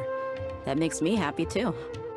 But a peaceful society will probably mean less demand for mercenaries like me. Before long, we'll be a dying breed. So I'd better get to work while I still can. Huh? But wait a second! You make it sound like you're leaving now! Well, no, not yet at least. I promised my lady I'd stick around until next week. So, have you been in Port Ormos this entire time? We were wondering if you had received a letter from Nilu. Oh, did Nilu write to us? She heard that you were seen in Port Ormos, so she sent the letter here. Huh. It was probably sent to the inn that we're staying at. My lady has been very energetic lately, and keeps taking me on hikes, staying out even into the night. By the time we get back, the receptionist is usually off napping on the job. Right, and we tend to leave quite early in the morning, so the old man on duty is also usually dozing off. So what it really sounds like is that the person on duty is always asleep. I bet the letter's at the reception desk. I'll go check later. No wonder there wasn't a reply. You never received the letter. Good thing Nilu asked us to come and check on that. Sorry to make you two come all the way out here. It must be something important for Nilou to specifically write to us like that. Yes, she said they were preparing a victory feast in the Grand Bazaar, and will also be celebrating Sino's reinstatement as General Mahamatra. She was hoping you could come. Great! I'll be sure to attend. Count me in too. But is there some sort of dress code or anything for the feast? Can I just show up looking like this? Since it's being organized by Nilou, I don't think she'll be too picky about that. If anything, I think she wants to see us as our most natural selves. All right, then this is how I'll show up. The feast will be held in 2 days, so don't forget. Sure. Thank you so much for letting us know. We'll see you there. Oh, by the way, do you happen to know where Sino and Raman are? The General Mahamatra always comes and goes without a trace. Normally no one knows his whereabouts. Oh. But last time we met, he mentioned that he had something to do in Aru Village. You can try your luck there. As for Raman, your guess is as good as mine. I only remember he said that he had something to discuss with Sino. You can ask Sino when you meet him. Don't mention it. You better get going. All right, on to our next stop.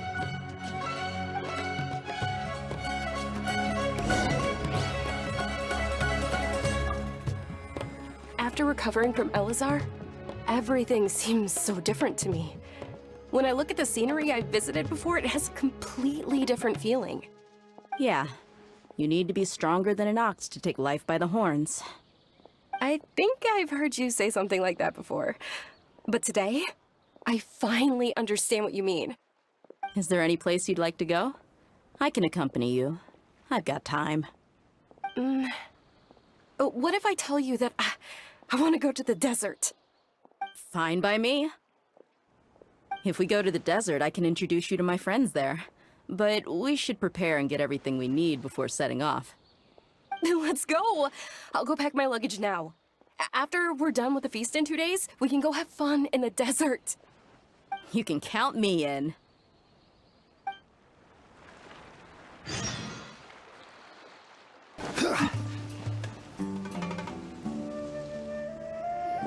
It's been a while since we last visited Aru Village. Ah, there's Sino!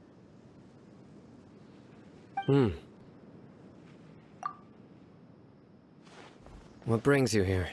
We recovered well, and Tanari agreed to let us leave, so now we're out and about again. It seems Gandharvaville's medical treatment is still as good as ever. And Tanari is recovering well, too. That's good to hear. Yeah, you're the one who brought us to him when we lost consciousness, right? Thanks for that. You're welcome. Tainari has excellent medical skills, and Kale is quite attentive. It was the best place for you. But why are you just standing here like a dead tree? I'm meeting some people. Oh, you mean Candace? I've already talked with Candace and the village chief. They're still at the usual place. You can go there if you'd like to see them. But you know one of the people I'm meeting as well. Oh, by King Deshret's blessing, my friend suddenly appears in the desert. Don't tell me you've run into trouble and need us to help now. Raman! And... huh? Sataria? Oh, you know me? Oh, well, you're pretty famous in the academia. Don't worry, these are our friends. No need to be so guarded. I see. I'm doing well. Many good things have happened recently. Same here.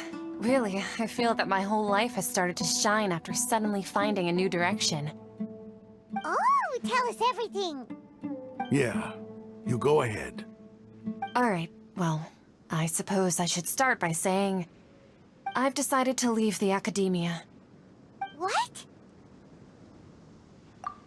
It's not that I've given up on being a scholar. Instead, you could say I've found a new identity. I will no longer pursue research like a typical scholar, but I have not completely given up on my relationship to knowledge either. I can see what you're saying now. What do you mean? I plan to leave the academia and return to teach here in the desert. Wow, so you want to become a teacher? Sataria will return to support education here and teach people from the desert. She can't teach everyone on her own, but there are many of us Eremites all over Sumeru. She came to discuss a collaboration with me and hoped that I could bring her ideas to the Eremites. Yes, it's my hope that the Eremites can help me select a group of smart people with the best aptitude for teaching. I'll teach them, and after they've finished learning from me, they can go educate more people. That is the true meaning of education and the spreading of knowledge. The people of King Deshret suffer from sandstorms, exile, and ignorance. Miss Sataria is more than welcome to come teach here. Her arrival is like a star shining in the desert night. The stars have always guided caravans, thieves, soldiers, and travelers who get lost in the night. They lead those in the dark out of trouble and back to safety. Oh, please. Where's all of this coming from? I'm starting to feel a little embarrassed. You deserve these compliments. Mercenaries are accustomed to danger and don't fear death, which is why we recognize extraordinary actions that common people would easily overlook. Sataria's idea will bring much good to many people. At first, I feared it was destined to fail. Everyone knows that the academia doesn't allow scholars to teach in the desert without permission. As you know, all knowledge is under their surveillance and control, and very few desert dwellers are as lucky as me. But what I heard at that time has been haunting my heart, as if there were lightning bolts constantly bombarding my soul. Sataria, you tread a treacherous path, and the longer you ignore it, the tighter the academia's grasp on you will become. Sataria, why haven't you gone home? Never forget that the desert that belongs to you lies elsewhere. Miss. These words sparked something in me, and I knew that I had to bring something back to my people after going home. I gathered up the courage to approach the Grand Sage, only to find that he was no longer at the academia. Lord Sino told me that Azar didn't belong there anymore. Azar has received much-needed punishment. Though, if you ask me, it may have been too light. You probably have already heard. Lord Sino helped me obtain permission to leave the academia for the desert, and accompanied me here to discuss collaboration with members of the Eremites. My plan was able to go smoothly thanks to him and Rahman. You're all doing so much for the desert. Aside from that, I also have some other business to discuss with Sino. Lesser Lord Kusanali has allocated many resources to support and develop the desert. I've done some business for her, and part of it required the assistance of the Eremites. I applied for a few batches of educational materials from the academia, and sent them to several groups in the desert, as instructed by Lesser Lord Kusanali. I believe the people will make good use of them. That's exactly what the people here need. Physical books and other related items. If it weren't for Sino and Lesser Lord Kusanali, I'm afraid we'd never be able to get our hands on them. Apart from this, the academia is also recruiting scholars that are willing to teach in the desert. I'll let you and Sataria know as soon as I have any more news. We must be persistent about this, and maintain these resources to ensure long-term effectiveness. This is the first time in hundreds of years we've had a glimmer of hope. I think this may be the turning point for the desert. Remember these words. Here lies our faithful priest, Kasala. His wisdom is a miracle among the people, deserving of high praise and admiration. I hope people with wisdom like that priest will rise again among the desert dwellers. Then we'll once again see the wisdom and glory that once shook the world. Enough about us. Are you here to discuss some business too? No, not at all. We're actually here on behalf of Milu. Milu wanted to write to everyone, but she wasn't sure where the letters should be sent, so she asked us to come find everyone personally. A celebration feast will be held in 2 days at the Grand Bazaar. She hopes that all of you will be able to attend. At At the feast, we'll also be celebrating Sino's reinstatement as General Mahamatra. Although, judging from your appearance, it seems you've already been reinstated. Paimon thought you would only start working for the Academia after the feast. Celebration? Feast? It's the first I've heard of it. Tighnari was right. He really didn't know. This feast is for you, Sino. Sounds to me like you'll have to be there. It's rare to see that kind of expression from Lord Sino. You must not like feasts very much. No, not really. But I'll go. Well, I still have a lot to handle here. Besides, I need to look after Miss Sataria in the desert, so I'll have to pass. I'm afraid I won't be able to join you. Although, if you'd be so kind, please give a message to Miss Nilu for me. The message is, I'm sorry for how I treated you before, but now I understand the beauty of your dance. It's like a light shining in the sky. You and the art you symbolize are not only beautiful, but also lively and powerful, so much so that it was prohibited. Please keep dancing, and someday, I'll be able to appreciate your art in person. Okay, we've got all that down. Our job here is complete as well. Oh, Sino, remember, party's in 2 days. Make sure you're there. Got it.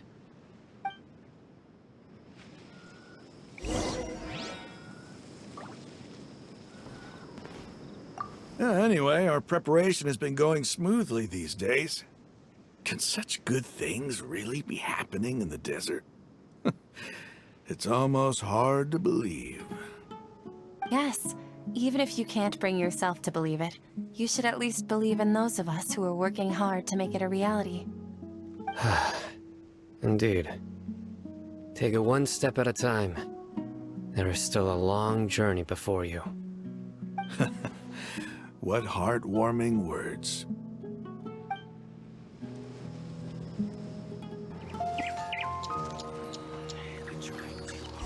Today's the big day! Let's go to the Grand Bazaar and see how the celebration's coming along.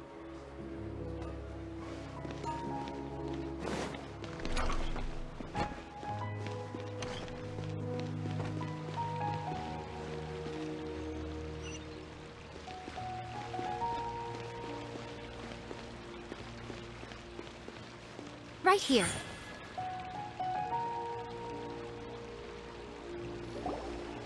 Everybody's already here. Looks like we're the last ones to arrive. I'm here. Ah, there you are. Well, look who finally decided to show up. You look like you came here immediately after finishing up some work. I'm very happy to see you here.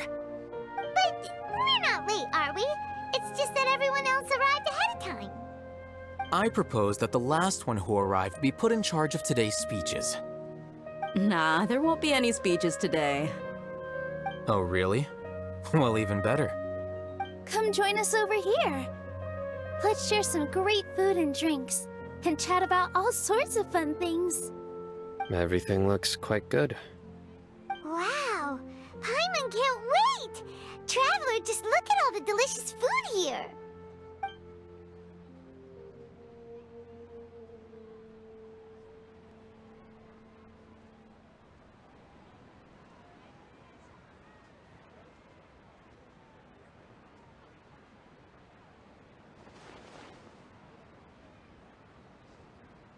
Whoa! It's so delicious! Oh, this grilled meat tastes amazing! The food was specially prepared for you by everyone in the Grand Bazaar. And we have gifts that were sent by the residents of Sumeru City when they heard we were holding a feast. Everyone that came said that you saved Sumeru, and wanted me to thank you all on their behalf. Ah, feels kinda nice to be seen as a hero. I could get used to this. Being a bodyguard is also a hero's job. You've always been amazing, Dia. My lady sure has a way with words. Thanks. I'm glad to hear it. And I'm happy to meet everyone that participated in the great plan. Don't mention it. Come to think of it, we've really done something impressive together. It's unbelievable. We owe it to our abilities. And luck. Really? Why do I remember everybody thinking that luck was against us and feeling like we hardly had a chance of succeeding? That's how I remember it too. It's luck that brought us together, and it was luck that let us form a team. Then, it took even more luck for us to formulate a plan and implement it successfully. Moreover, judging from the results, everything worked out well. Yeah, everyone gave it their all when it mattered most. It was almost like a performance. We took the stage and put on our best show. Everyone played their part, and thanks to everyone's efforts, the performance was a great success. So, would you say we're good actors too? It's such a blessing that Lesser Lord Kusanali was able to return to power at the Academia. Yes, even after being abandoned and neglected so many times, she's finally returned. Uh-huh. Lesser Lord Kusanali once used all her power in a great disaster, which resulted in her losing all her wisdom and memories of the past. The Academia basically abandoned her because of it. This should be something everybody should remember. Huh? You look surprised. I didn't say anything wrong, did I? No, everything you said is correct. That's good. Something wrong? Yeah, what's with that face? You knew all of this already. Even if those two giants of the Academia are here, I still have to say it. Those sages really have some nerve. 500 years ago, Lesser Lord Kusanali used all her power for the people of Sumeru, and what did they do in return?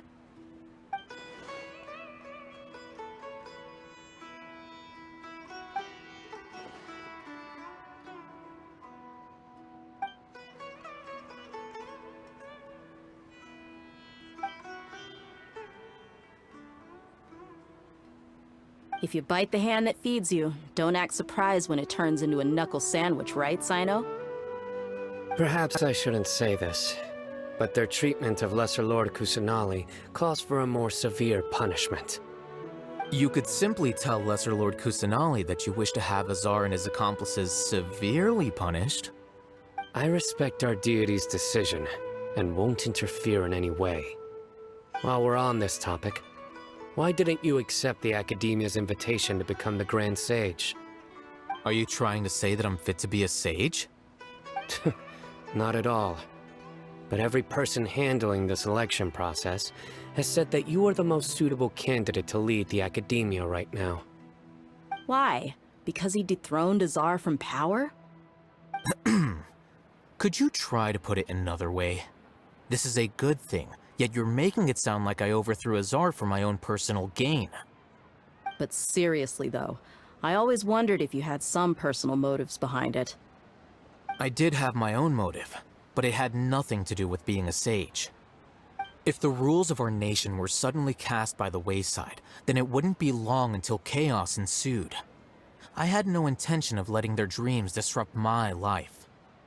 By that, you mean your life working as the Academia's scribe? Precisely. Wait, is that all? So, that's the only reason why you joined us and came up with all those plans? It's reason enough. You've certainly got quite the personality. You flatter me. All right then. How about you? You've already resumed work as the General Mahamatra, right? That's right. Will you be happy with that life? It's not about being happy. There are merely a lot of things that I must do. Even so, keep your spirits up and try to be happy, okay? And try to smile more every day, just like I'm doing now. Thank you. I'll keep that in mind.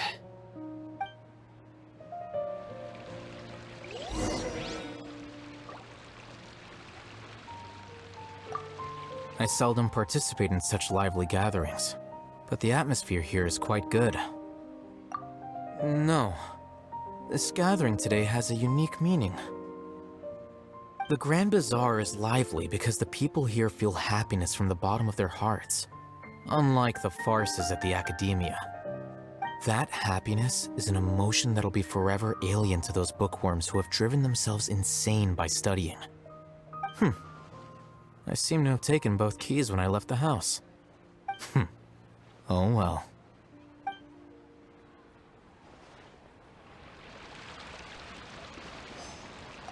Ah, there you are, traveler. Well, how is it? Are you enjoying the feast today? If there's anything you're unhappy with, just let me know. I'll be sure to take note of it. That's good. It's the first time I've ever invited so many exceptional people to one place. I was a little nervous myself. You see, every guest here is quite extraordinary. It's unbelievable that we've got everyone together here. Almost like a fairy tale. Make sure you live it up tonight. I'll be happy as long as you're enjoying yourselves. I'm honored to have her think of me this way. If I have a chance in the future, I would really like to invite her to one of my performances. I can't explain why, but I just feel elated right now. Thank you.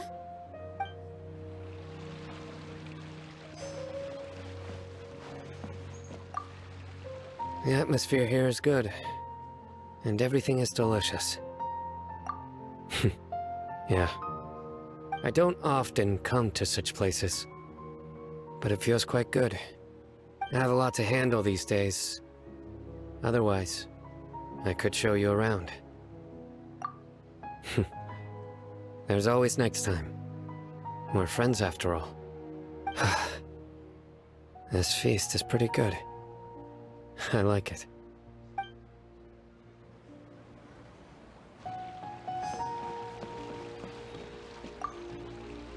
My lady, the grilled meat over there is delicious. Have you tried it? Yes, I also tried some fruit just now. Oh, they're very sweet. What an amazing place to relax. No wonder everybody likes to rest at the Grand Bazaar. You said it. Oh, look who else is here. Hello! Oh, I'm so happy Nilou invited everybody. Oh, now I have the chance to meet all the heroes. Hey, less of that polite chit-chat and more eating and drinking. The feast is about having fun, not stuffy formalities.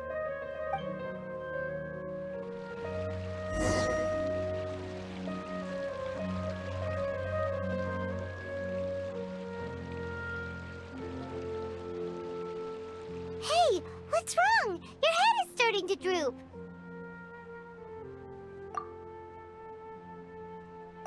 Hey, you can't just fall asleep here. Paimon will go find something delicious for you to eat. You'll wake up once you've put something yummy in your tummy. Of course, just wait here for Paimon.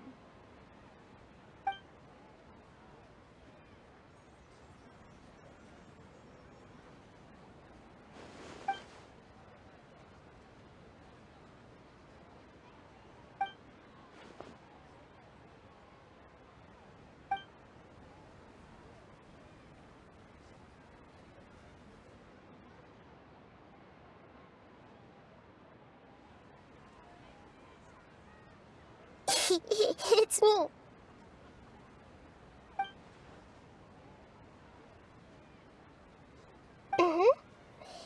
You may blame me for being a bit too self-indulgent. I was thinking about talking with you, and the next thing I knew, I had made a connection with you. The connection between us is amazing. It's like flora and the fence it grows upon. I heard there's an amazing celebration feast today at the Grand Bazaar. I wanted to have a look for myself, so I snuck in. Lately, I've been so busy dealing with all the fallout from recent events, so I really haven't had any free time. Although you've already helped me with a lot, there's still one more thing I hope you can help me with. Please say thank you to everyone for me.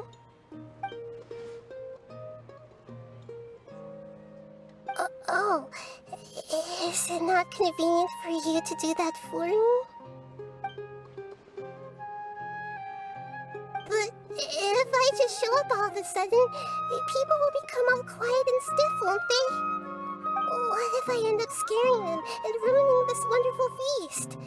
That'd be the last thing I want.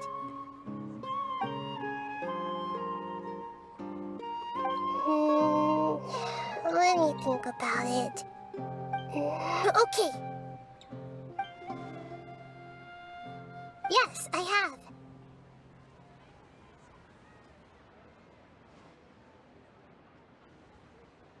You said I should go thank everyone as myself, right? So... I've decided to borrow your body for the time being. Please don't blame me. The flora also climbs up to the fence to get closer to the sky.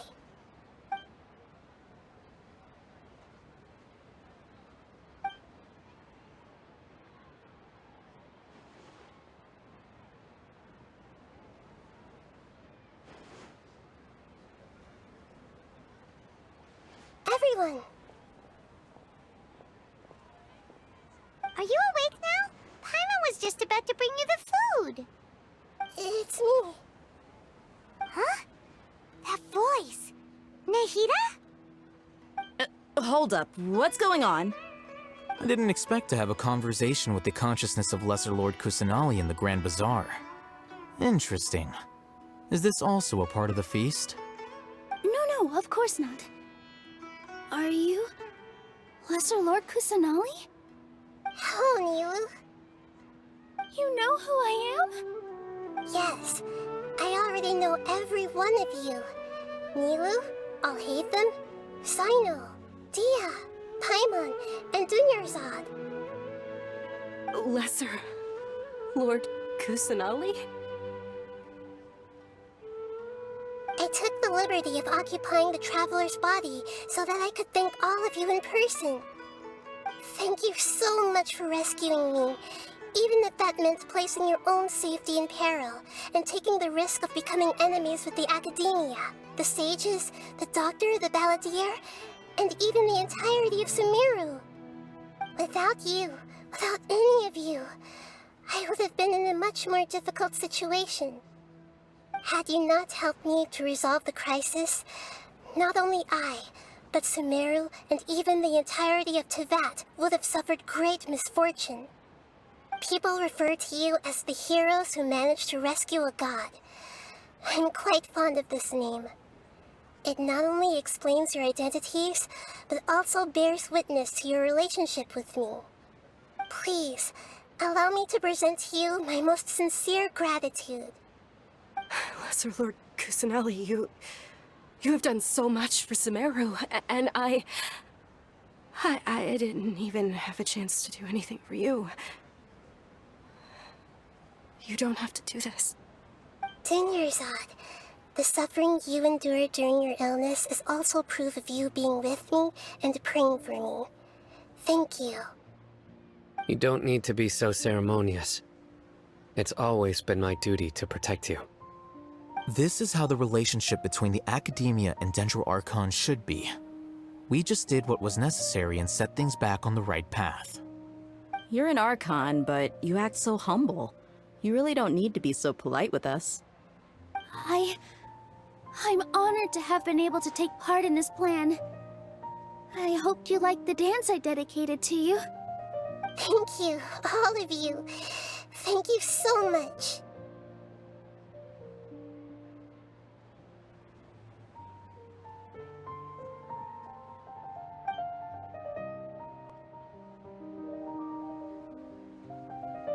Yeah.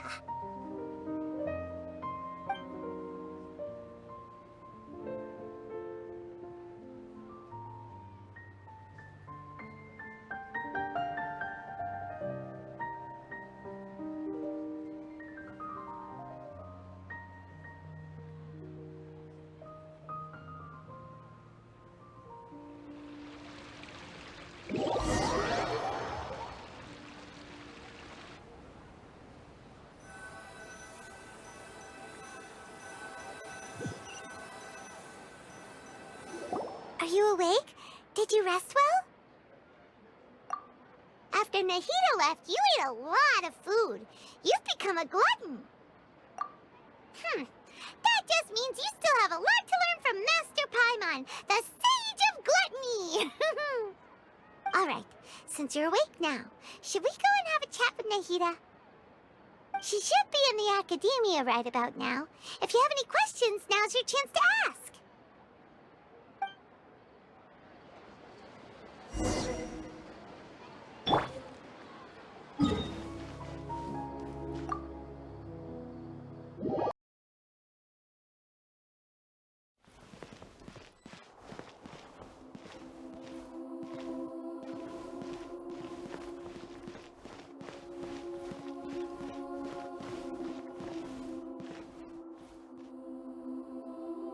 Nahida!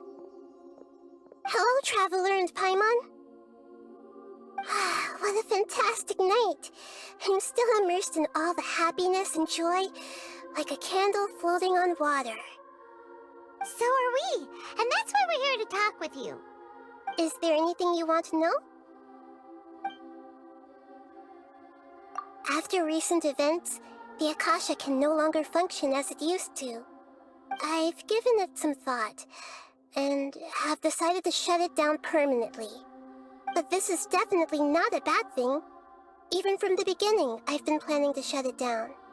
The Akasha's centralized administration of knowledge has always restrained people's curiosity and curtailed the number of paths available to them. I don't think this is good for Sumeru.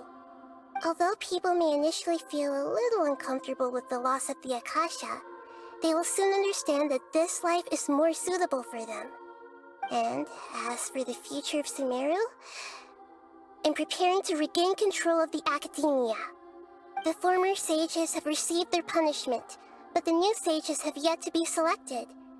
I will oversee the process personally. I hope that the new 6 great sages will be more focused on academics. Sumeru needs such leaders more than ever. The other big issue is the people of King Deshret. All the residents of the desert, in fact. They have been mistreated for far too long. I've already taken some measures to address this. It will take some time to rebuild everything, but no matter if it's culture, friendship, or trust, we will rebuild it. You mean, what happened after the doctor put you to sleep? Not exactly. The top-ranked Fatui Harbingers, up to number 3, possess power comparable to that of gods. I was no match for him in that kind of situation. However, in spite of the bad situation, I still managed to make a fair deal with the doctor. I'm sure you remember the entity that changed your fate, the Heavenly Principles. In fact, the Heavenly Principles has been quiet since the Conria disaster 500 years ago.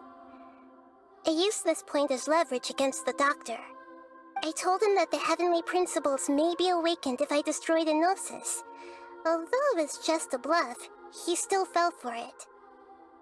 I assumed that the Heavenly Principles wouldn't just stand by and let such extensive damage to its laws take place. And as for what I exchanged for the Gnosis, the exchange served as both punishment for the doctor as well as a boon of new knowledge that I couldn't refuse as the God of Wisdom. He's still in a coma. I've hidden him like how one would hide a feather. I know you have many misgivings about him, but as someone who had become a god, he has retained a number of very useful features. Don't worry, I'll keep an eye on him and make sure he doesn't do any evil. In addition, there are still some mysteries left in him. Some things may be very clear from my perspective, but he is still yet to understand them himself. His future will be determined by fate.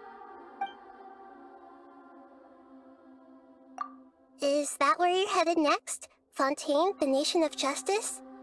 As far as I know, that nation operates in a judicial system. Does their Archon personally judge people? No, there's a Chief Justice in Fontaine.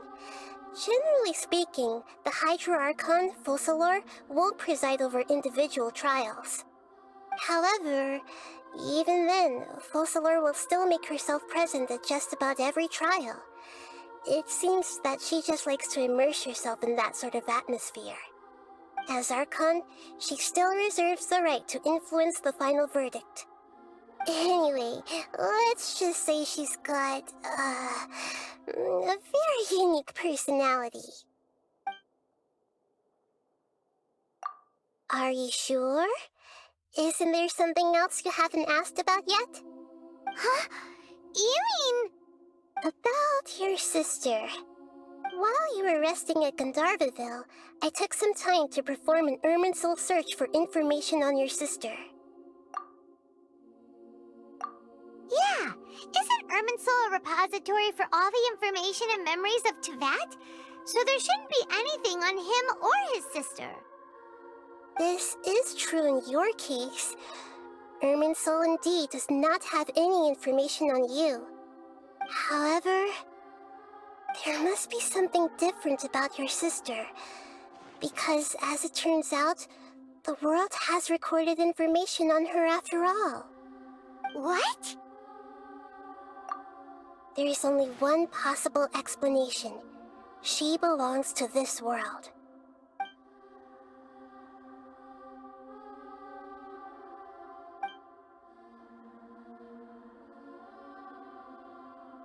But nothing about this makes any sense! Wasn't this your first trip to Teyvat? According to the records I was able to access, your sibling suddenly appeared in Conria.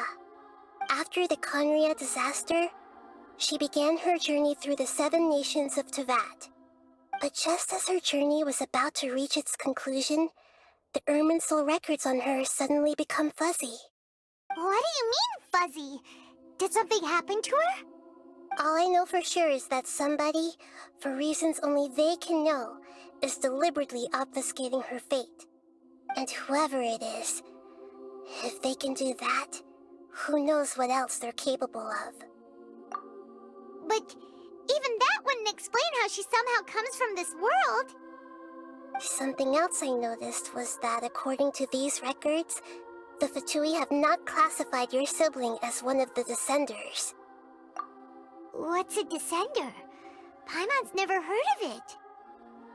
Look, I'm sure you must be curious about the information I received from the Fatui in return for my gnosis, right? A very important part of the intel was about this world's Descenders. External beings, ones that don't belong to this world. Traveler, you are Teyvat's 4th Descender. Huh? So the Fatui count 3 other Descenders before the Traveler, and his sister isn't even one of them? That's right. My current hypothesis is that the first Descender was likely what we now call the Heavenly Principles. As for the other Descenders, I still need to verify their existence. It could take me some time. Paimon's head's about to burst from all this crazy new information. And yet, even knowing all this, I'm sure you must still have a lot of unanswered questions. I must say, I truly regret that I can't help you more as the God of Wisdom. There are many questions in my heart as well. I will need some time to go through each one of them. And soon, you'll also begin your journey anew and depart from Sumeru. I'm very interested in your future. It's a journey that can't be observed or recorded by this world. If fate is the ultimate knowledge, then your future will be the ultimate fate. Paimon's sure glad we got to meet you, Nahida. The pleasure is all mine. I can't thank you enough. Alright, that's enough talk for today. If you ever miss me, just close your eyes, and maybe I'll appear in your dreams.